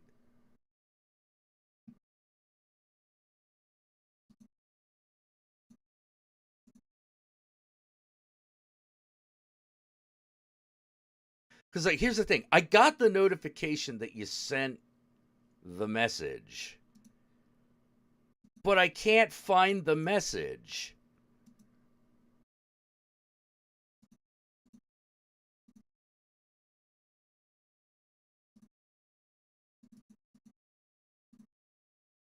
How the hell?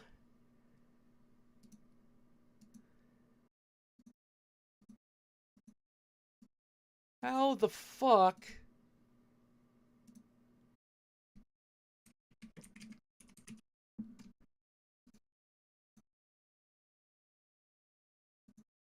What the shit is this?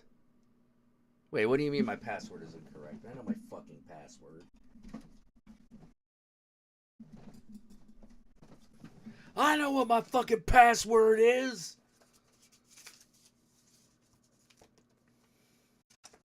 Come on. Come on.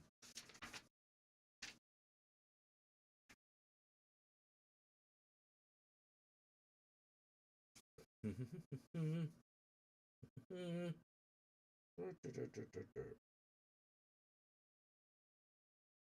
gotta be kidding me. Okay,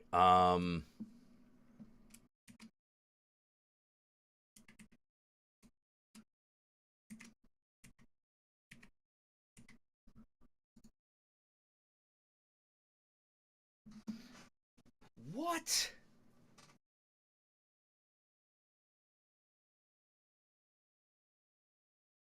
Four requests. Okay. Oh, there we... Wait, why is it showing me on one, not the other? All right, hang on a minute.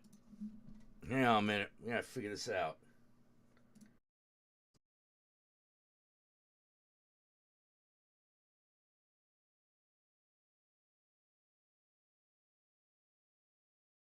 Okay. Top requests. I don't have top requests. Just put in the fucking... Okay. Old man yells at technology. We're getting there. We're getting there. I see your message on the phone. Now I just need to...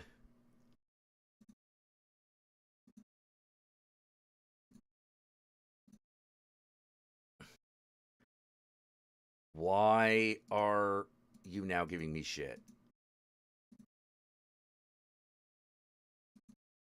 Why am I not... What the hell? This doesn't make any sense. Dun, dun, dun, dun, dun, dun. Hold on. Instagram! Alright. There's Instagram.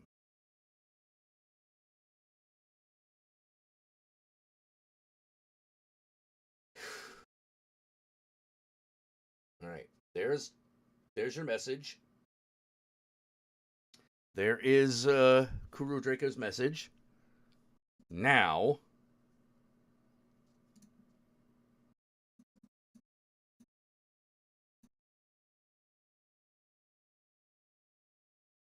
Yeah, confirm it's me. Yeah. Email sent. Mm-hmm. You can't see it. I don't want you to see it. Hang on. We're getting there.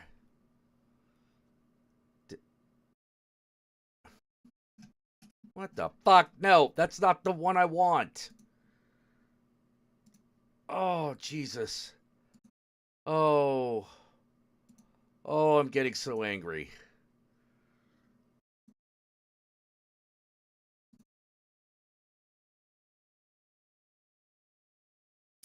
Okay.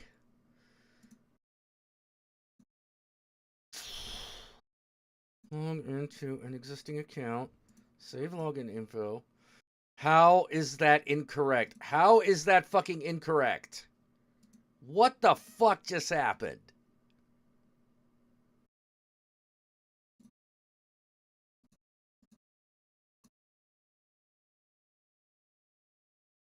Oh, BKB. All right, so it looks like you're gonna. Whatever's going on with Instagram, I'm not gonna be able to fix at the moment. So send me a Twitter DM at Counting Jack.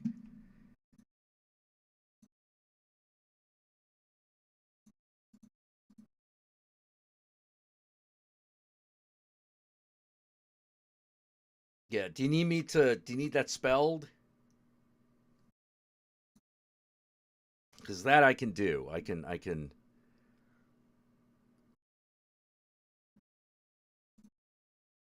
Da da da da da. Da da da da da da. Come on. Stop. Stop giving me shit.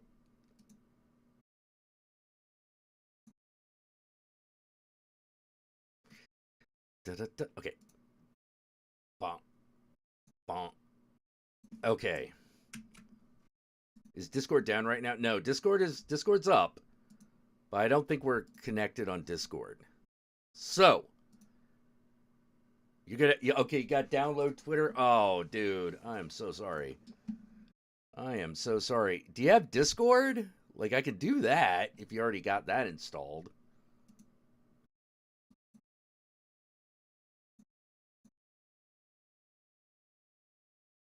Oh, it's a new phone. Oh, okay. All right. So I'll give you a little time to like install the Twitter. Sorry, Instagram should have worked. I have no idea what the fuck happened.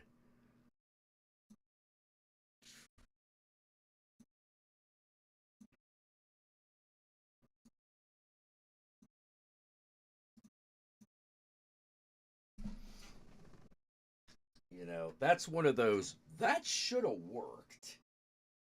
But clearly it didn't.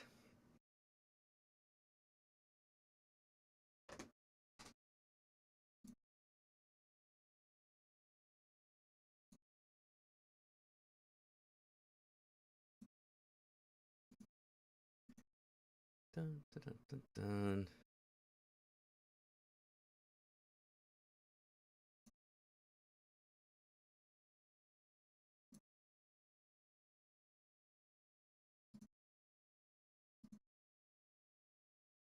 Email sent. Okay, good.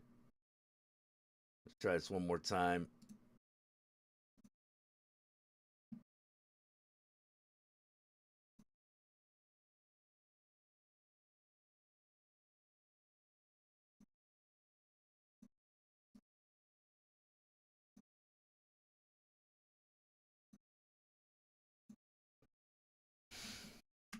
Wow. Okay.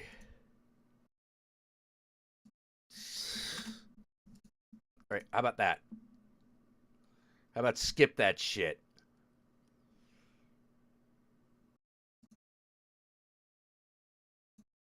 Wait, are we back? Did I get it back?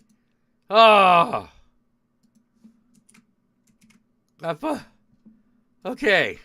I'm back on my Instagram. Sorry about that. That is that shouldn't be. All right, I'm gonna send you the I'll send you the invite through Instagram, and then I'm gonna like deal with the shit that I need to deal with. Yeah, you should be able to just open it. It's a Zoom link, so it should just work.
Okay, and we're back. Hey, how you doing, Kuro Draco? Oh shit, we can't hear you. Hold on, let me make sure that's not me. Say something again. Hello? Ah, there we go. Okay, great. Okay. Yeah, Ah, technology. yeah, I know, right? So where are you calling in from? Uh, I'm in Fontana right now, but yeah, You're where? Fontana, California. Oh, okay. Cali. Yeah. Okay. Yeah. Oh, man. You know what I was just thinking about? What? Pee Wee Herman. I was thinking about Pee Wee Herman because I was looking at Netflix, like they're watching something on Netflix in the other room, and I thought about it, and I was like, hey, remember when Netflix would like the really early days of its streaming, original streaming content? It was all like weird sequels to shit you thought you'd never get a sequel to. Like, you know, hey, here's a new Pee Wee Herman movie. Hey, here's a sequel to City Slickers for some reason. Like as if the Legend of Curly's Gold wasn't bad enough. You know, but no, I was just thinking about that. And I was thinking about that because the co-star of Pee-wee's Big Holiday, which is the Netflix original, is Joe Manganiello. And Joe Manganiello is also on the movie that they're watching right now, which is Rampage. Oh, okay. I You mean, know? I'm going to admit I have never really been a big fan of him because I wasn't raised here in the United States, so I That's knew about fine. him. I knew about him, but yeah, he wasn't like I was like, oh, that's a weird guy. You know? Yeah. Are you calling But in from work? yes, I got stuck on the graveyard shift. Oh, jeez. It's all right. I can tell it's a fucking laugh a minute over there. You seem to be the only one there. Pretty much. Oh, jeez. Literally the graveyard shift. Oh, God. Oh. So But what? yeah, what no. So what do you do? Like that's clearly a warehouse of some kind. Yes, security. We just keep everything doesn't leave. Got it. That's about it. Okay, so you're the graveyard shift security guard. Yes. Got it. Oh man. Hey, Cody's like, I love Rampage. Yeah, where's Absolute from? I forget. I'm drinking whiskey. No, not Uwe Boll's Rampage. Like there's another Rampage based off of the video game. You know, with the giant monkey and the giant monkey, giant wolf, and the giant crocodile. Come on. Boom. It's got the rock in it. Yep. Yeah. that actually it wasn't as bad as I thought it was going to be. You know. No, it isn't. It's not that you're like it's exactly what's on the tin, you know, like you watch it and you're like, this could have been way worse, you know? Oh yeah, absolutely. It's got monsters climbing buildings, you know? It's got the rock going, no, don't hurt him just because he's different, you know? It's San Andreas, but with a giant monkey. Yeah, pretty much. It's San Andreas, but with 3 giant monsters. Yeah, you know? San Andreas meets King Kong. Yeah, that's all it really had to be. You know, that's all it really had to be, and I appreciate that. No, if you want something delicious, I just found out about this. It's like when I was texting, putting on the chat, is called Tokyo Shin Heroes, which is a crossover between all the Hideo. I keep forgetting his name. The director of Evangelion. So he's throwing everything that he has directed. So he's putting Evangelion. Wait, what is this called again? I believe it's Tokyo Shin Heroes. Tokyo Shin? Yeah. Tokyo Shin. Yeah, it's a crossover. Ultraman, Godzilla, Kamen Rider, and Evangelion, all on the same channel. Hold on.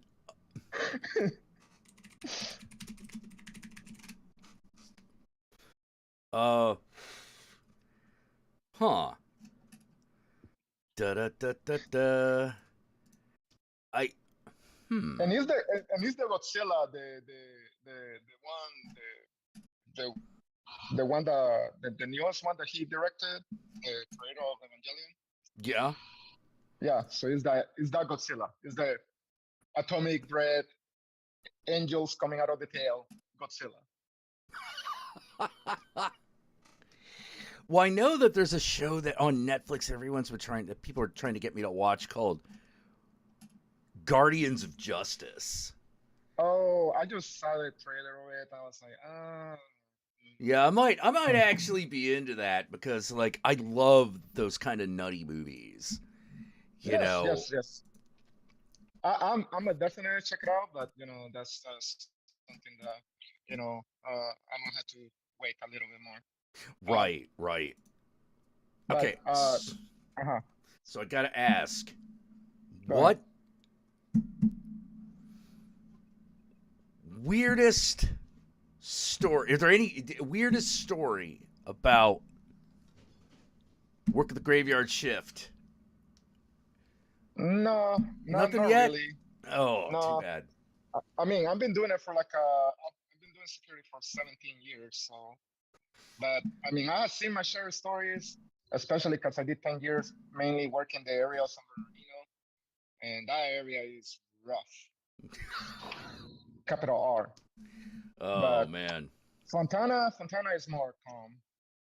Yeah. Okay, so what's the weird wackiest thing that ever happened ever? You being a security guard. I think one time they dropped a girl in a bikini like about 3 a.m. in the morning. What?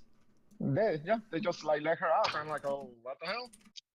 And yeah, like no shoes, no nothing, no even a purse, nothing. Yeah, so that's pretty You're crazy. just like, yeah, she just goes in front of this place. That's where that goes. And I don't know if she was like a drug or something, Mm-hmm. She wasn't clearly on a great state of mind. Mm-hmm. But she just ended up leaving the parking lot. That was as odd as it got. I mean, you get like kids doing the beer runs, getting drunk. Yeah. I mean, nothing crazy. Yeah, nothing too bad, but at the same time, it's like, what? Sorry, I'm just trying to figure out why they thought, yeah, girl in a bikini, look, there's a warehouse, we'll put her there. Oh, no, it wasn't on this warehouse. It was on a plaza in San Bernardino. Oh, okay, okay. It was like an empty lot. They just like drove down there, opened the door, and like basically they let her out. Like, they were dropping a cat or a dog. Oh my God, that is... Oh, yeah. Okay, that was in San Bernardino. Yeah. North of Riverside, just north of Riverside, but don't let that fool you. No. San Bernardino is its own kind of crazy. I mean, they were trying to fix it, but it all went downhill, man. Like, the city went bankrupt, and this is pre-COVID, by the way. So I don't think it got any better. Yeah. I'm like, San Bernardino is like one of those places that like, yeah. Whatever you have heard of San Bernardino, I can guarantee you it's true. Yeah. It's very. I don't even know how to describe San Bernardino. I've only been there like once, but it's. All I can say is don't go to Moscow. That's literally red zone. Don't go to what? Moscow. Muscovy? It's like it's kind of like a farmland. Yeah, I was about to say it looks like every sort of like Southern California wasteland when you ever see in a movie. They have an area around down there called Aguas Mansas. No even electricity, man. Oh, geez. Oh yeah, it's completely dead zone, and people disappeared down there, man. Oh. To never be found again. Ooh. Yeah, the place we got up north, the place where people disappear is Humboldt. Because of that mountain where all the weed farms on. They used to be like super dangerous. I'm not sure it isn't still. You know, I mean, there is nothing but like a farm, and then it's like a dirt job. Like they do cement mixing and all that stuff, but that's it. There is nothing down there. If anything, I'm pretty sure they do military and SWAT, drills down there, just because Jesus. it's that isolated. Yeah, yeah, that sounds about right. That's what they train them. There is like a bare bones, so skeletons of the houses, like Yeah. completely destroyed or something. But I'm pretty sure they use it for like tactics, training, and that sort of stuff. Right. And right now you're in oh yeah, here we go. There's Fullerton and there's Muscoy. Yeah. Wow. Damn. Like, whoa, that looks desolate. Oh no, yeah, like I say, like people straight out don't go down there. You go down there, you know what you're getting into. Oh my god. Like, no, I'm looking at this and I'm just sort of like, yeah, like that looks like a place where a guy's just gonna jump out of a hill with a gun and just be like, yeah, Yeah, wrong turn, yeah. the Hills Have Eyes type things. Yeah, I know. When I saw the remake for the Hill Have Eyes, I swear to God, that's the one thing I was. Oh, okay. Now this looks like they just went to Moscow and shoot. Oh my god. Do they even hold on? I'm looking at this and I'm like, do they even have? All right, here's Muscoy. There is an elementary school. There are 2 elementary schools and a Walmart in the town next in fucking Hudson or Kendall Hills. Oh my god. Oh my god. I used to live on Hesperia, so I know about like desert type areas. But man, Moscow, I'm telling you, takes a cake. Yeah, I'm looking at this and I'm like, I'm betting this is where like a lot of people film movies in California that are like set in Arizona. Oh yeah, I wouldn't even doubt it. Yeah, I wouldn't even doubt it. Fullerton. It's like stupid. Yeah. Fullerton? Oh no. Like the Fullerton we're talking about is in Southern California. Unless Flashman, you are currently in Southern California. Yep, there's Fontana. Yep. Wait. Jack Bullock Park and Multi-Purpose Rink? The hell's that? I actually don't know. Oh, it's some sort of skate park. Oh, okay, that makes sense. Okay. I mean, we have a skate park here by North Fontana. Man, it's a big park, so it's like made out of small parks. So it even has an aquatic park. Oh my god. And it has a skate park, park for dogs, and yeah, it's a pretty nice community down here. Oh man. Better than San Bernardino, I can guarantee you that much. Yeah. Well, I'm also like, ooh, there's also an El Pollo Loco, but then again, those places are kind of all over the place. Oh yeah. I just really like El Pollo Loco. Have you tried Juan Pollo? Oh yeah. Okay, so Juan Pollo to me is better. Yeah. Oh no. Yeah, it is. It's just one of those. It's easier to find an El Pollo Loco, you know? Oh yeah, absolutely. Hey, I have a question for you. Sure. I know I've been bugging on the chat on that. Are you going to watch Bastard? Bastard. Oh, Yes. I don't know. Here's the thing. I don't watch a lot of the amount of anime that I used to. Okay, just do this. Just put Netflix Bastard. Netflix Bastard. Okay. Yeah. Do. See, I got It's this. It's like if D&D and hair metal dance, they had a child. That's called Bastard. Well, that sounds like Bastard. I remember the original one. Yes. So they is coming back again. They're like rebooting like the whole thing, and it looks freaking amazing. Oh man, this does look good. Yeah. Yes. He's got his eyeliner and everything. Yes. Yeah. All right. I just are you gonna is there gonna be booby, because like it ain't fucking it ain't Bastard without titty. Oh no, yeah, no. I'm pretty sure it's rated R. It doesn't seem like they're pulling punches. Oh man. Like on the trailer, he bites the ass of the princess. Oh, he has her on his shoulders, and like he's just like trying to chat her up, so she goes like fight her ass. Oh my God. 'Cause Okay. That's the hero we need in 2022. Yeah, this is 2022. Oh, yep, there's that scene. Yep. Oh my God. Yeah, maybe how many episodes is this? That might actually be the kicker. I don't know. I don't know how many episodes the reboot is going to be. All OVAs were only 6. Yeah, let's see.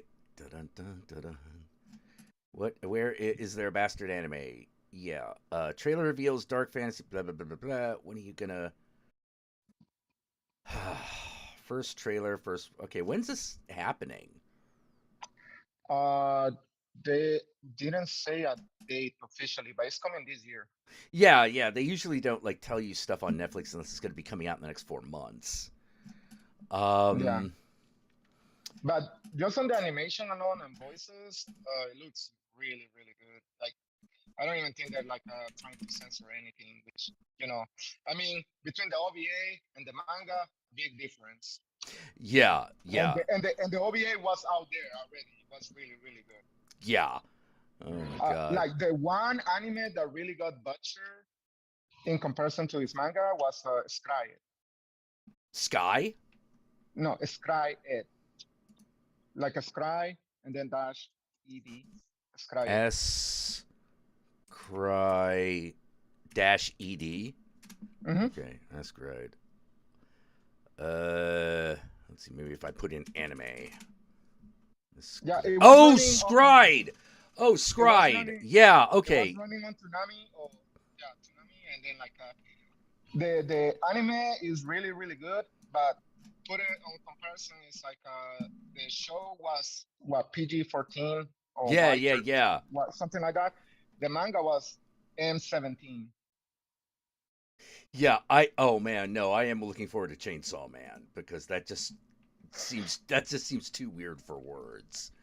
I think it's around the same level than Greek or Chainsaw Man is a bit more like Dorohedoro. As far as like no, you want a good one, you should read Jagan. How do you spell that? Jagaa and a bunch of A's. Jagan. Jagan. Okay. Let's see. Here we go. Jagan. Manga. Oh, it doesn't seem like there is an anime yet. No, I don't even know if they're even going to adapt it. It's very, very out there. Let's see. Average neighborhood police officer who hates his job. Daily monotony is interrupted when he witnesses a gruesome murder committed by a man with the face of a monster. When the creature kills his partner, his mind fills with ways he's wasted his life.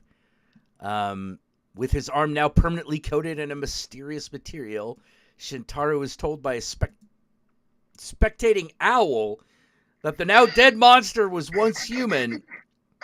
He was affected by this mad xenopus, a frog-like creature that takes control of its host and changes its physical body. So think about Magical Madoka, so Magical Girl. Yeah. But it grants you whatever wish or whatever thing you want the most. It doesn't matter how fucked up it is. Oh my God. The trade-off is it makes you into a fractured human, meaning it makes you kind of like a devil man. So Magical Madoka meets devil man. Gotcha. Man, and the main hero is no Akira. It's literally real. I'm interested. I wonder when where is Chainsaw Man gonna be like fucking showing? I don't know, but it looks pretty good. Yeah, it does. I just don't know where it's gonna be. It's like Chainsaw Man came out around the same time that I was trying to read Jagan. Mm-hmm. And kind of like Jagan like took the spot for me, and I was like, okay, yeah, this is what I'm going to do. Now, if you really want a messed up comic, you should read Venus Makes Me Grow Fur, or puts her fur on me. You still there? Okay. Yes. What were you recommending again? It's called. It's a manga called Venus makes me grow fur or puts fur on me. You can have either of those titles. So it's Venus. Venus puts fur on me. Okay. Yes. Venus puts fur on me. And you Okay. would think it's werewolves, but no. Everyone in clans pretend not to see her bullying, and she's possessed with clear something is wrong. The reality. Wait. Okay, that's just.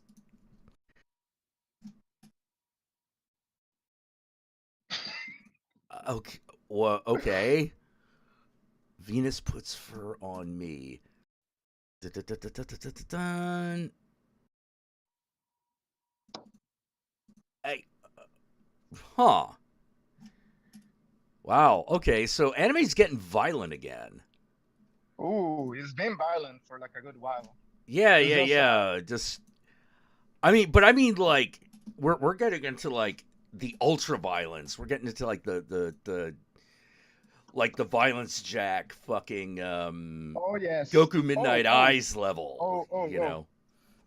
This is one thing that I didn't know until later. Is that basically they're saying that violent jack is Kirafudo from Devilman.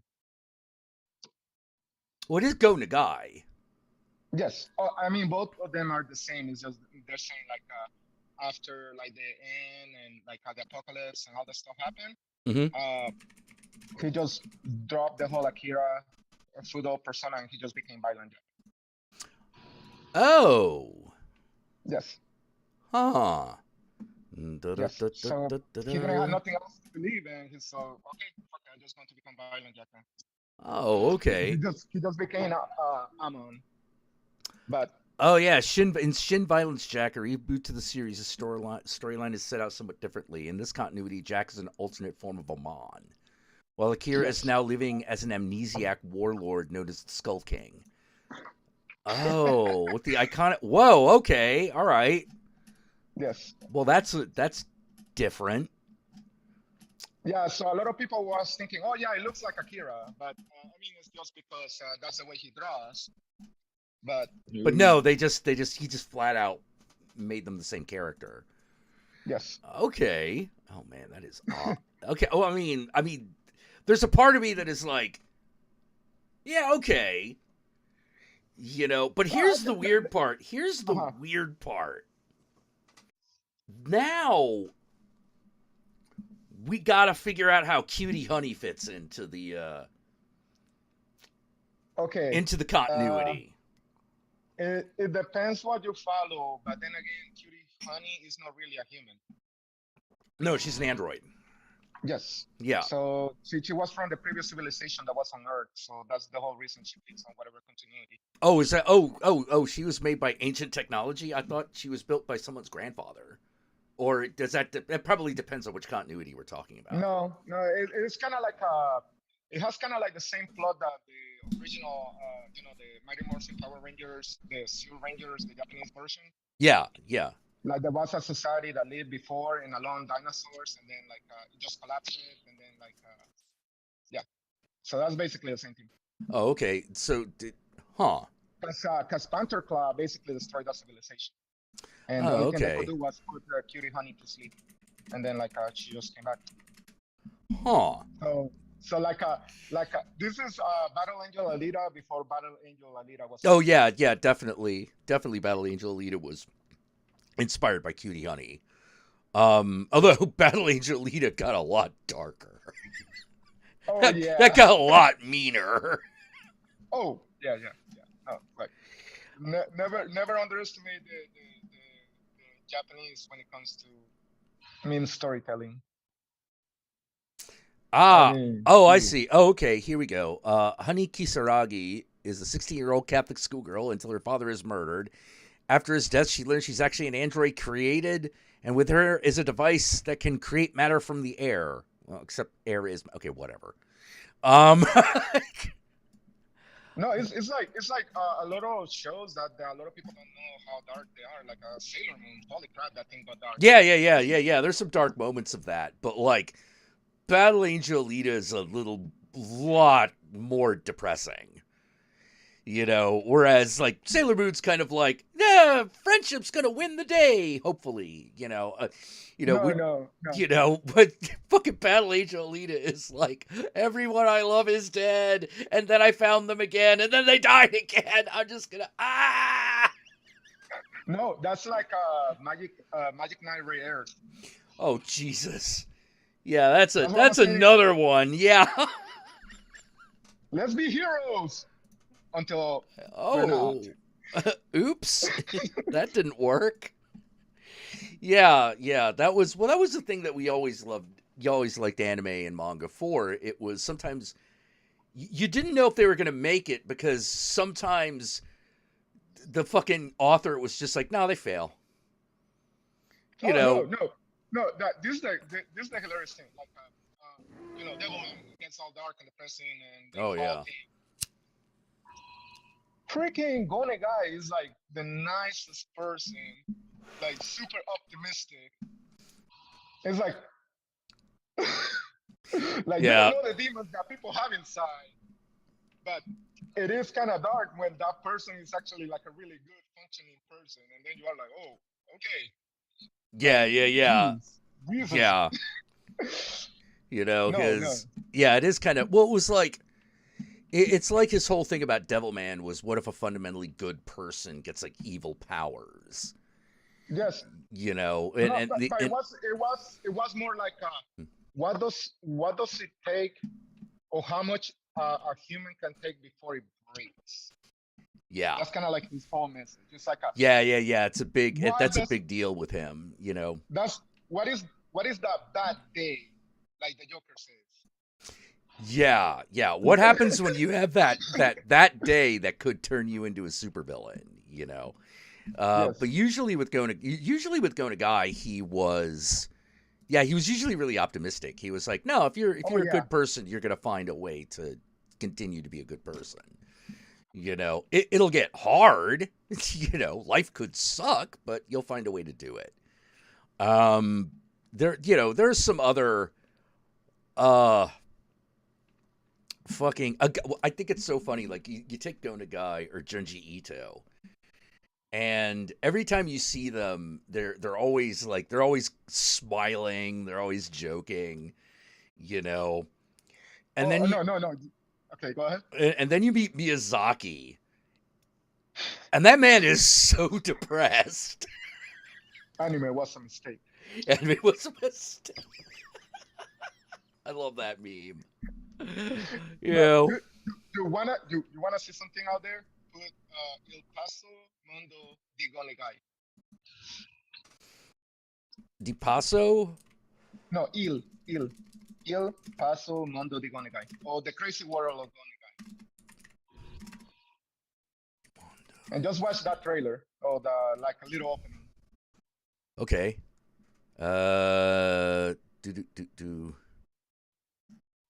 Then you're just going to be like, WTF. Yeah, is this just a is this like a compilation or?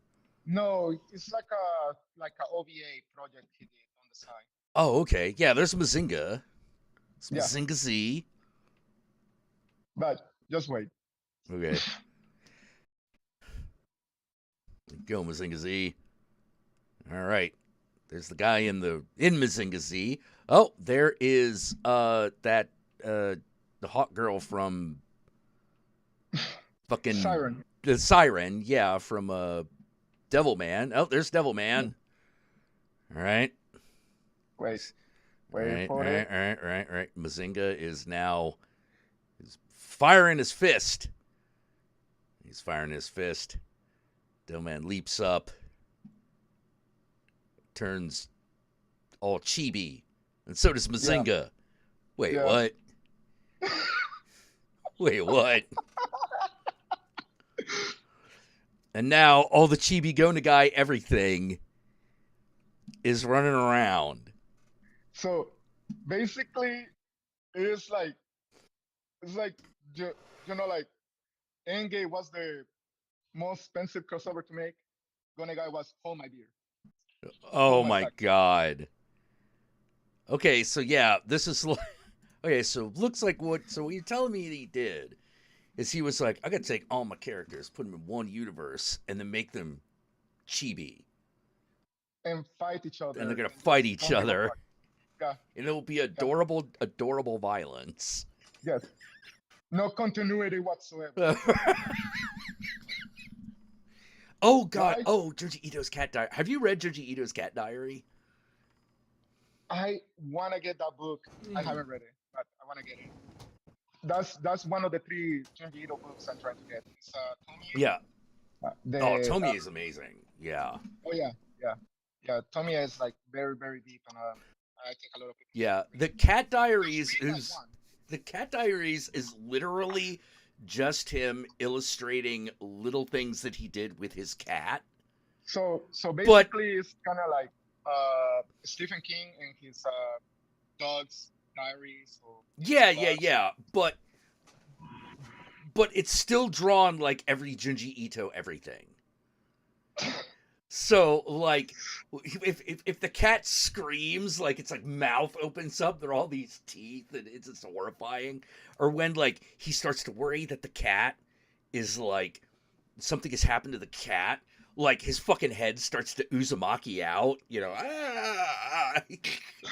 So it's just this fucking cartoon that is just a stories about him and his anxieties as a cat owner, but he's drawn it like Uzumaki. Yes. You know, I've seen some of the panels, but I haven't read that. Really good. I want to get it. I want to get that book. Yeah, yeah. My favorite story is from him. It's actually a short story. It's Army of One. I don't know if you have read that one. I haven't read it, but I know about it.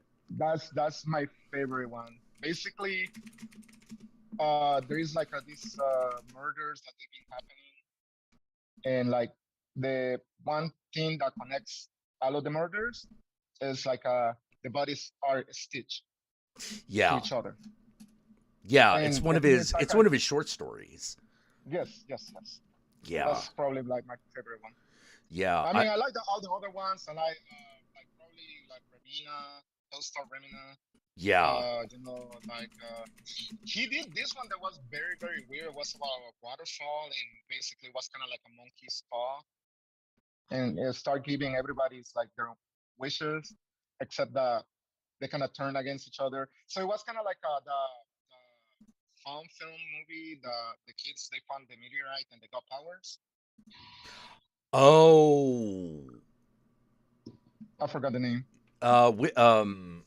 Which one? They're what era? What decade was that movie made? I want to say like 2010s, like around that era. It was okay. Like a film. It's like a students, and they go and they. That sounds like Chronicle. Yes, that. Chronicle. Yeah. So imagine that, but Junji Ito, and they get powers like Dragon Ball Z.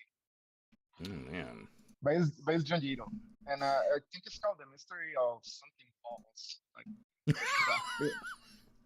yeah, like literally, he just get anime powers, and the other guys start going out to rap, and like the meat guy was already powerful, and he just jeez. no, I had to stop you, but now I had to make everybody forget. I feel like such as a creative person, every time I run into someone like a Junji Ito, I always feel so fucking. I'm like, why am I bothering? You know, like, why am I bothering? Like, this guy just fucking, it's just nailing everything. Yeah, here's a panel from Junji Ito's Cat Diary. Yeah, from the Cat Diary. No, and as a previous cat owner, it's that. Yeah. You want a cat? That's what it is. No. He didn't even have to like take it, went, That's what they do. Yeah, my cat does Junji Ito stuff all the time. The funny thing is that he is such a scaredy cat. I don't know what happened. He didn't used to be. He wasn't in the beginning. In the beginning, he was a little oblivious, actually. But now he's like super reactive to things. He runs all the time. Whenever someone moves, he's like, ah! Well, it's basically because they're predator and prey, so they have like the whole thing like stuck in me. Like, but they also like trying to pounce onto something. So Yeah. they have that duality, and the thing that sucks is like they're already hardwired for both because of so much evolution. So.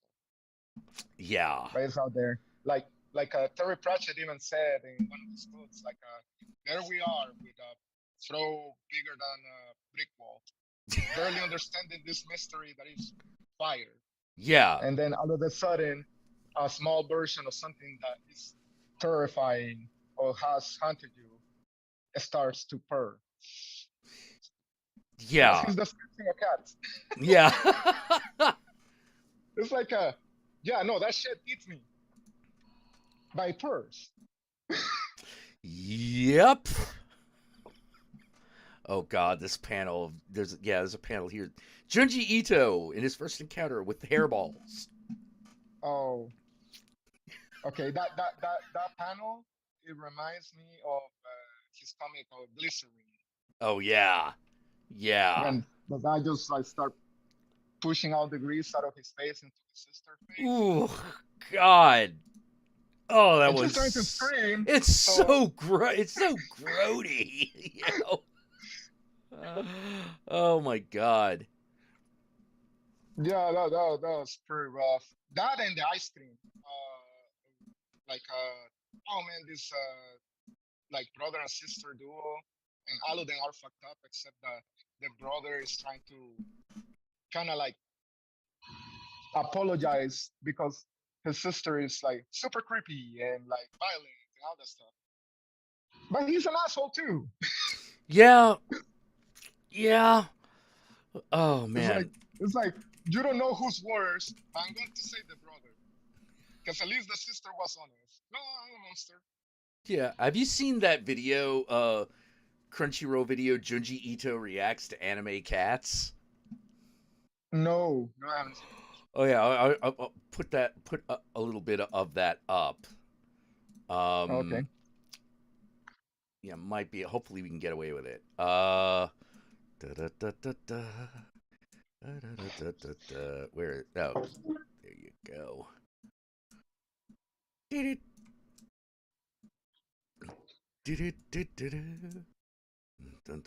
Had you ever read My Neighbor is a Cat? No, I never read that one.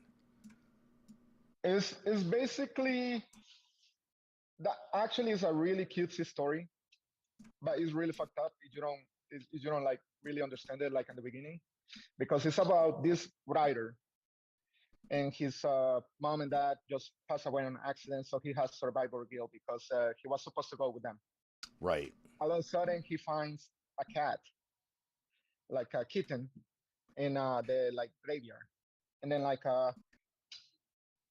the kitten is like aggressive and blah blah blah. And the episode ends with him taking care of it. And it's like, okay, fuck, I have to help this cat. Then the episode restarts from the point of view of the cat. Oh. Yeah. Huh. And the cat never talks. The cat never talks to the owner, except that on her part, she actually, we can hear her. We can hear her talk. Okay, this is Junji Ito reacts to anime cats. Okay. Asumanga.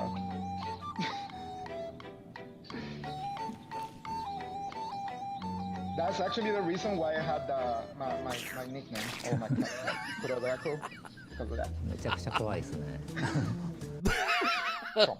Yeah, sorry, I just really like that.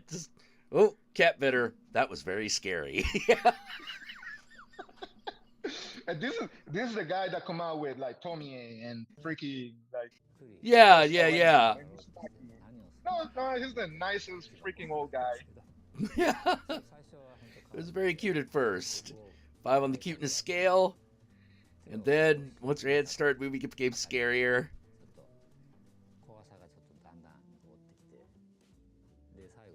Gives it a 5 as 5 scary.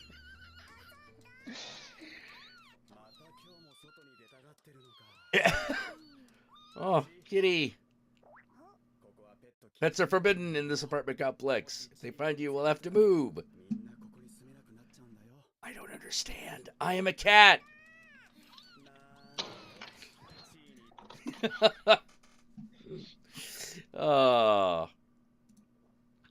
What's the story with the people get trapped in the crevice? Oh shit, I forget the title of that one, but I know which one you're talking about.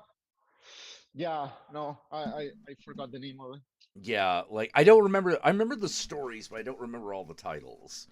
You know, like I remember that story. I also remember the one about the the giant deep sea monster that's transparent and has all these people inside of it. Oh, yeah, I remember that one. Oh man, that one that one I was like, oh, I have to go and check out something. I'll be right back. Go for it.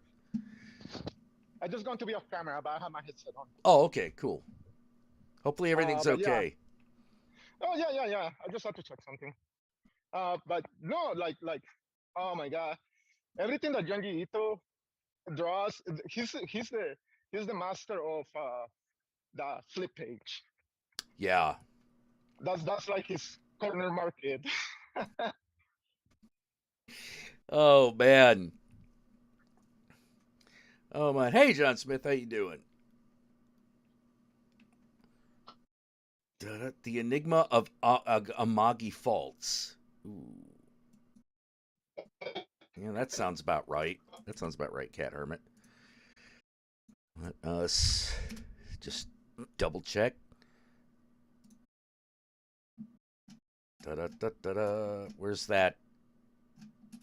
Yep. That's it. It was made for me.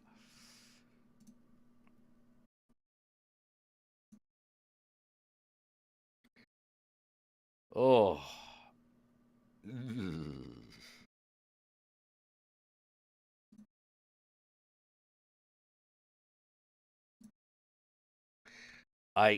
Oh man. Can you hear me?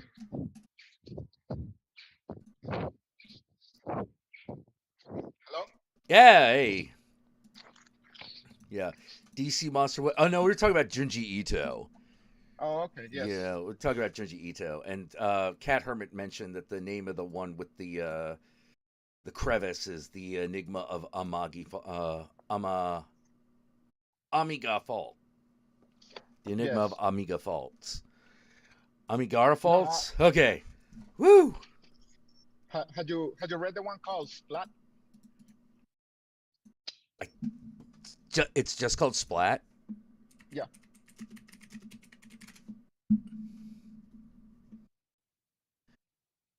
Huh. It's basically they're eating like this supposedly cursed jelly. Yeah.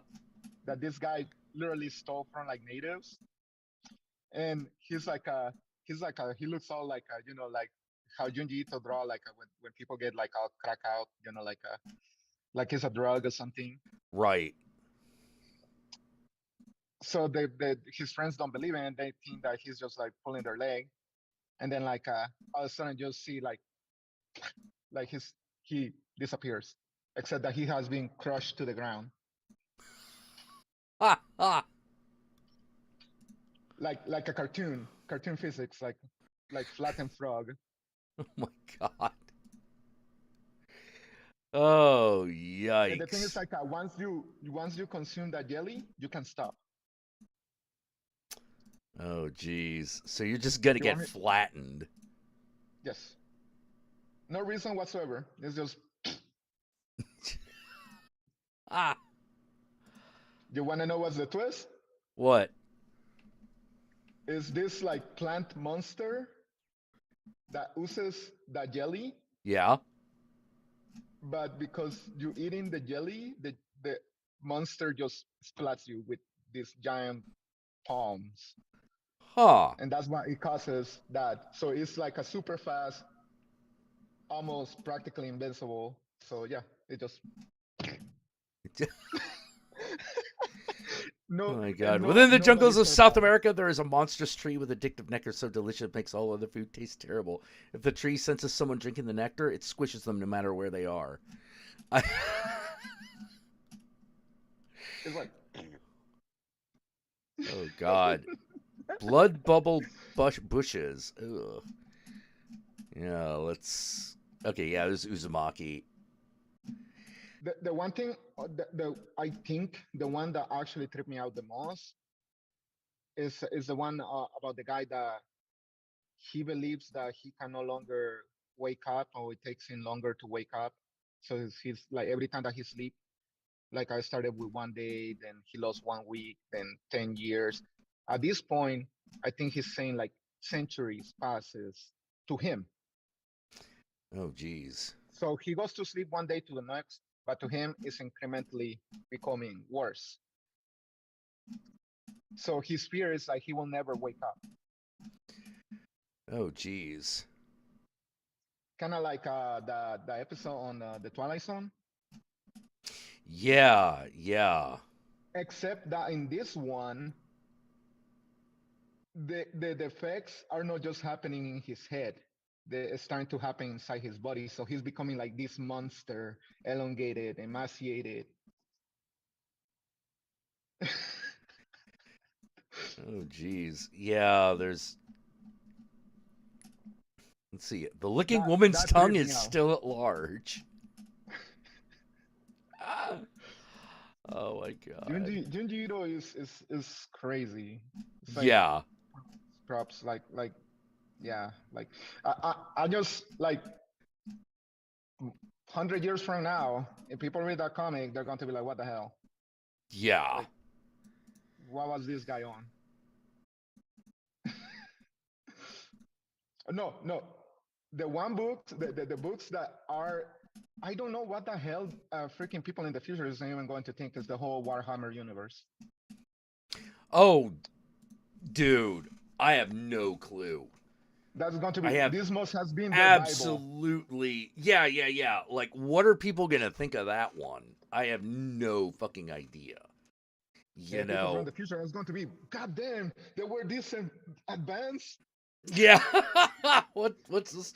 There's demons? What's going on? I'm actually like fucking convinced that that giant ancient book called the the Gigas?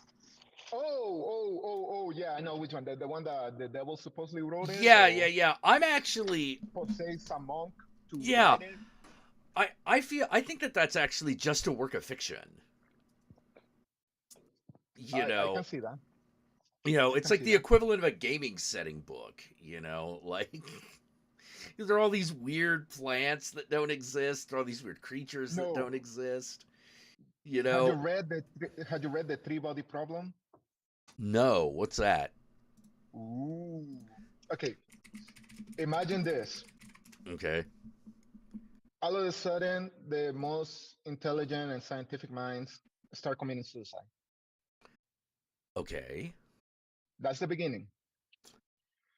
Okay. It takes on this like a guy that is trying to find out what the hell is going on, why the scientists are committing suicide. And basically there is like this shadow organization, kind of like the Illuminati, but they have whatever name. And then like they trying to mask the truth that yes, there is alien life, they already made contact, and they answer. And they basically, because of they are so far apart, but the messages that we've been sending, they finally getting them, and they're coming to Earth, and it's going to take like 400 years before they arrive to Earth. Oh, weird. So right now it's like these two kind of organizations. One, we're going to prepare the world for our overlords. And then the other one says, I know we have to find a way to stop them. And the aliens finally, they were able to decode one of the messages. And these are the end of that book, because it's like a trilogy. Oh my God. And it says, you guys are insects to us. Yes. They are not the good aliens. They are like, we're going to come and terraform the Earth to what we need, because that's what we do. We don't care about you guys. You know. Oh God. We're just coming, and there is nothing you guys can do to stop us. Yikes. And that's at the end of the book, of the first book, and then like the books start going like more into the future and you know all this other stuff. I haven't been able to catch up with the rest, but it's just like very very out there because it's like it's trying to do like the whole racial criticism. Of, I forgot the thing they have in China, the racial disparity between Oh, classes. yeah. Basically, yeah. I don't know what it's referred to as. Critical culture, or I forgot how it's Yeah, called. It's something like that. Like it's really bizarre because the the racism of China works similar enough to the racism of the West that you can identify it, but it doesn't work the same way, even though it has the same effect. It works on the same kind of like a thing with Latinos. It's not so much of the color of the screen. It's more like your social status. Yeah. Like, yeah, in there is an aspect of Asian racism that has to do with the color of the skin, but that's not as deep as the cultural biases against each other, culture Yes. versus culture. So that was what the book is trying to touch on. Yeah, I believe it. That's a major thing. It's It's a hard just thing to recently explain that to it's a hard thing to explain to a lot of Americans because oh yeah. in America it's very simplified. It's sort of like, okay, this color means that thing. Whereas in Asia that also Okay. exists. Okay. Here's the thing. Yeah. My mom, she's dark skinned, Hmm. and we mainly mostly Spaniard. Like I see my grandma. My grandma when she was young, she Hmm. looked very white. They kill a lot of natives in El Salvador, so what they call la masacre back in Yeah. like 1800s. So most of natives from El Salvador are actually from Spanish descent, no native. But my mom is dark skinned. Her sister is dark skinned. Her brothers are light skinned, all of them. Right. So she grew up with that trauma, like Yeah.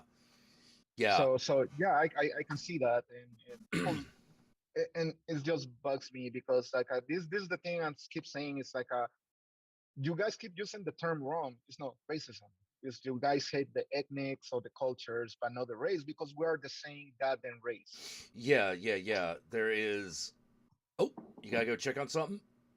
No, it's just sensors. It cuts the light. Oh, I see. I see. Yeah. That's yeah. That is kind of the thing. It is weird because you're like, why did dark skinned people get the short end of whatever stick is going around? You I know? I think I think it's because people don't understand. Like the whole fear is like something that they don't know, and if they got this person that doesn't look like them, that's kind of what it all started, and they try to equate Yeah. light good, dark bad, and if this person looks dark, that means he's bad. Like when the Spaniards came to Central America, they were treated like gods because they were light skinned and blonde Right. hair, Right. non-traditional features, horses. So, oh, they must come from heaven because Yeah. they don't look nothing like us. Because that's They where look the light nothing comes like from, anyone. right? I have Yeah, been it on the probably is pyramids for something the like that. Mayas, and yeah, I'm pretty sure it comes from down there. But the thing is, like in reality, it's just the humans were darker, like around Africa because sun, you know, and the more they move northern towards colder climates, and that's the melanin. They didn't need that much melanin on them. Yeah. It's just Like, adaptations. We are the same race, and that's why it bugs me that keeps saying, "Oh, it's a different race than us." No, no. it's Yeah. another fellow human. Yeah. And well, not only that, even if you break it down to El Salvadorian, even if you just break it down that fine, you're like, there's still that skin-based prejudice, but it's not Oh yeah. quite the same. It's not entirely the same as racism. No, okay. It Here's the thing. exists, but like He- it. he- Go on. Here's the thing: is I grew up down there, and there weren't that many African descendant. Yeah, you had like even my mom, she's dark skinned, but she's not like African American person. Right, right. So I didn't have no that connection or that bias towards African American until I came to this country. I said, oh, okay, cool. I mean, I already knew that they existed. I'm not like illiterate or anything like that. But it's like, oh, okay, yeah. I mean, but the thing is like, I grew up like if somebody is bad, it's because it's bad, not because he's a different color than me. I never equate that. Yeah, yeah. This is what it makes a person bad. Yeah. Whereas in America, we haven't gotten rid of that. It's entirely, and and in many ways we haven't even started. No, the thing that happened is because we didn't have that. We already have our own. Because back in the days, back in the days, there was a caste system in El Salvador, and right. you had the Europeans, the actual Spaniards from actual Spain. Then you had the ones that they were born from Spaniards, and this is like the same Spaniard. The same Spaniard that is born in El Salvador or Central America or whatever, and those were called criollos. Oh yeah. So it's the same thing. It's the same freaking Spanish person with the same Spanish mom with the same Spanish dad, a Spanish kid, except that he was born in America, and now he's like a below. Yeah. You want to go below than that? Is when you grab a native or Indian, and then you have kids with that. Yeah. So now you have mestizos, which are and that's like a second-class citizen already. And then you have below that when you start mixing the natives and the African slaves that they start bringing. So you end up with the sambos, right? Which are like the dark elves of natives. I know. Nobody wants them. They just exist. It's really odd. It's a really odd coding. In Asia, that coding exists as well. Like there is colorism, but it's weird. It's really hard to explain what the difference between colorism and racism is, because there is a very subtle difference, even though you're still talking about one group of people like fucking over the other, in a big way. To me, it boils down to you're just going to make whatever decision that you are or you believe you are entitled to, and it benefits whoever is closer to you. Yeah, exactly. Like to that circle of friends that you have, and if everybody else get fucked, they deserve it. I'm just really interested in what makes up these assumptions. I believe it's just on the fact that we're just trying to self-preservate, and you're just trying to make excuses if you have to do something really fucked up in order to achieve that goal. Could be. Because right now we're seeing it with the whole Ukraine-Russia thing, and yeah, we are.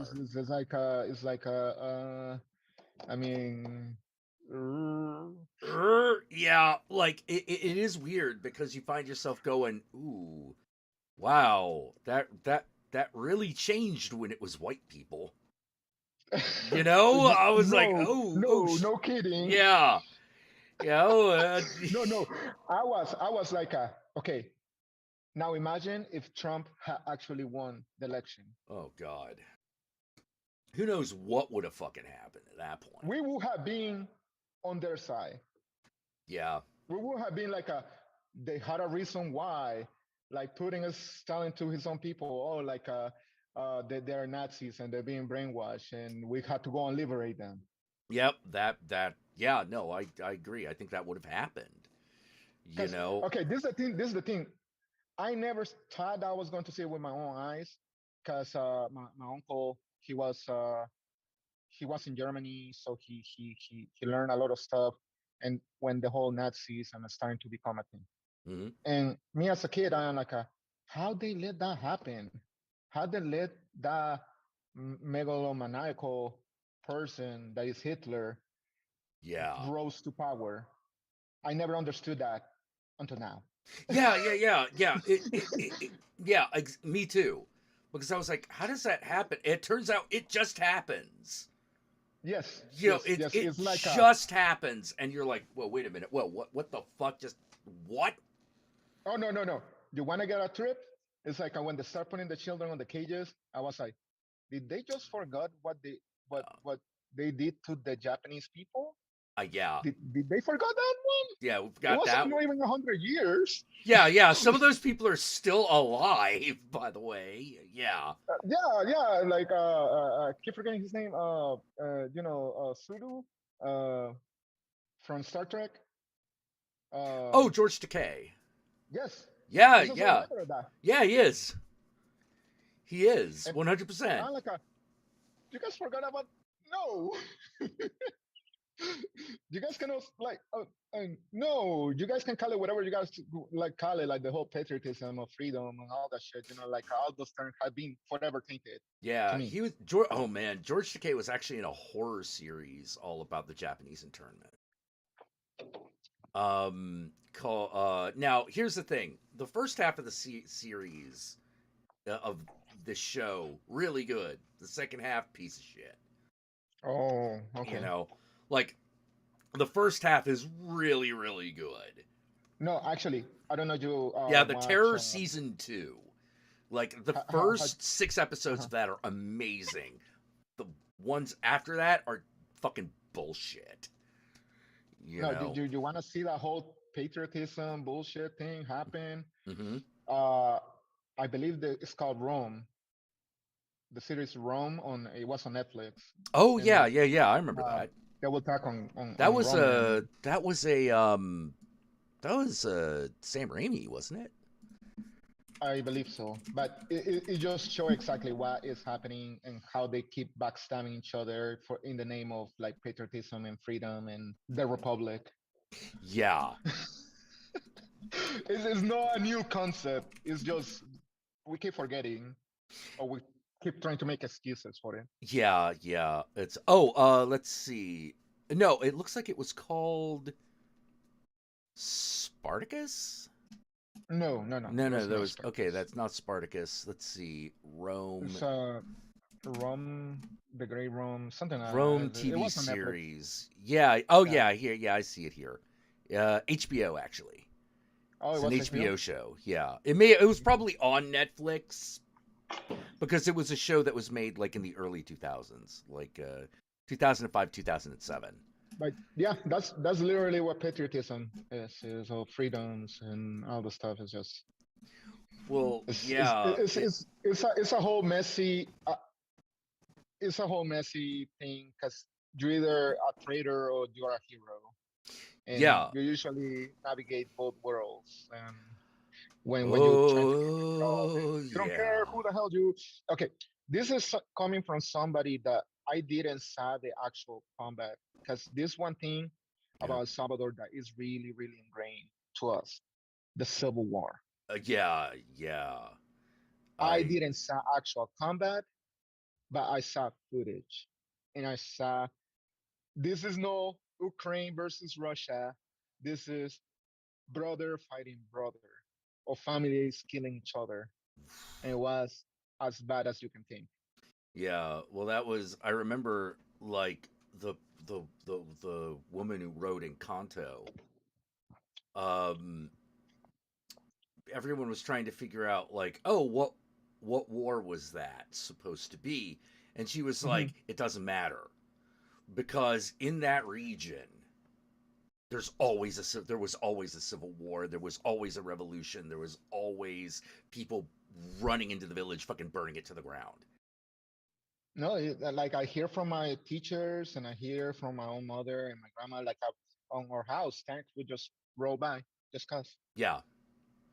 That Yeah. that's what it was. And my uncle, he was in the army, and basically he told me stories of how bad and gruesome it was, and you had to pick a side, and both sides were like bloody hands. There Yeah. was no, there was even the heroes or even the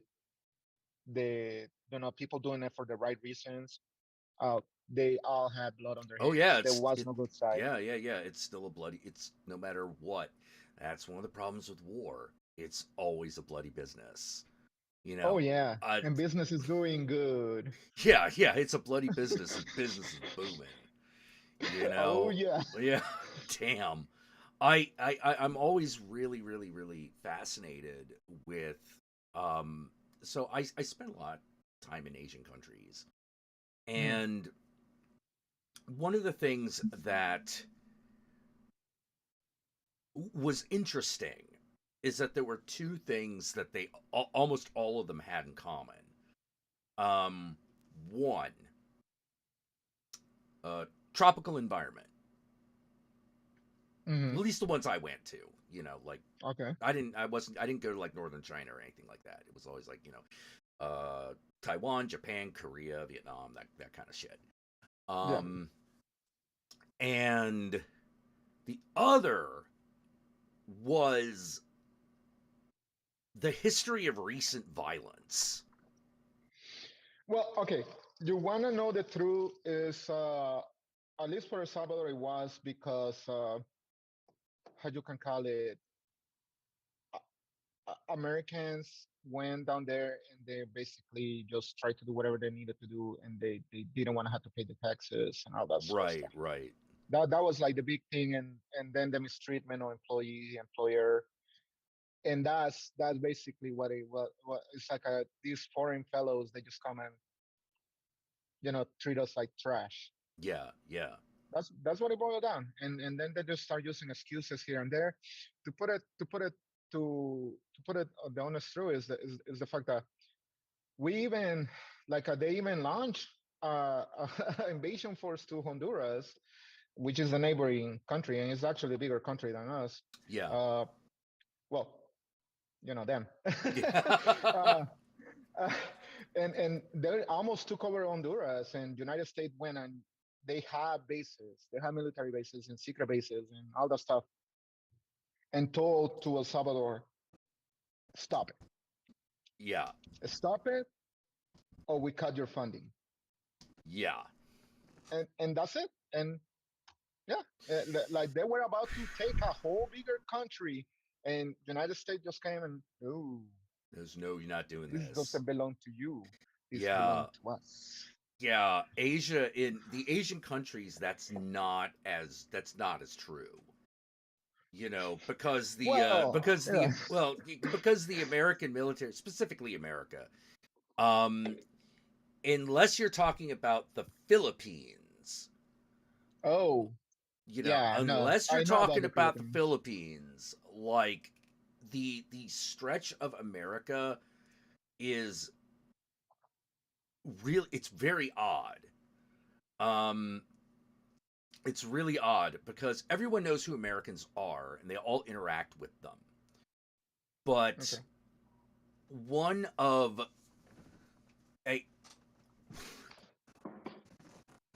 it's really hard to explain what being in those places is like. The closest I've ever been able to get to explaining it to people is it's kind of like Black Lagoon. If you toned Black Lagoon a little bit. Okay. And by a little bit, I don't mean the violence. I just mean the crazy characters. Like the teenage girl with a chainsaw. Okay, that's not as common, I'm trying to remember how it's called, this stupid anime.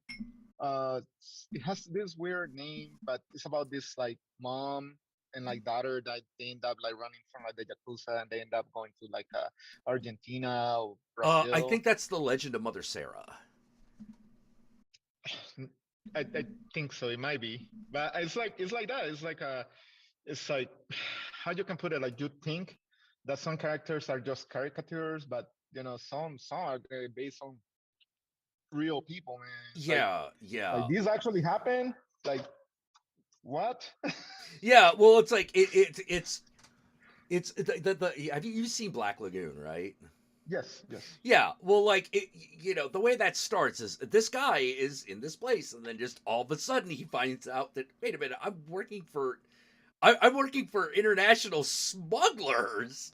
what the fuck is going on? I'm like, yeah, that'll happen. No, That'll happen. Have you seen the Great Pretender? No, I have not. Oh, okay. So imagine a group of cons meet somebody that's trying to con, except Okay. that they already have people conning them. So it's a con within a con. Oh, okay. And that's Oh kind of how it man. starts. Except that at the end of that episode, or that little arc, because it goes on arcs, Yeah. they kind of like okay, you know what, kid? I like your chops.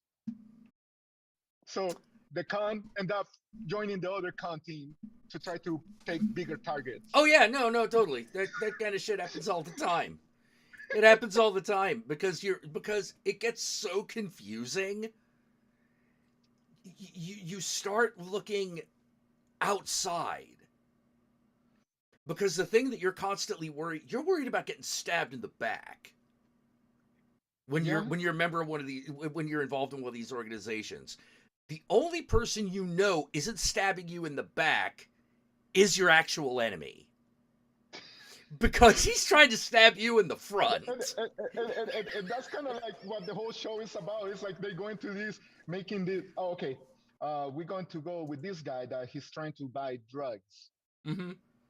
And we're going to go and tell him we're making these drugs that they're cheaper, but they fuck up the person and all the stuff at a cheaper rate, so you can keep pushing it. And the fact is super, except that it wasn't a drug at all, it was just candy. And they gave it to a girl that she was inside already the organization, and she started acting up like it was like the most wonderful drug ever, except that it was just candy. Here's the thing. When you smuggle shit, you smuggle what sells. That's no, but this is like a complete fabricated product that doesn't even exist. Oh, okay. Like think about Breaking Bad, except that. Except there is no blue meth. Yeah. Yeah, there is no blue sky. It's just straight out candy. Yeah. They got people already purchasing like the fake candy. Except that the person that they believed that was under the effects of the drug was just somebody else working for them. Oh my god. So there was never no blue sky. Oh. Okay. All right. Oh man. Oh, I should let you go, man. I need to bring George version in because he also paid. I'll try to do this again. And, yeah. It was how should I refer to you? Kuro, it's fine. Kuro, okay. It was good meeting you, Kuro. You have a good. Hope the rest of the graveyard shift treats you well. Hey, that's why we're here. Yeah. Night, man. All right, man. Bye. Oh man, that was cool. All right, so George, I am pretty sure we've already had the hookup. I know I've had you on before. I just got to remember where that happened. Was that Twitter or Discord? Well, whichever one it is, send me a message on it. I will continue to look.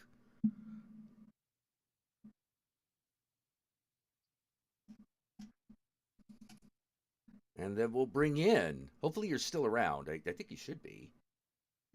Yeah. I still am. I just took away the video. Oh, okay. All right. I better end this meeting. Okay. All right. Night. Take care. All right. So George, yeah.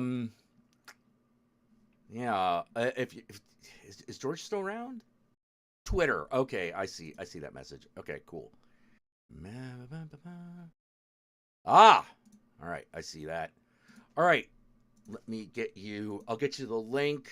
Take a quick break. Be right back. As per usual. As per usual. Da da da da da. There we go.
Ooh, hey.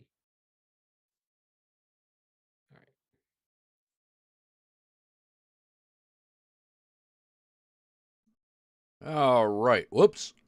I accidentally cut off your head there. That wasn't supposed to I thought happen. that was me. Yeah. No, I think that was. Yeah, that was me. Gotta get you. There we go. That's a little bit better. Ah. And there we are. What's up? Hey, how you doing, man? Doing great. Night off work, so yeah, I'm doing great. Oh, that's awesome. That's awesome. Yeah. What was it? I forget what you told me you did. I'm the night security guard at a hospital. That's right. Okay, I was gonna say was he a security guard too, or am I fucking going crazy? You know, Nope. Nope. Oh, jeez. God, you know what I was thinking about? What? When I was out there? Texas Chainsaw Massacre. What about it? Specifically, Texas Chainsaw 3D. Oh God, no. Yeah, no. Why would you think about that? Because my wife, my lovely wife, is sort of like, I've never seen Texas Chainsaw 3D. I'm gonna watch it. I'm like, I am glad I am not watching it with you. Because I saw that in the motherfucking theater, and oh man, it's bad. I'm sorry. It's bad. It's a Texas Chainsaw Massacre movie where Leatherface throws a chainsaw and hits nobody. Yeah. That should tell you. Now, that's not the worst thing about it, though. That is the worst thing about I think the worst thing about it is the fucking live streaming section. In the 90s. In the 90s. Yeah. Because you're like, what? These kinds of phones didn't exist in the 90s. When was the Texas Chainsaw Massacre supposed to have happened in the 90s? Like, when is this all happening, man? And just, it's bad. I don't, it's still better than, I will still say this. It's better than the Next Generation, which was my first introduction to the Texas Chainsaw Massacre. Oh, yeah. Yeah. I would say Next Generation is the one that everyone forgets exists. It's so bad. Like, it is seared into my memory. Yeah, it's like there are not every franchise, because Nightmare on Elm Street doesn't have one. Nightmare on Elm Street is probably the most consistently good franchise, if you do not count the remake. But like all the others, like Halloween, the Jason movies, and for sure Texas Chainsaw have at least one entry that is such dog shit that everyone forgot it existed. With Friday the 13th, it's Jason Goes to Hell. Everyone forgets what the plot of Jason Goes to Hell is. I don't, because I remember when I watched it. Okay, my brother watched it together, and we were having pizza. It was like the good Pizza Hut pizza. Like, right. Picking up cheese and straw. And we're sitting there eating, and then the guy starts eating Jason's head. And we're like, Town Eccentric, do we forget it or do we block it out? No, you blocked it out. Jason Goes to Hell is all about Jason possessing people as a ghost and killing people. Yeah. Don't that sound good? It was also the first time that it was Jason Goes to Hell. First time they GL Knight's like, Jason Goes to Hell isn't that freaking bad? As a Jason movie, it sucks ass. Like I would have been okay if they had physically turned into Jason. Like then I would have been okay. I'd have been like, if the person who originally ate him just started physically turning into Jason. Yeah. Then it'd be like, okay, like that's the right kind of stupid. But they tried to take it seriously, and I'm like, no. Oh my God, no. Like every Hellraiser after Bloodlines is a guaranteed trash fire. Like guaranteed. They made like eight. They're like 8 of those fuckers. Yeah. Did he go to hell? At the end of the movie, he does. Yeah, At the end of the movie, Jason does go to hell. Now, what pissed me off is I knew the whole movie wasn't going to be Jason in hell, but I thought it was going to at least be a good, like, 10, 20 minutes. Yeah. You know, we didn't even get that. He's blown up at the end, and then Freddy's glove drags Jason into hell, and then, like, all these that's our imps. setup for Freddy vs. Jason. Yeah, and then these imps tear Jason apart, and that's pretty much it. Also, isn't Jason Go to Hell where they have the Necronomicon and the Kandarian dagger, and isn't that what they use to kill Jason? Yeah, it is. It is. It's one of those, like, what the hell is going on? Like someone really wanted to do that. Well, what eventually would have been the sequel to Freddy vs. They wanted Ash and Freddy and Jason to fight one another. Oh yeah, that'd have been fine. Like, let me put it this way: if instead of Jason Goes to Hell, they had made that Jason versus the Deadites or Jason versus Ash, like, that'd have been fine. Because then you're like, okay, well, now we know why this fucking book and this fucking dagger is around. All right, look. Gomez. Behold the kitty. He is a kitty. Behold. All right.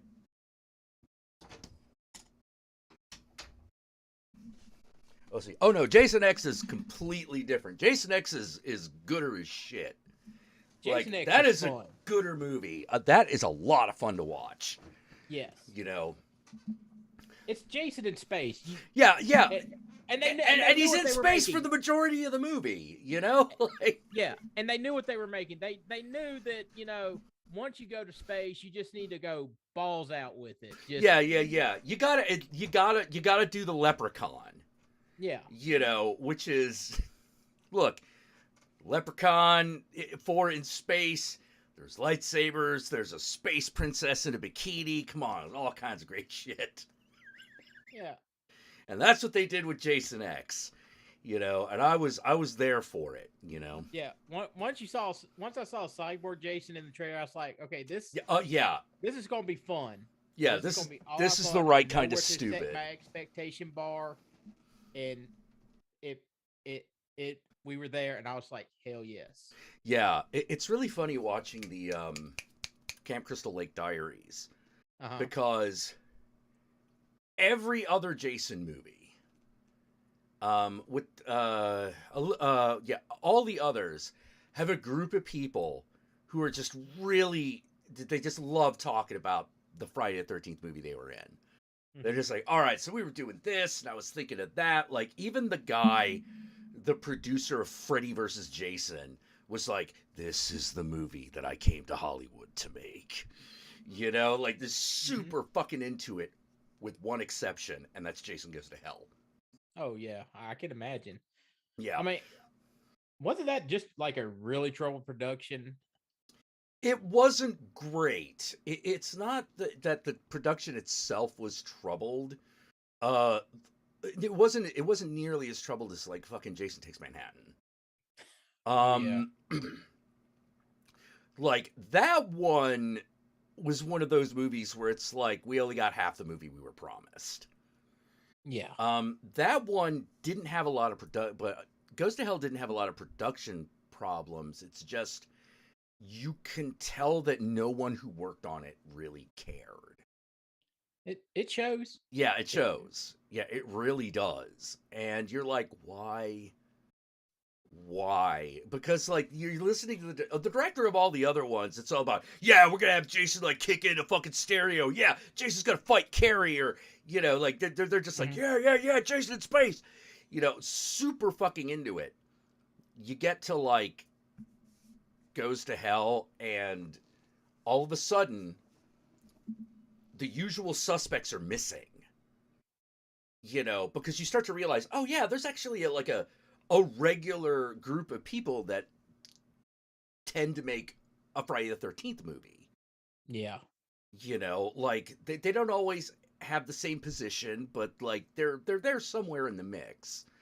You know, like, if you start in one, you might be a background character in another, you know, like, that kind of jazz. If you directed one, you might show up as an extra in another.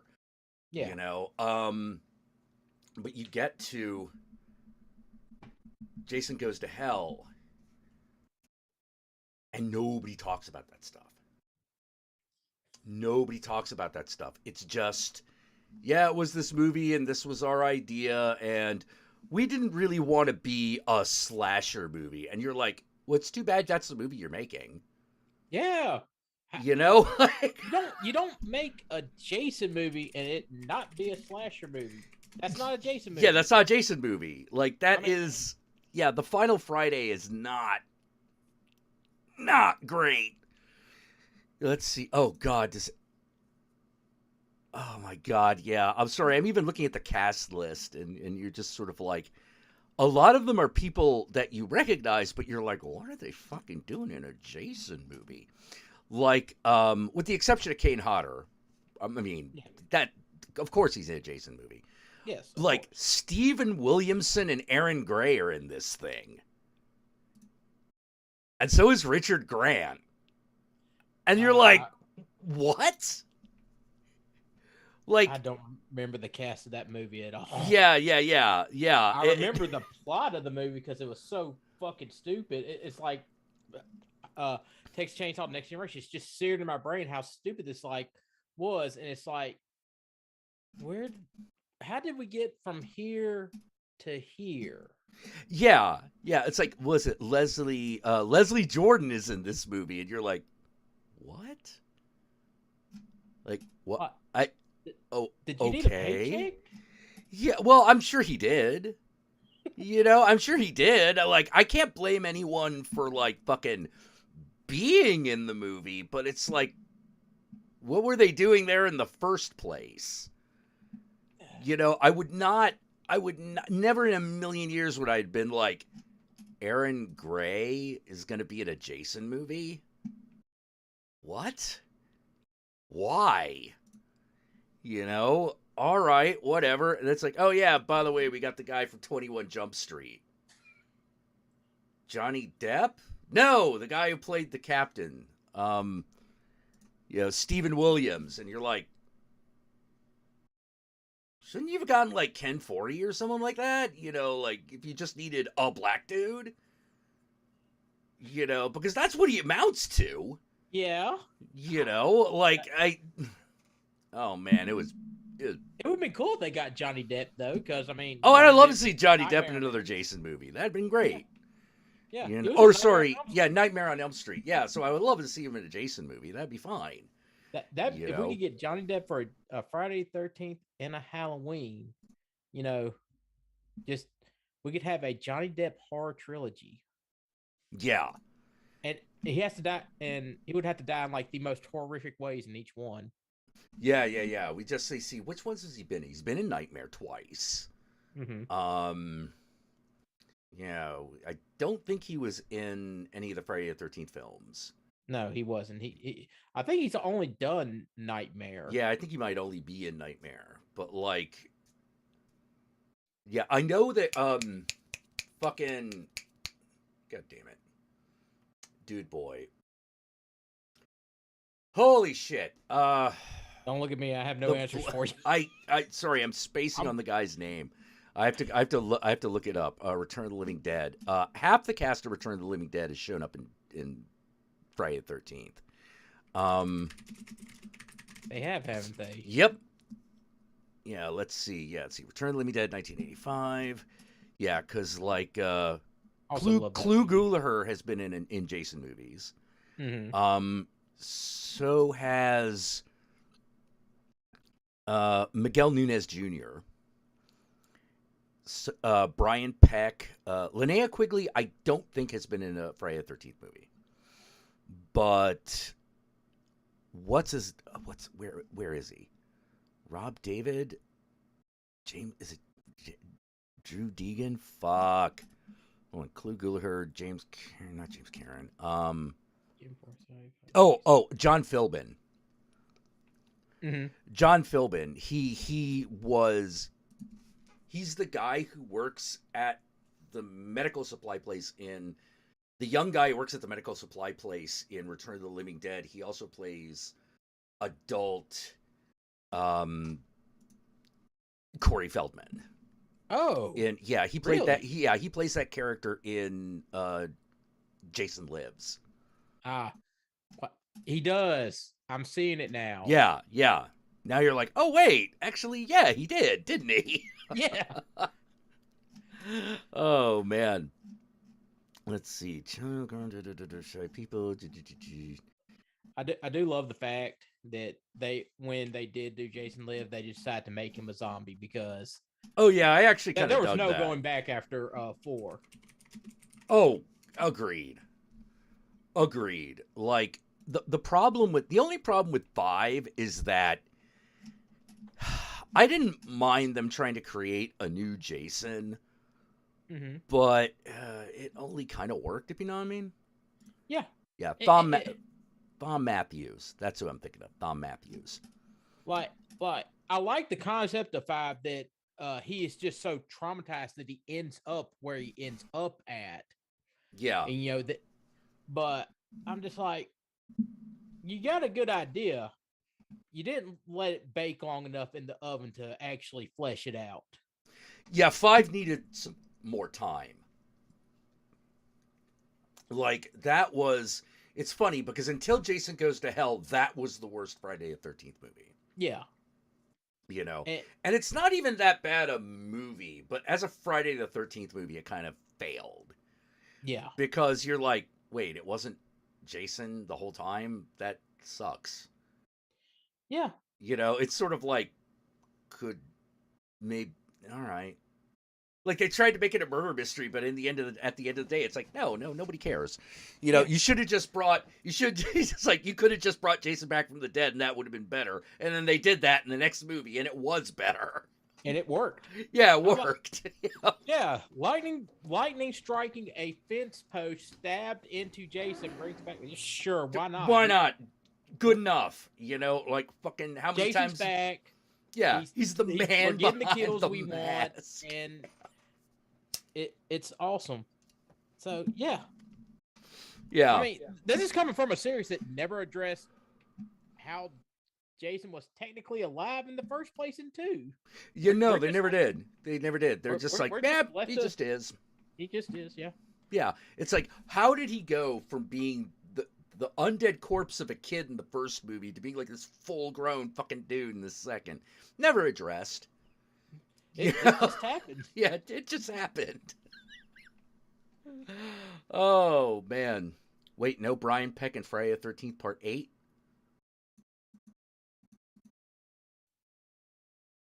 I can't remember. That's a detail I don't remember.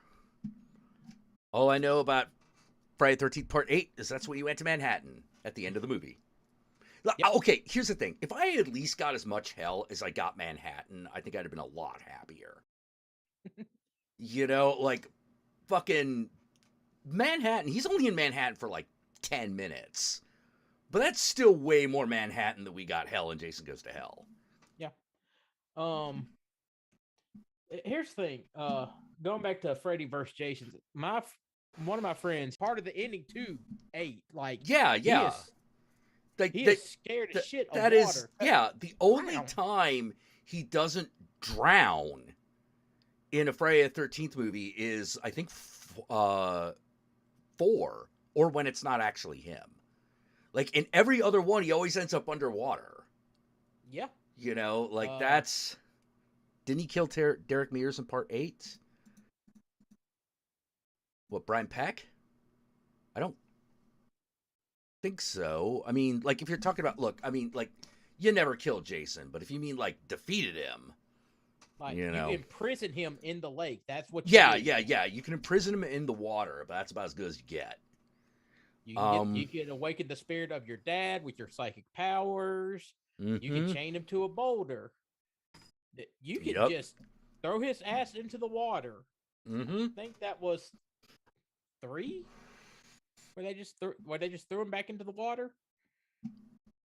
I because the ending to 2 is where she impersonates his mother, and they just ending it 2, she impersonates his mother, and that's how they get away.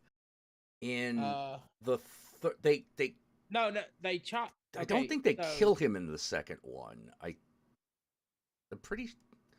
Oh, The God, second it's one, he's impersonating her. She just hits him with the machete. Right. She hits him with the machete. She escapes, and then we just assume that he died. And then in the third one, he's just like, well, fuck that, and he's kind of gets back up. There's the the one with Corey deaths in Feldman, 3. he does not drown. He does not drown. Corey Feldman hacks him the fuck up. Oh yeah. Die, monster, die! Like, it's first just a machete to the head, and he slinks to the table, and it looks like he moves, and the Corey Feldman's go, yeah, just fucking fillets. And that's how the movie motherfucker. It just ends with him just turning his head into mulch. Yeah. That was like, oh man, I think a lot of people would agree that part 4 was the peak. Yeah, that was just flat out the best one. Which once again, going back to 5, it's a perfect set. You could see how with the ending to 4, how we get to where he's at in 5. Yeah. I was just kind of 5 is really at this weird turning point for the series because there was a lot of potential in. He drowns in part 6. He gets freed by psychic powers in 7. He's put back in the lake at the end of 7. Yeah. Yeah. So, but here's the thing: he's not really drowned in part 6. Older Corey Feldman character attaches him to a boulder and just kind of drops it into the lake. Exactly. Yeah. So most of the time, Jason is defeated by fucking dunking him in water, despite the fact that the motherfucker could swim. Yeah.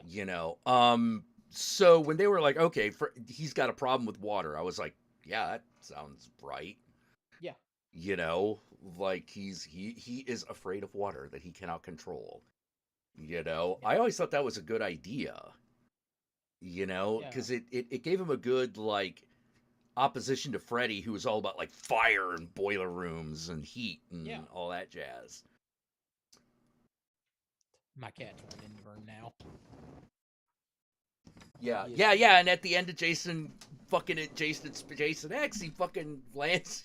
He's dropped in a lake on a planet. Yeah. That's how you defeat Jason. Yeah. That's how he's always defeated. You get into a lake and hope for the best. Yeah. Because that's not guaranteed. You gotta do some work. Oh yeah, well that's what happens at the end of fucking Freddy versus Jason. Is fucking Jason just walks back out of the lake with Freddy's head. Yeah, Jason would be water element type. Water. Well, yeah, he's water. Weak against water. So that would make him like a rock type Pokemon. Like rock type, yeah, or something like that. Yeah, whatever. But I'm going to take this back to the new Texas Chainsaw Massacre movie. I watched it again, and I understand how we got where we're at. But I'm also wondering if when they originally made that movie, did they want it to be a sequel to the original remake? Because because it's at the end of the remake where we learned the family did get arrested, but Leatherface got away.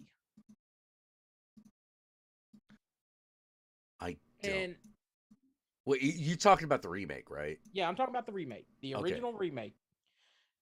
Because one of my friends was saying that was one of the problems with it, is that they didn't understand how we got from the original Texas Chainsaw Massacre movie to where we're at there. Because it just starts up. He's at the orphanage. By the way, the first shot of him in the orphanage when the guy is just going up the stairs, and you see a dude just sitting in that chair, and then the camera cuts away for a second, cuts back, and you see the chair, and the guy's gone. Right. That was a great image. Because I had to do a double take at that. It's like, hold on, rewind. There was a guy sitting in that chair. Yeah. Let's see. Though Jason Takes Manhattan did teach me that New York City sewer system is flooded with nightly with toxic waste. Who knew? Oh, yeah. Oh, it was the 80s, baby. Like in the 80s, every sewer had toxic waste in it. That's just common sense. That's how 90% of superheroes get their powers. I know.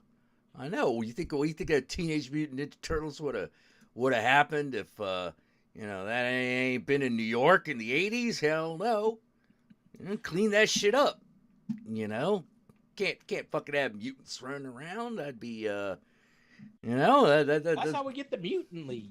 Yeah. God, that was a great cartoon show. Yeah. I don't care what anybody says. I love Mutant League. Oh man. But yeah, I could see I could see the current Texas Chainsaw Massacre being a sequel to the remake or the original. Yeah. Oh wait. Except just remembered, big problem with that. Okay. It's supposed to be the original Sally Hardesty because we actually referenced the original Texas Chainsaw. Yeah, and that's my whole thing. It's like that. It's really weird. But watching the beginning again, you get that it's a true crime documentary. So yeah. So it's obvious that she got away. She obviously told the police what had happened to her friend. So they obviously did something. People know about what happened. So so how did Leatherface get away? Whatever. Jason came back from the lake. So oh man. Oh wait. Hold on. Flashman's bringing the hard questions. Who, when, fight? Jason or Toxie? That's a great question. Depends. That is a great question. Can Toxie get Jason to a body of water? Well, I think that's how Toxie would have. If Toxie were to win, that's what would have to happen. Yeah. Now if I think in the end you probably want Toxie to win. Well, yeah, of course. Because he's he's like a hero.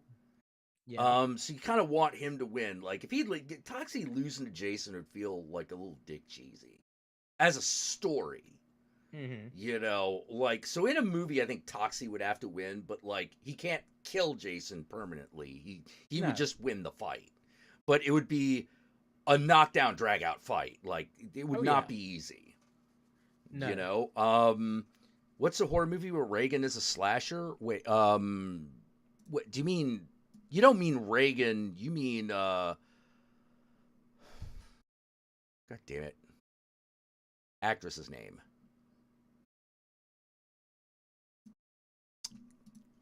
I'm throwing a blank. The Exorcist, IMDb. I know who. Wait, Toxie beat the devil? When did that happen? I don't remember him beating the devil. I don't remember him fighting the devil. Yeah. I've seen my fair share of Toxic Avenger movies and. Oh, Ronald Reagan. I thought you meant Linda Blair from The Exorcist. Yeah. Ronald Reagan. Yeah, that's the Tripper. Yeah. God damn it. Yeah. Oh boy. Okay, right. Yeah, that's the one where Ronald Reagan is a slasher is wearing a Ronald Reagan mask. Oh, okay. Let's see. Oh shit, no. Joe Kerr is right. Has to be a direct sequel to Jason Takes Manhattan because he's got to go to New Jersey. So his that body I agree washes with. Out into New Jersey. Yeah.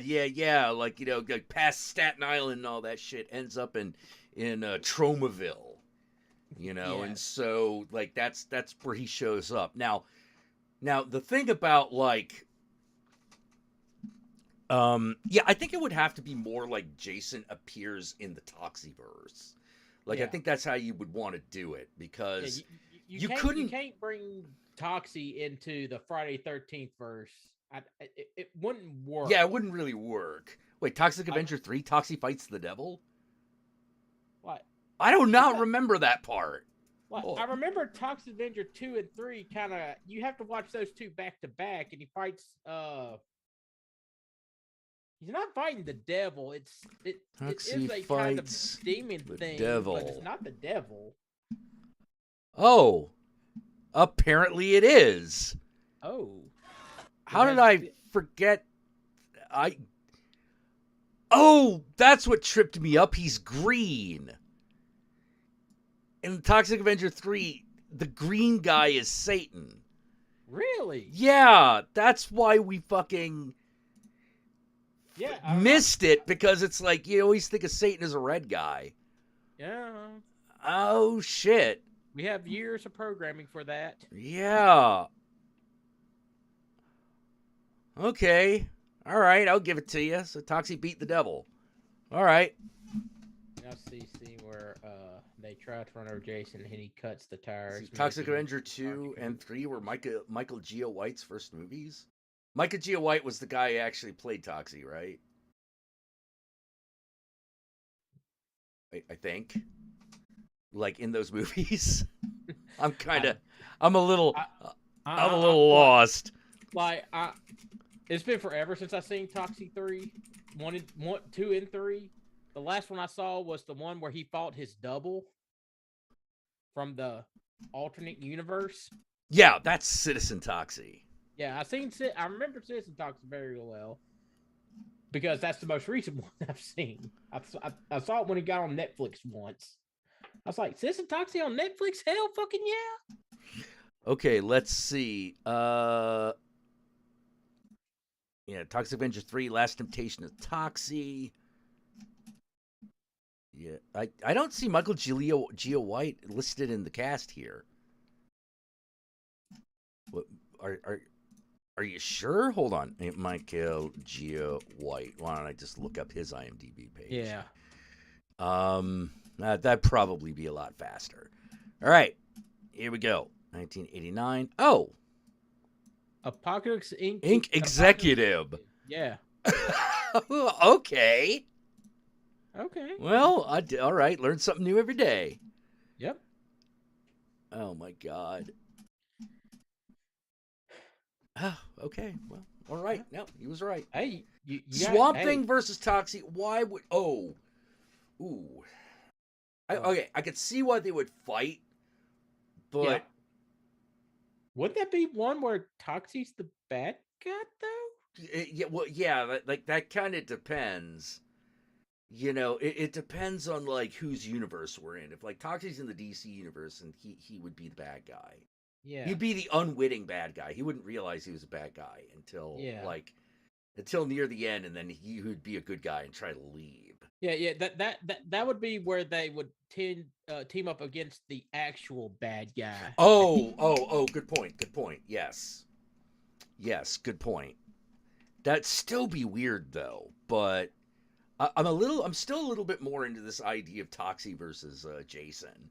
Yeah, because we do have kind of a lead-in from Jason Takes. Yeah. We go from Jason Take Manhattan. He ends up in Jersey. You know, the only thing that I think would be actually would maybe Nah, that won't work. I was thinking like Jason Toxie on the Jersey Shore, and I was like, oh, that'd be a little harder to justify. You know, Toxie versus Batman. Why would they fight? I cannot imagine why Toxie would fight Batman or vice versa. Like they did Spawn versus Batman, and even Spawn versus Batman, they had a weak ass reason for them to fight. Yeah. I was like, why would these guys fight? Other than, hey, you're another weirdo. Yeah. You know, Yeah, I think Swamp Thing would realize that Toxie's actually a friend of the environment, even though he himself is made of toxic waste. That's a good point, Flashman. I think, yeah. And then they go fight Dr. Arcane. Yeah, or something like that. Yeah. Do you guys know where I could watch a Toxic Avenger? I have no clue. There is a trauma streaming service that's got all that in a bag of chips. Every fucking trauma movie you could fucking desire to have. What's it called? Is it Trauma Live? Trauma Now. Watch your favorites. You can also probably rent on Amazon Prime because Amazon Prime just has everything. I wonder. Start your free month. iPhone. New this month. New releases. Come on, new releases. What do you got? Yellowneck, The Vagabond Lover, McBain. Oh, man.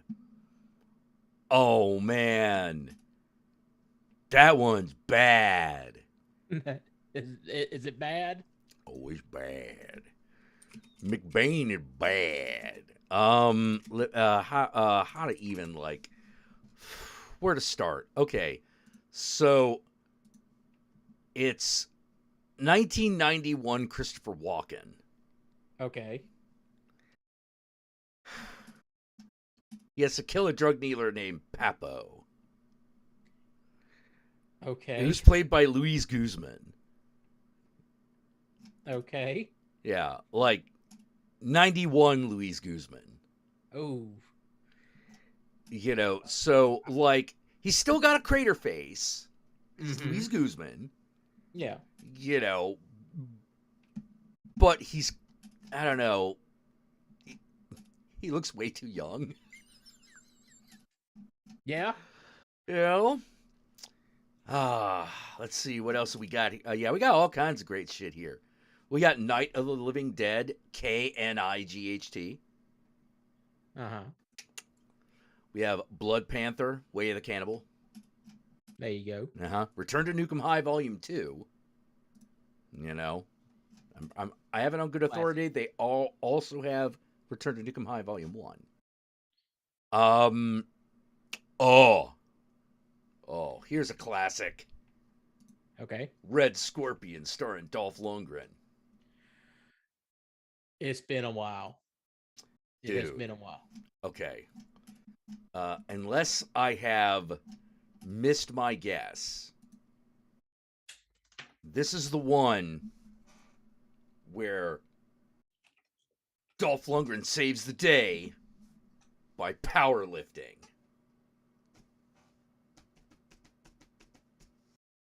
I don't remember. He powerlifts like a tank. That is probably true. I don't know how else to explain that movie. There was a whole bunch of these really oh my god, The Curse of Black Shuck. Someone did a stop motion animation for Troma based on that. Oh. Hey. All right, so in the late 80s, early 90s, there were GL Knight saying that's the one. Okay. There were all of these really, really bad low-budget movies that starred, like, action movie B-listers or people who became B-listers at that point. Oh, yeah. You know, you're I remember. Got some Dolph Lundgrens, got some Steven Seagals. I was 6 and 7. And I had a local video store, so. Yeah. But there was a whole bunch of them that were made by, like conservative Republicans. That's not surprising. Yeah. A lot of those were like made by conservative Republicans. Really? And yeah. To the point where it gets really weird because they're self-indulgent on this really head-scratching level. Like Red Scorpion, he saves the day by powerlifting a tank, right? Well, that's because the guy who was funding the movie was a power lifter at Yale. That suddenly makes sense now. Yeah, and you're like, what? It's the big, like, dramatic moment. Will he or won't he? And you're just like, dude.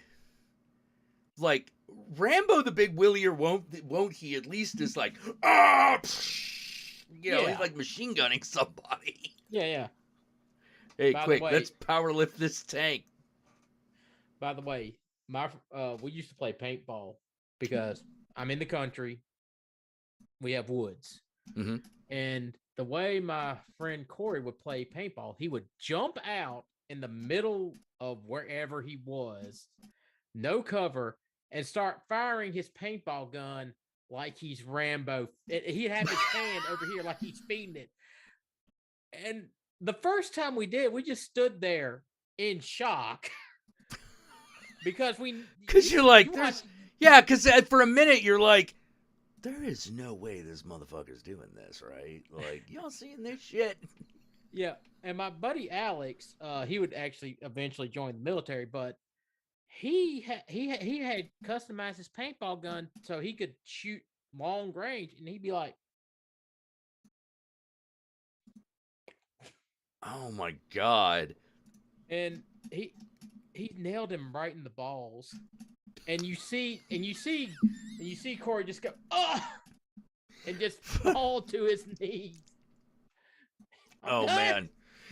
Oh god, the way we used to do like grenades when we were like, using like airsoft guns and stuff as a kid, or paintball guns or whatever, is the grenade. We had I forget how we did this. But there was one guy had modified this one thing to have a grenade launcher. And the way the grenade launcher was modified is it would literally chuck a water balloon at a guy. Mm-hmm. And the rule was, we filled them with paint. And the rule was, if that paint got on you, then you were killed in a grenade blast. Yeah. Now, tell you one thing. A lot of duds. A lot of fucking duds. Like, boom! There it goes. Whoa, whoa, whoa. And then it just hits the dirt. A lot of that shit happened.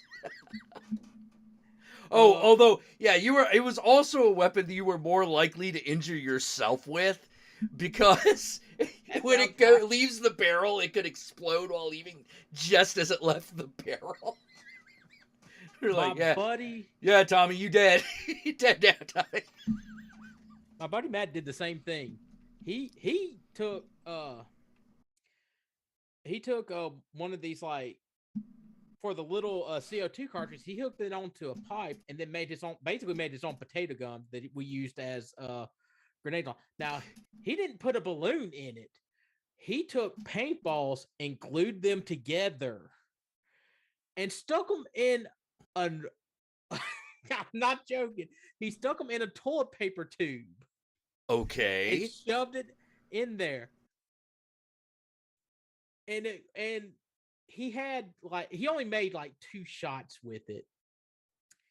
And dream was, you get shot with this, you dead. Right. He fires it, and the toilet paper tube launches out. The balls. He looks in it. He's like, huh? Then the thing just like falls. Yeah, I was about to say, like, isn't that what would happen? It does not work. Like, in concept, it works. The gas released and everything, but yeah. Like, it mechanically did everything it was supposed to. It's just that, it just wasn't gonna work. No, there was no way it was gonna work the way he thought. Yeah, the balloon one worked at least sometimes. It was not a horribly reliable weapon. But also, now they did make paintball grenades, like Tipman made paint, and they were just crappy. Like, they didn't work. Yeah. He thought it was, man, it was our friend John Bowie. I got 20 different Bowie stories about something he do that think would work, doesn't work at all. He's also massively racist. I don't hang out with him anymore. Yeah, that's good reason. Anyways, so he bought it. He's like, man, this is awesome. And me and my buddy Alex were like, that's not going to work. We know those don't work. We told you those don't work. And he's like, nah, man, this is going to be awesome. So he takes it. He pulls out the pin. He takes off the top. He removes this, like, mesh around it, and he flings it. And it hits my brother. Nothing happens. Like, no paint goes anywhere or anything. It's just like, It's like a hot dog hitting the Yeah. chest. Okay. Like, and we didn't know how to, right? Like, Yeah, like I guess that was just a dud. You know? yeah, it was just a dud. And after we finished our match, we were like, okay, we're gonna get to see if there's like any paint in this thing. We're like beating it against, we're like throwing it, trying to get some. Then my buddy Trey picks it up, whirls it like a nunchuck, and slaps it against the tree. Paint comes out then.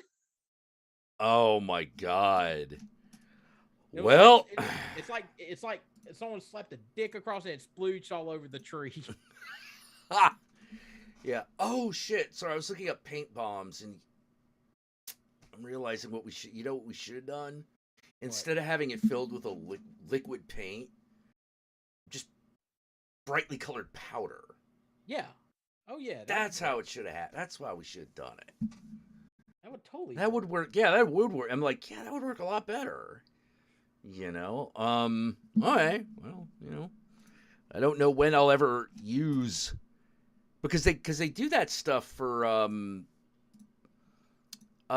this festival in India. Yeah. Yeah. You know. My second manager, like when I worked at the motel, like when the Indians bought it, because they were the first Indian owners of that motel while I was working there. Mm-hmm.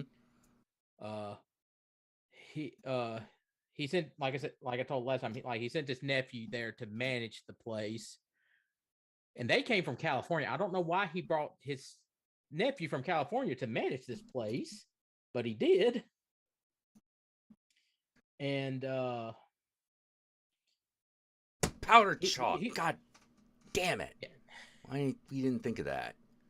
And he tells us all about the festivals in India and everything. He shows videos and whatnot that they had from them. Oh man. But it wasn't until the owners after them that they actually got to eat Indian cooking, because he had a big party there, and he's like, George, you come eat with us. I'm like, okay, because I'm the only carryover. I was literally the only carryover from the past two owners. I'm like, I was there since some company in Hattiesburg owned it, and yeah, hotel with three. Yeah.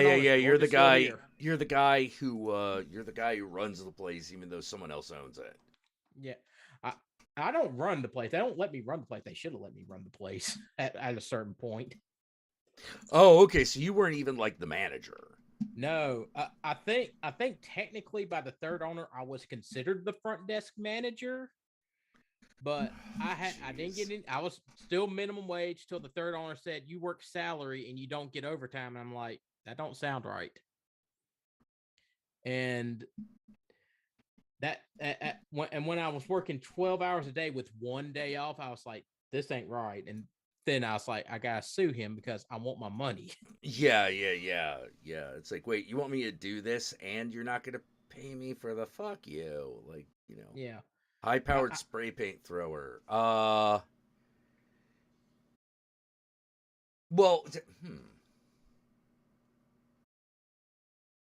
I mean, yeah, technically it works. Probably could. You wouldn't be able to get the same range as a flamethrower has, though. Well, not a real flamethrower. Yeah. Maybe like that flamethrower you can get from Elon Musk. Yeah. Yeah, but like, you know, you ain't gonna get no like aliens distance on that shit. No. Because you're not shooting Agent Orange out. Yeah. You're not shooting petroleum jelly at him. You know. Oh man. But yeah, I mean, technically it would work. Technically, it would work. Yeah. It just. All right, let's think about that. Well, it's one of those things where like the funny thing is now we're getting into expensive. Yeah. Now we're getting into recurring costs. You know. Yes, Venra. Yeah. Elon Musk sells flamethrowers. I remember the first video he released online with that thing. What? Wait. Seriously? Yeah. You don't. I thought that was a gag. No, you could buy them online for like $600. Those were sellable. This is okay. What? I don't know if he's still Not selling a them. flamethrower. Yeah, you damn right. I'm looking at it and I'm like, no, that is not a flamethrower. It's a gun that shoots flame out of the front of it. Yeah, that's what that is. It's not. You're it's not like a flamethrower, but that's like a. You could probably start a forest fire with that thing. Oh. You could probably light a campfire with it, but like, you have to be so close to the dude. Yeah. Like, when I think flamethrower, I think like, like a 10-foot jet of fucking fire. I don't think we're that bad in America. I know we're not that bad in the South yet. Yeah. But I'm looking at this and I'm like, wait, this thing is like operating off of a fucking butane tank? Yeah. What? Like that's no. Now, the person my paternal grandmother married, he had something, and I think he made this himself. And it looked like, what you'd see in Vietnam as a flamethrower, and he used it to light their fireplace on fire, like the fire in the fireplace. Right. As you do. It was like hooked up to a propane tank though. It wasn't like, but yeah, but that's like a glorified camp lighter, not like a flamethrower. Like, let's see if this video purports to explain the difference, to show the difference. All right, so that's the Elon Musk one. Yeah. Yeah, it's like, it's got a cool flame. I mean, like, but look at this. As opposed to the flamethrower, which is like, no, look at that. Like, dude, that is a flamethrower, like, that is gonna fuck something up. That's gonna fuck some folks up. That Elon Musk one, it'll burn, it'll hurt like a son of a bitch, but like, it only goes like 4 feet. Honestly, how good is that? What good is that? Did you play the original Resident Evil 2? I did. Do you remember the flamethrower from that one? I don't. It's basically the Elon Musk flamethrower. Like you get no distance. You have to be right up on the creatures. I'm like when you first get it, you're down in the labs, Umbrella Labs, and they have those ivy monsters everywhere. You're like, yeah, this is gonna fuck up some ivy monsters. You're like, hold on. Here's the thing about Spaceballs the Flamethrower. Spaceballs the Flamethrower was actually a flamethrower. Yeah. Yeah, let's see if I could. Yeah, here we go. Spaceballs the Flamethrower. Yeah, there's actually a bit of distance on that fucker. The kids love this one. Like that fucking, the Elon Musk one ain't got shit. No. I still want the Blamethrower. Oh, I love the Blamethrower from Mystery Man. That was a great weapon. Yeah. AKA the Boring Company. AKA Elon Musk's heavily insured for failure money laundering company. Yeah, probably. Yeah, I think so. I wonder how many flamethrowers he has sold on book. I don't know. I mean, clearly at least 2, right? Because we found at least 2 guys that have one. But I'm like, but here's the other thing, which is I'm pretty sure a real flamethrower is not as expensive. Probably not. Yeah, excuse me. Like, hold on, flamethrower for sale. Flamethrower to the X15 personal flamethrower, which is apparently like built to last, no job too big. All right, yeah, they're fucking serious. Yeah, and this is a thing you can buy. Flexible payment options. Flexible payment Options, yeah. Shop now. Hold on, let me see if I can find it. Yeah, just Jack, let's just go with the. Oh, okay, all right.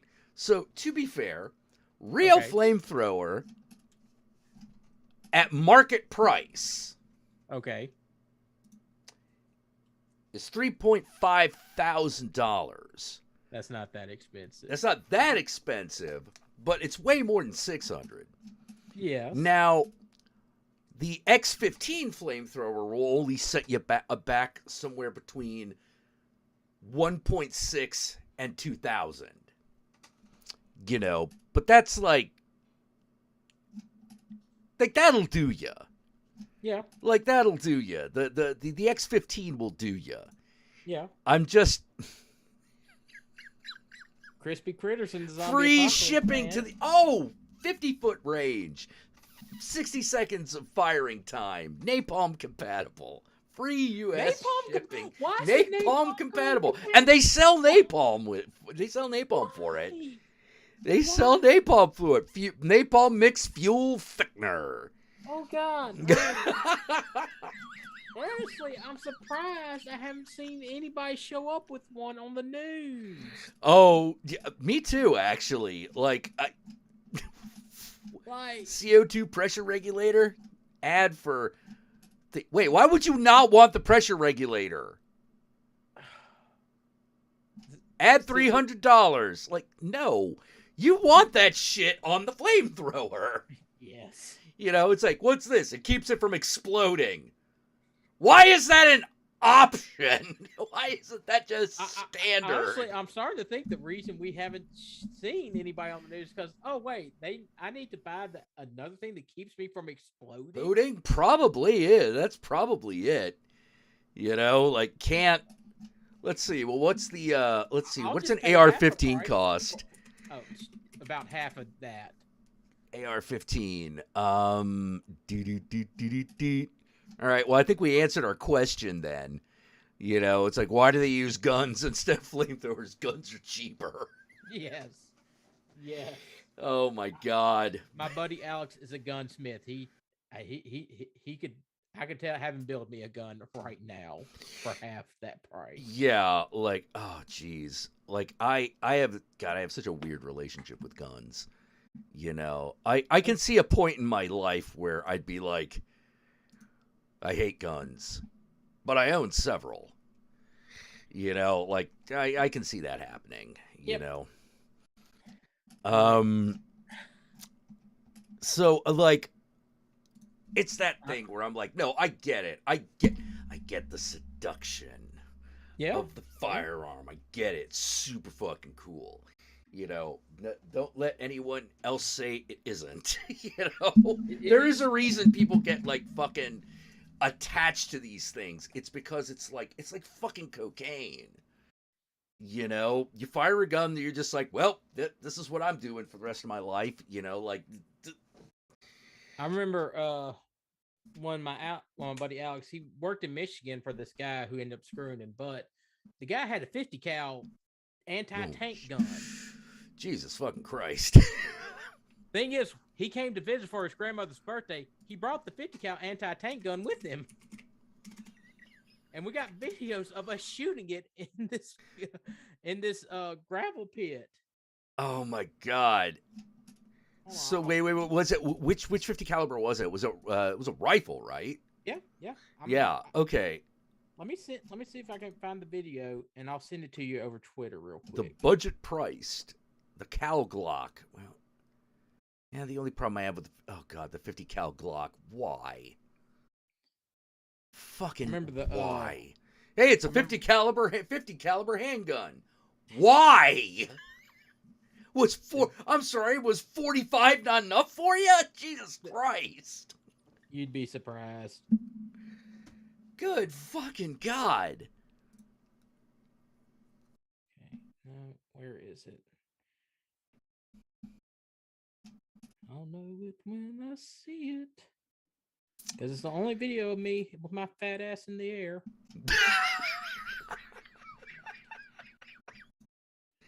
Oh shit! Did it actually? The recoil actually like fucking? No. Behind closed doors, you know. I'm bent but over once a you start table. putting mummies in the yard, Oh, okay. where I can see My 'em, brother's it filming becomes it, my business. and Like, dude, he stood where I stood the entire Thank you, time. Scarab Ray, for the donation. And you could just feel that concussive force. Oh. And, like, it's like a punch to the chest. And I was the only one standing where I was, and then my brother stood there while I was shooting. He's like, and you can hear him like scream out, "Holy fucking dude, shit!" I fired a 9mm. That's enough. I was like, that is enough for me, man. Like, if I fucking went up, like, I was just gonna break my wrist. Oh, it honestly isn't as bad as you think, unless you're just like being stupid. Well, no, I'm talking about handgun. I'm talking about I'm talking about handguns too. Oh, you are? Okay. I fired a lot of handguns because I have friends with guns, and sometimes we're just like, "Hey, let's go shoot some guns." Like, yeah. Yeah, but for me, it was like after firing a 9, I couldn't imagine firing a 45. I'm like, Jesus Christ. Gotta be kidding me. Okay, here we go. All right. Okay, is this on like YouTube or? No, I'm sending it to you. I sent it to you in the Twitter message. Oh, okay, got it. Like I could send you all the videos I took that day, but oh, hold on. Yeah, I gotta. All right, if it's a Twitter, if it's a DM or a message. Sorry, a message or like direct message DM. Direct message. Okay, gotta wait for it for a minute. Yeah, it's 13 seconds long. It ain't much. Yeah. Come on. We'll see this. All right, we'll give it a couple. Pounds. Yeah, damn, dude. I'm a fat ass. Yeah. I was 553 pounds. I'm down to 443 now. Just so I'm losing weight. Yeah. It's happening, but I'm like, whoa, dude. Yeah. What? Yeah. How did that? All right, so I gotta ask. Okay. You don't have to talk about this if you don't want to, but I want to ask. What got you there? Lifetime of bad choices. Well, yeah, but I mean, like that. Okay, so it's just I drank a lot of Coca-Colas, a lot of those sugary drinks. I overate because food was good and I like food. I mean, the food was good, and I just like, why wouldn't you want to eat more of this? And it was my senior year of high school is when I first I gotta get my weight. It was my first I gotta get my weight under control thing, and I did real good. I was over 350 pounds. I'm not sure exactly what I weighed. I was probably around 400, and then I got down to 300 pounds. But then I started going to college. Okay. And I was like, I couldn't eat good then. Right, but you went to college. You were like already 300 pounds. Yeah. Yeah, and I take it that was like, I don't want to be an asshole about it, but was that like fat or muscle? Fat. It was fat. Okay, all right. No. You're good, Jack. Okay. I do not mind talking about this. And then I tried to get back to dieting. Then my parents decided to get a divorce around the time Hurricane Katrina happened. Oh, were you living in? Oh, was that coincidental, or were you in New Orleans? Or were you in? No, I live in Brookhaven, Mississippi. So, okay. Mississippi got hit, just like New Orleans did. That's right. How big Katrina was. Right. And it was still a Category 3 when it passed over Brookhaven. Yeah. It was shortly after that we had not been known something was going on at the time, and it turns out my dad never officially slept with this woman, but he did get emotionally involved with this woman, and he asked my mom for a divorce. Okay. I was still living at home at the time because my parents' house was a 10-minute drive from the community college I was going to. Right. So that it made no sense to like shell out that extra money to live at the dorm or whatever. Right. And you know that just kind of blew everything out for me. That's when my grades started to suffer in college. That's when I was like, I couldn't deal with that because my parents had been together for like 22 years. And, you know, and then I ended up moving in with my mom. I didn't want to stay with my dad because I hated my dad. And my mom was the nicest. It's the nicest person. Like all my friends love my mom. Like if you're my friend, like you're my friend, you had problems. My mom would be like, sit you down, talk to you about. She was a social worker. My mom was a social worker, and she and everybody here in town that she helped still remembers her. You know, she the last place she worked at was a Head Start facility here in Brookhaven, and everybody just like knows her. And it's also part of the reason I'm the big, huge Southern lib I am. So, like she calls my friends her adopted sons and everything. And I moved in with her, and at some point it was just, hey, she wasn't making as much money as my dad was. But we still had to make rent and we still had to eat. So right, anything we could get, it don't matter how healthy it was. And you know, it's just one thing after another. And next thing I know, I'm 500 pounds and I can eat a large Little Caesar pizza for $5. I'm like, that's a meal. Oh man, yeah, I cannot eat that much. I can't eat that much now. Like one thing I learned is like, it don't matter how well you eat. If you're just sick constantly overeating, ain't gonna do no good. Ain't gonna do no good. So the first thing I definitely had to learn is I had to cut back on my portions, and that's when I started intermittent fasting, and that has worked wonders. And I'm getting better about what I put in my body. I know I can't drink sodas anymore. I do not drink sodas anymore. I only drink water now.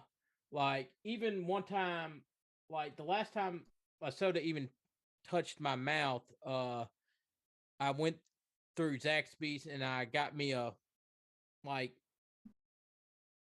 they're little 3 tenders and like small fry. You know, that's my large meal for the day. And I asked for a small water, and they gave me a Sprite. And as soon as it touched my tongue, it's like, no, that is way too sweet. So yeah, I'm just like, I can't do sodas anymore at all. Yeah. I don't do sweets. I don't do sodas. Like sugar. You ever want to see how fast you gain weight on sugar? Yes. Yeah. Well, I've been lucky so far. I don't eat a lot of sweets, but I drink a lot of coffee. I've never been a big coffee drinker. I have never been a big coffee drinker. Dude, I am an asshole when it comes to coffee. Like I don't know what it was. Like I tried coffee early on, and I'm just like, this is just nasty tasting water. I don't want this. Yeah. It's how I learned not to really invest into drinking. Like I was the weirdo of my friends. I didn't like drinking alcohol. Yeah, alcohol, and it's because, and part of it was because my parents never hid anything from me. Like I was 10 years old and I asked to drink my dad's beer, and he gave me a sip. Yeah. That's pretty common. And I was like, that tastes nasty. I don't like that. So and every now and then my friends have tried to get me to drink something. Like they'll fix me something. I'm just like, it does. Yeah. You just don't got the taste for it, you know. Yeah, no, that's Uh, it- fine. That's fine. Yeah. But that's just how it is. That's just how it's just stuff to develop. I gained weight because of how I developed and decisions I made. You know, I could down a 12 pack of. It was the point where I was downing 12 packs of Cokes in like 3 days. Wake up in the morning, have a Coke. That Those were my teenage years. Right, Okay? right. But I'm like, there's got to be like, but I'm like, well, there's got to be like, yeah. I've always been curious because like, I don't. I'm not a really big eater. Yeah. But when I hang around like, larger friends, they don't generally seem to eat much more than I do. So I'm like, I'm always like kind of doing the like, like there's got to be like some sort of biological component to this, otherwise. It does seem like there is, like, if you saw my mom's family and her side, they're all big people. Okay. They just are. Like my cousin Eric, he's 513 pounds. Now, and he just got out of the hospital from having COVID. Oh. Yeah. Ouch. God, that he oh survived. Man. Yeah, did he how vaccinated was he? He wasn't.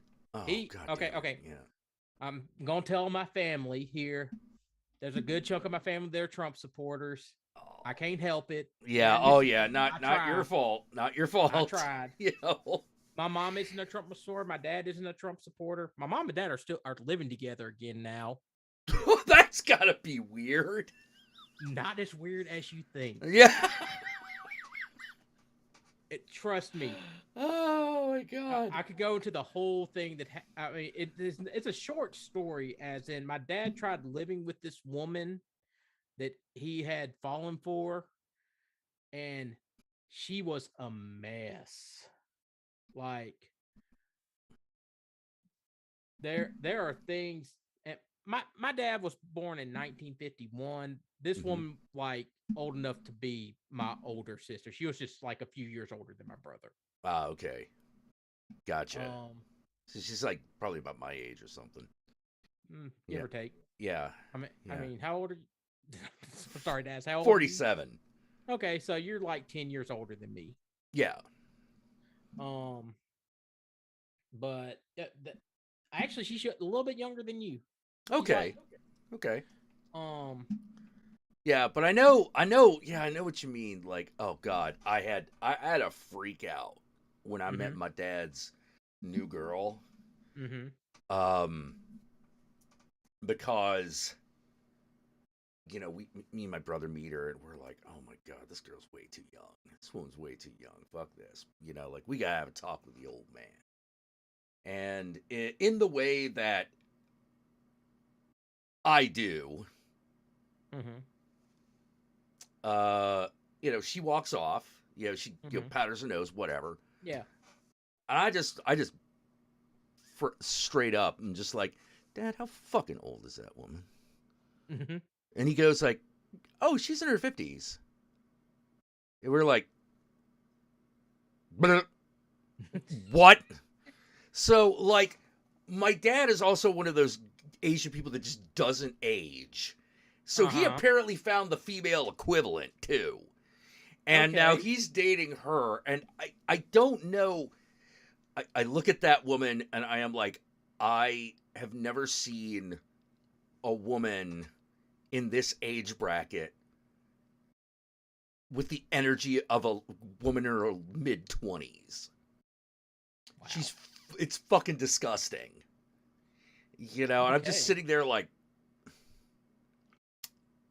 I am, at the time I was like 20 years. Yeah, she's like 20 years older than I am. So she's like in her mid-60s now. But at the time I was like, I'm in my mid-30s and I'm having trouble keeping up. Oh I'm my there. God. I, I, I'm just happy that I'm in my mid-30s and I can still do the things I want to do with my friends. Which is basically we just sit around the table and play either Magic the Gathering or we're playing D&D. Yeah. Oh man, I can't. Oh man, what kind of bad shape would you have to be in not be able to do that? I guess you'd be in the hospital all the time. I guess. Depends. I have friends who basically just they just ended up in horrible situations. Yeah. Yeah, I've known the, for example, like what sort of bad situation? Bad marriages. So Oh my buddy yeah. Alex got Yeah. married. Mm-hmm. And I'm not gonna put all his stuff out there, but he at one while she was giving birth, she was pregnant before they got together. I'm gonna Okay. point that out. This is not his kid. Okay. But Alex liked her because she gave good head. Okay. Yeah. That's Um, that's definitely that that's a blessing. yeah, and plus Alex just likes women. He likes having sex. That's Alex. Some things you come to accept about your friends. Okay. I know what you're saying. Yeah. Yeah. Now, he while she was in the hospital giving birth, he had to go back to their apartment to get something.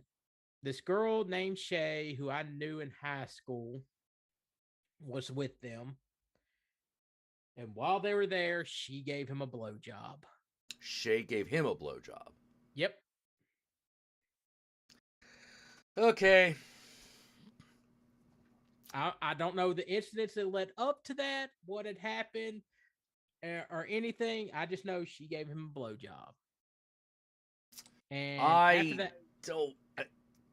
Yeah, there's a lot of questions I chose not to ask. Yeah, I chose not to ask. yeah. Like there's definitely that's definitely one of those things you find out about, and you're like, oh fucking whatever, dude. I can't even fucking deal with this right now.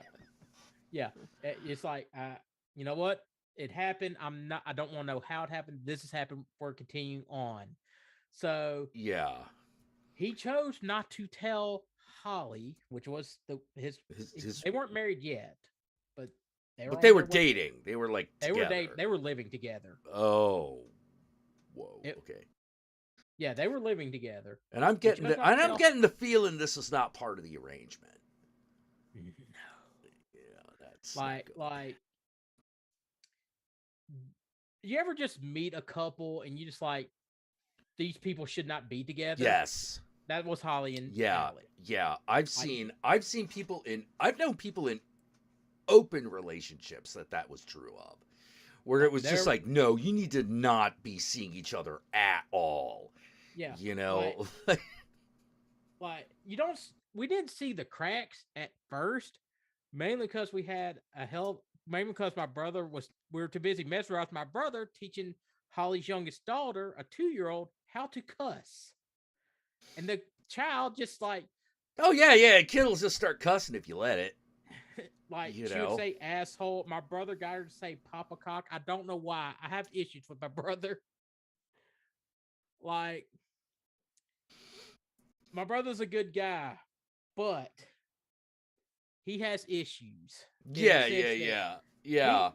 You know the anti-PC conservatives. He buys into all that, so he will go like just straight on anti-PC. And like, we recorded a session of this Alien vs. Predator game that my friend Brody made. My brother comes in with pizza. Okay. He sets it on the counter, and one of my best friends, James, his son goes up and gets pizza, and it's like, there's so much cheese on here. Why is there so much cheese? And my brother, without skipping a beat, warning, what I'm about to repeat my brother saying is extremely racist. For everybody out there, I just want to put that warner out there now. My brother said, because white people made it. Well, I mean, fair, Yeah, fair. I'll give it to him. It's fair. But he didn't mean it because white people like cheese. He meant it because black people didn't make it. Oh. Yeah. Oh. Yeah. You see, like everybody there got the context he meant it as. Yeah, that's not. So my friend Brody was wanting to put these videos on the internet, and we had Josh, shut up, we're recording. Yeah. Oh my God. And I had to work, and I had to work my ass off to get these to figure out something in Adobe Premiere to edit out that line. Yeah. That's why that's why beeps are so common. Yeah, because it's easier to drown it out with a loud noise than it is to cut it out seamlessly. I got it done, and I eventually got those videos. Brody never released the videos, but I did cut out Josh saying because white people made it. Right. Oh God. Man, I'm just sorry. I was just thinking like, okay, but you were talking about like your friend and the Shay girl. Yes. So Shay gave him the blowjob.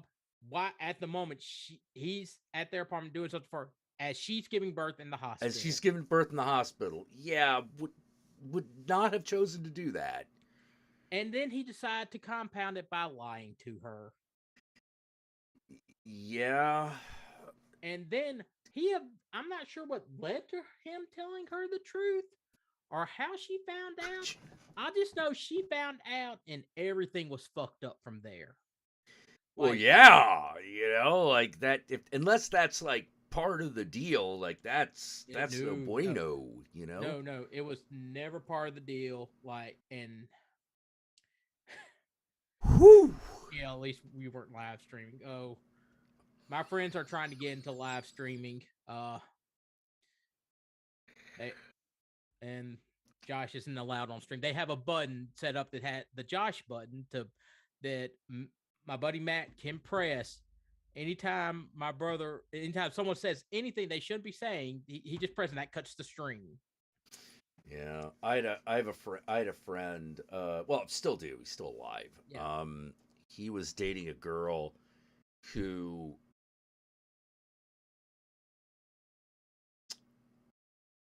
they had a kid.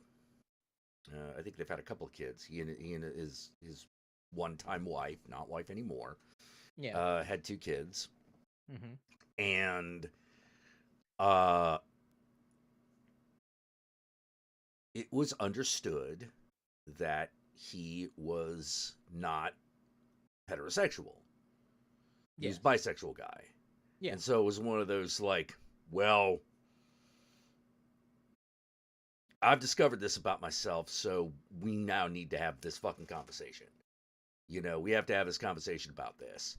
Yeah. And it looked for a while like things were going to be okay, like they were going to have worked it out. The problem is that she lied because she wasn't okay with it. Now, here's the thing. She wasn't not okay with him fucking other people.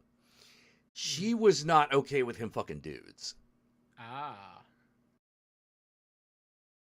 And that was like, once that started, it was like, dude, you gotta fucking do something about it. You gotta, no. Like, I don't know if you can, look, I don't know if you could swear off dick. You might just need to get divorced. Yeah. But of course, like, there's that added tension to the fact that there's a kid, and it is his kid. Mm-hmm. He does have kids with this woman. And so, whoa, I'm like, I don't even know how to begin untangling this mess.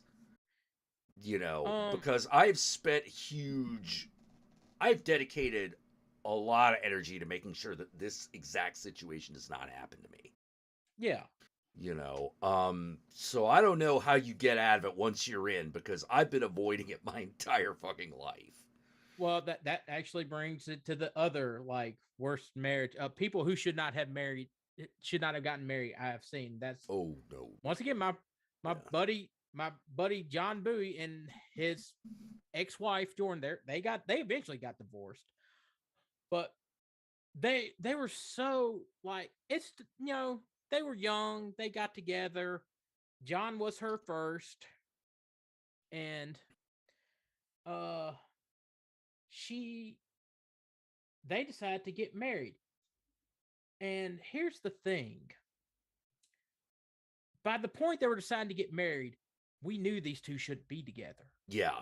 Oh yeah, it's always real obvious. We tried to tell them they shouldn't be together. Now, some of my friends used to say, well, she forced John into marrying him. I'm like, no, she didn't.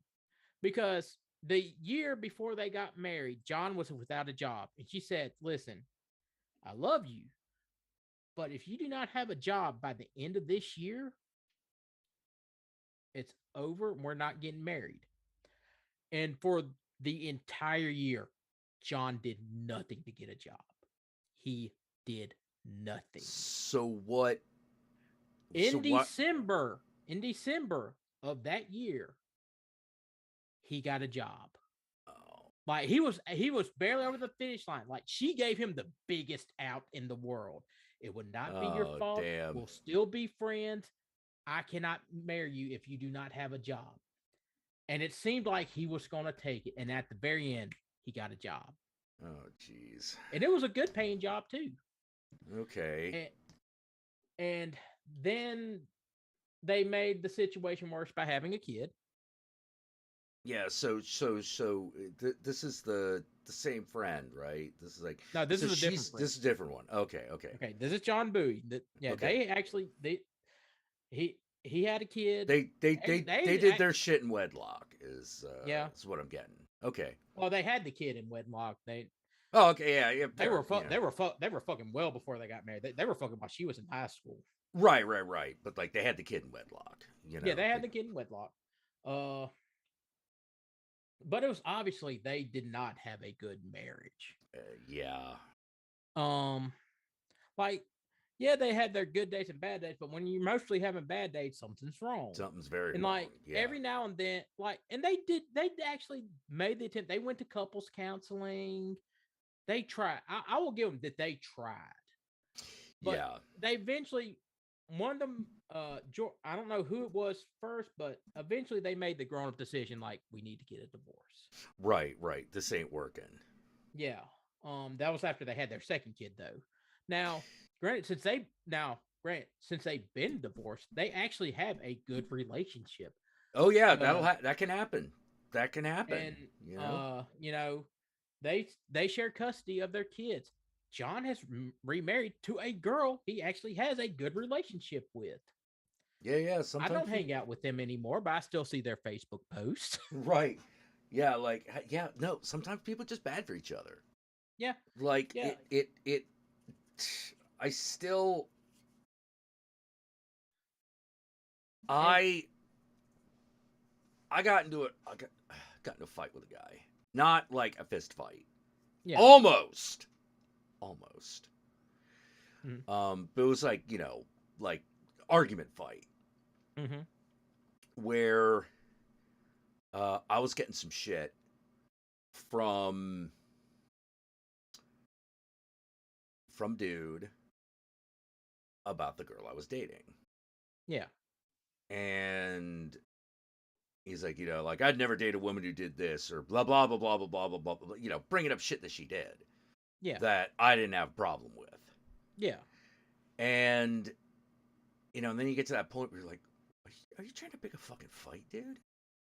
Is that what you do? Do you need your daily ass whooping? Is that what it's about? And, because we could do that. We could do that if you want. Yeah. But what I actually said, that's what I said in my mind. Yeah, that's what you say in your mind. But what I actually said is like, dude, I gotta tell you something. Not crazy. Mm-hmm. You don't know what a fucking blessing that is. And that is the first step to making a relationship work, is that not both of you can't be fucking insane. Yeah. You know, you have to be able to share reality and act like adults. Yeah. You know, she is allowed to feel a little jealous. What she's not allowed to do is fucking run after me, run out at me in the middle of the street and try to club me to death with my own guitar. You know, like, that's not happening. Will she? If we have a bad breakup, she probably will not even break the guitar. What she will probably do is put it on the sidewalk, say, "Pick this fucking thing up, because I am not going to be responsible for holding it." Yeah. You know, she's not going to key my car. She's not going to ram my car with her car. You know, nothing like that. She's not going to go on a 4-day coke bender. You know, you cannot say the same thing. So I don't want to hear what you will tolerate from a woman, because apparently you will tolerate all that shit. Yeah. I just walk away. You know, it was one of those things where it was just, and I always hear like the same excuse. Oh, but she's a really good lay. Yeah, that was Alex's, like, going back to my buddy Alex, that was his excuse for staying with Holly, putting up with all her bullshit that she put him through for the longest time. She was a good lay. She sucks my dick. I'm just like, that's great. That's great. Yeah, I'm like, that's great. But like, every woman will suck your dick long enough. Yeah, you well, like, together long enough. Were you here yesterday when I was talking about there are 3 grades? That was during the CalArts discussion. Yeah, the CalArts discussion. There are 3 grades. There's pass, high pass, and fail. Yeah. You know, like, if you're looking for better than, if you're trying to dissect sexual acts in any smaller amount, you're doing it wrong. You are fucking yourself up. Don't do it. Not worth it. Yeah. You know, because I knew, like, for me, I was like, no, I cannot be with a girl who is a bad lay. Now, here is the thing. I came up with that in my mind before that ever happened. Yeah. And then when it did happen, it was, I didn't know this was possible. Like, you know, like, you think, like, I'm a guy, I can make anything work, right? Yeah, not always. Yeah. You know, sometimes you're just like, yeah, this is not. Nope. This isn't working, so let's not do that. And, oh man, it's not even like a physical attraction thing either. I chased this one girl for like the better part of a year. Finally happened. Worst fucking sex I ever had. It was just terrible. I had a similar situation, only I never got her. Basically, I chased this girl, and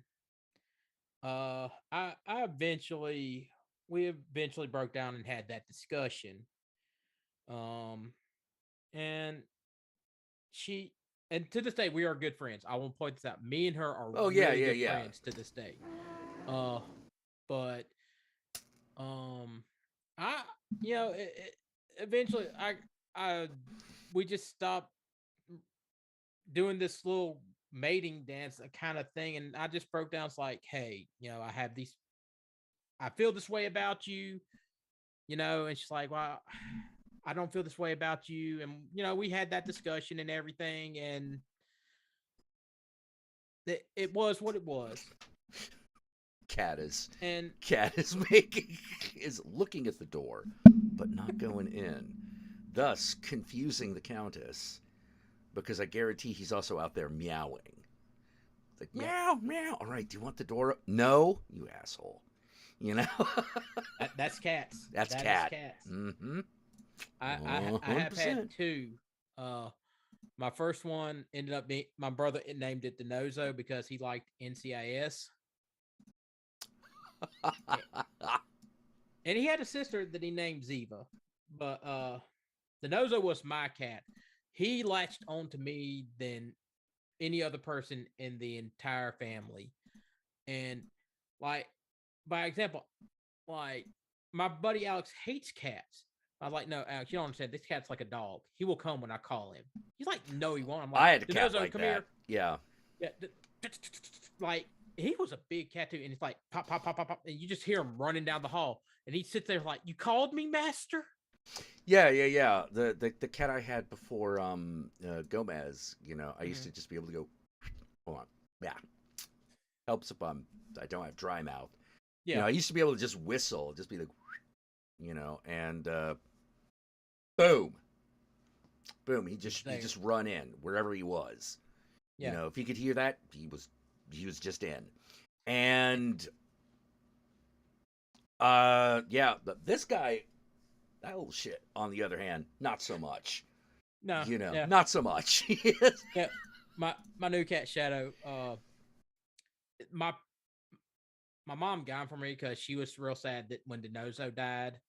So she said I needed another cat because I like dogs, I really do.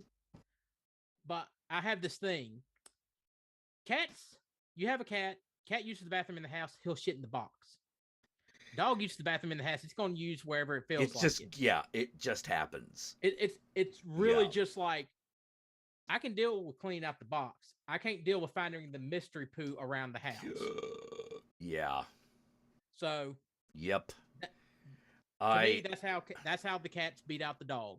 The cat will shit in the box. I like dogs. The problem is that I am not good at taking care of them. Exactly. You know, like that's my problem. You know, because I'm like, I need a pet that I can ignore for like a few hours at a time. Yes. You know, otherwise, I just don't. It's weird. There's something, I love being around dogs. I just don't take care of them very well. Yeah. You know, yes, I'm just not a dog guy, you know, but I don't have any problems with them. Yeah, let's see, like Papa Pineapple says, my cat is super chill until I have company, then he goes stupid.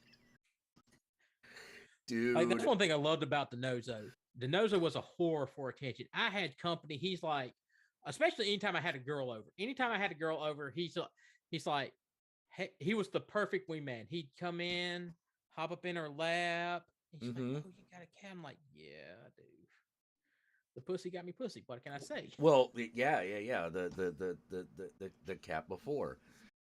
I could always kind of like gauge somebody by how well the cat reacted to them or they reacted to the cat. Because it was, a lot of people are like, what do you do if the person that you love doesn't like your pet? And I'm like, then they don't love you, get rid of them. Exactly. You know, like, no, they're put on act, fuck that shit. You know, because I was like, oh, well, you know, she has allergies. Yeah, that's why Claritin was invented. Exactly. You know, like, because I have a friend, very allergic to cats, owns 2. You know, and people were like, but what if you don't get along with her dog? And I'm like, do you know the extent that you got to be an asshole for a dog to not like you? Yeah. It's a lot. You know, like either that, unless that dog was like just abused from the get-go. Yeah. You know, which I've seen, oh God, I have an ongoing like anger with people with not everybody who has a pit bull, definitely, but like people who get a pit bull because of the image it projects. That pisses me off because I'm like, you are taking a really a naturally decently natured animal and fucking it up beyond all recognition, because when a pit bull goes bad, that's it. Yeah. You know, like they cannot be retrained. No, they can't. My brother did rescue a pit bull. He had obviously he'd almost been broken. Like he has issues. Right, right. But he's not so far gone that he can't be around people. Right, right. He's got he like can't be he's around other dogs. Right, he's got like nervous habits and shit, you know. Yeah. But he can be around people and everything, and that's fine. My brother has a hard time getting not to jump up on people. Oh, well, it's good. It's good that he's like. It's good that he still trusts people that well. Yeah. You know, because I'm assuming he's jumping up playfully, not like you know. Yeah, he's jumping up playfully. You know, and my brother has a 2-year-old now. Mm-hmm. I'm an uncle. Yeah. It's hard to believe. But my brother has a 2-year-old now, and the dog is protective of him. Yeah. It's a member of the family. Yeah. Yeah. And that's one of the things they were worried about. They didn't know how Jack was. The dog's name is Jack. The dog's name is Jack. Okay, got it. Yeah, they didn't know how Jack was going to treat the kid. Yeah, it's a legitimate concern. Yeah, legitimate concern. But Jack is fine with Ben. He doesn't roughhouse with Ben. He'll roughhouse with the adults, but right, because he gets that the adults are like bigger than he is, you know. And my brother does have control, and like he said, Jack, get down. You know, Jack will get down. So, oh, that's good. Yeah, that's real good. But, whew. So damn, lucked out. You know? Yeah, he got there just in nick of time. Out. Now he ain't gonna stay down forever, but he'll stop for like a few minutes. Yeah. You know, but it's better that if he gets excited, then it's like if it's like happy dog excited, that's different from like stress dog excited. Yeah. You know. But the reason I own the cat will shit in the box. They're a little easy. They're easier to maintain. Yes. You know, like they are a little easier to maintain on a daily basis. My brother has a full-size poodle. Oh, okay. And he's not exactly sure. He knows something else is going on in there, but he has no idea what. But the poodle part, he's pretty fucking. He's like, no, I'm pretty sure it's the fucking poodle because it's got that little poodle hair and that build, right? Yeah. There's some other stuff going on in there, but I don't know what it is. It could be pug for all I know. I have no fucking idea. Probably some kind of lab. That dog is big. Yeah. Full-size poodles get big. Full-size poodles are big. Like, yes. You think of the little toy ones, and you think that is a poodle. Ooh. Poodles are huge. Yeah, they're big. You know, and when I'm talking to my brother, like, no matter what my brother is doing, the dog is like, it is time to play. Now, the dog is now like 5 years old, so this is I'm like, well, you just settle in, man. This is just it forever. Yep. You know, like it's past adolescence. This motherfucker is just gonna be like that. This sumbitch just gonna be like that. And my brother's comment on his dog is so much dog. There is so much dog. And I'm like, yeah, well, you got a dog, man. That's what they're like. They're larger animals. Yep. You know, especially the one you got. Holy crap. Depending on the dog, depends on its personality traits. Yeah, like we had a golden retriever, and we had this one chair in our den. And whenever there was a thunderstorm, it don't matter who was sitting in that chair. That dog was scared of thunderstorms, and she'd climb up into the lap and just lay on them throughout the entire thunderstorm. If you were in that chair, you weren't going anywhere. You could not get her off of you. Yeah. This is a golden retriever, so like that's a full-size dog. Yep. So you were just like, this is I live here now. Yeah. Till this thunderstorm passes, this is where I'm at. Like we tried getting her off my brother once, and she was like, she fought against us just to stay down. Oh. And I was like, and she started whining and everything. I was like, no, I can't do it, Josh. I can't do it. You're just there. I gotta go to the bathroom. Hold it, man. Just Well, you best hold it, you know. So, but she was the sweetest dog in the world. You know, There's only one time. There was one time. All right. So. All right. This is a story of me getting angry at a cat. Okay. It was someone's cat in the neighborhood. This was in an apartment years ago. It's a long time ago. And this cat would come into our apartment. Yeah. Get in our cat's litter box and kick the litter all over the place. What the And I have no idea what was going on. Like it made no sense. And I was like, all right, you go. Get out. Like, and it was not a well-ventilated apartment, so I had to leave windows open. Yeah. Otherwise, like mold's gonna start growing. Yeah. So this animal just keeps coming in. Eventually, what happened was it came in, and I was sitting there like this, standing, peeing.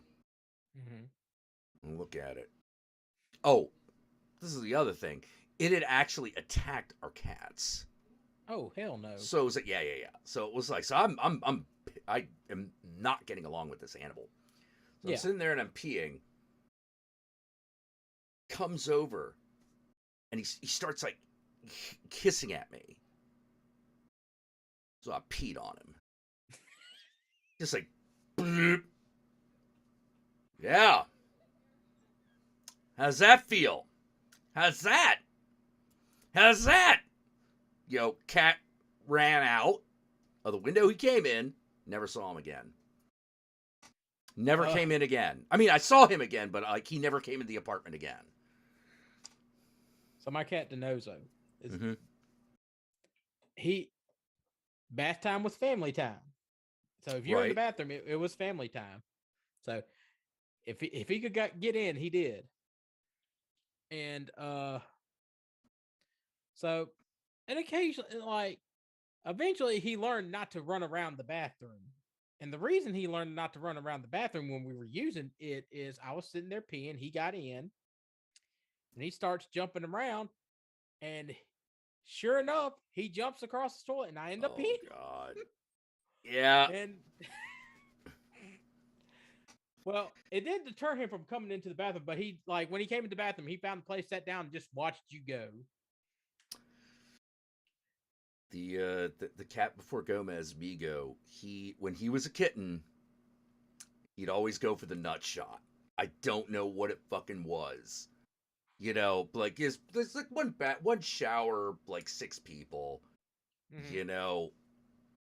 More than once, someone screams in the hallways like, "What the fuck?" And like the cat's running. I'm like, "Cat got you in the balls, didn't he?" And they're like, "Yes." I'm like, "Yeah, that's that'll happen." Yep. What the fuck, dude? I'm like, dude, he's gotten everybody in the house. Anyone who has testicles, it's happened. That's how the cat welcomes you. Yeah. That's how he welcomes you to the house. I don't know what to tell you. That's just how it's gonna be. You're part of the family now, so yeah. welcome. So you gotta mind your nuts. That's all I could tell you. Why didn't you tell me that earlier? Because if I told you that earlier, you wouldn't have believed me, and we would still be having this conversation right now. See, now you know better. Yeah. Oh, I love cats. Yeah. This new cat. I will say this though. This new cat is afraid of squeaky toys. Cannot stand them. Like I found that out because I picked him up and I was cleaning up the toys because my nephew had came over, and I picked up a squeaky toy that I got a bunch of cat toys from my aunt and everything. She just comes by every time. Just about every time she comes up, it's just like cat toys. Yeah, because she got me the cat. She bought me the cat. It's a Russian blue. And I pick it up, and I'm holding the cat in my hand, like right here, and I pick it up, and I accidentally squeeze it, and he's like claws in my shoulder, trying to escape me. Oh my like, god! Whoa! I let go, and he's just like, yeah, hurt. Fucking Gomez got me on the fucking face yesterday. Like he like just claw dug in right here. Oh yeah. Oh, that was not good. That was. No, I'm glad. no. I'm amazed it healed up already. Like Yeah. I think I still got scratches from when he. Yeah. See, it's still that right there. Yep. Let's. Oh, someone was asking. Which? Oh no, something. It was retracted. Damn it. I was gonna answer the. Did it, oh, I think it was someone was asking if that cat ever attacked women. No, never did. Never fucking did. It was just dudes. Like, if you know how, when you're a dude, because this is kind of a dude thing, because I think I know why this happened. All right, so when you're a dude, like, you got the towel in front of you, right? When you wrap it around your waist. Mm-hmm. Well, sometimes you don't got your six. You're just freeballing back there, and you don't even realize it. And I think that's what it was. I think that's why it was just like, something's moving. Boom! Nut shot. My cat Denozo did this to me twice. I go to sleep, and sometimes you wake up with morning wood. Yeah. My cat noticed it. Oh no. And the way my room was set up, you ever seen, we got the Guard Panther commercial? The what? Okay, I can't remember what the commercial was, but it's like, we got a Guard Panther, and it's just like, you see the panther sitting up on a bookshelf. Well, I had this entertainment center, and my cat looked over my bed, and my cat would sit up there on the top looking down at me. Because it was a high place, and cats get into high places. Right. I woke up with morning wood. And the cat noticed. Oh my god, I found it. I found the commercial. Guard Panther. It was like, I'm barely awake, and I see it, and I see him just hunched over, and he jumps from the TV onto me, onto my nut, onto my junk, and then starts batting it around.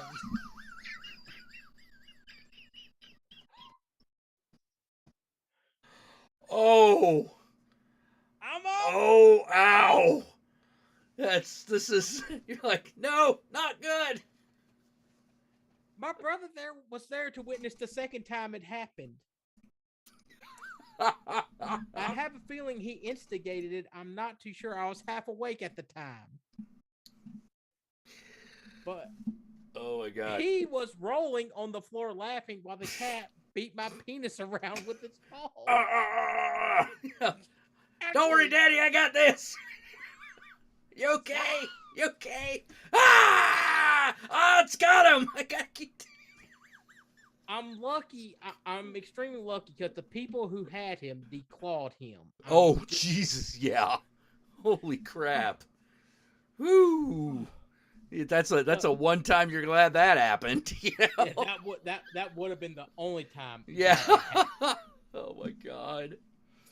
Oh, let's see. Papa Pineapple is like, buy beach towels, full coverage protection. See, that's what Jace did. This is because that was back when I lived with Jace, my friend who passed recently. His solution was to just beach towel it. But like, we had, I don't know how to put it. We had white people towels. He's like, what the? You know, he's like, no, this ain't enough. I need we need full coverage. You need to make sure everything's nice and nice and concealed. Yeah. My grandmother's on my mom's side. We were big people, and she was real bad about having small towels. Yeah. And I'm like, meanwhile, I get every time I go to a hotel and they've got those little towels, I get pissed. I know. I stack those towels in the room. I'm just like, what? Yeah. And I never think to bring my own towels because I'm like, well, there's going to be towels at the fucking hotel. And then we get there, they're like napkins. I had, like I said, I was up to 500 pounds at one point. I needed coverage. Right. You know, I needed to be able to dry myself off. That whatever y'all call bath towel, that's a floor mat to me. Yeah. Oh my God. Yes. So. Oh boy. Oh, I should probably get offline. It's about 3:00 right now. I should probably. It's 5 a.m. for me. I'm usually up at this time. I work graveyard shift. Right, gotcha. Yeah, you work graveyard shift long enough, you eventually. Well, I'm just up all night now. That's just my night. I used to work. Here's a job that you think is going to be fine until you have it. Being a video game tester on a graveyard shift. Like, you're like, sure, that's going to be it. You're like, yeah, I'll be okay.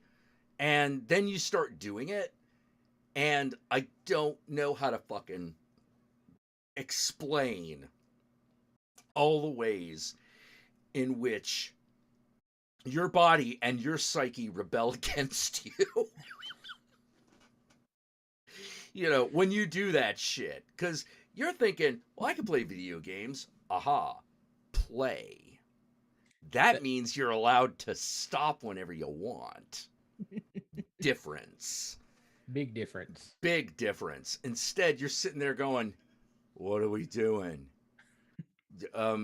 Is Mario jumping or not? What do you mean? Dude, we're not testing the Mario game. Well, I mean, like, was him, that guy, the dude. What do you mean the dude? Like, the dude who's not Mario. What, you mean Ratchet? Like, yeah. What? Okay, like, what about him? Dude, he's not eating the mushroom. Dude, it's not Mario. It's not Mario, my brother. Like, what are you doing? You're like, wait, what are we doing again? You know, like, no, like, you enter this weird zone where everything that's happening around you begins to blend together, and you're pretty sure that if you continue, you're going to start thinking everyone around you is like a space alien. Well, there's Gomez. Oh, hello. All right, that's the child. Oh. Okay, now. All right. So I should get offline. All right. It was great talking to you, though, George. It was good talking to you, Jack. Yeah. You take care. You too. Yeah, and for all the rest of you out there in TV land, Ave Satanas, Disco Inferno, and remember, Satan and I love you all very much. And don't forget to wash your ass. And I will make sure that the cat gets through the door. There you go. Good night, everyone. Y'all have a good one.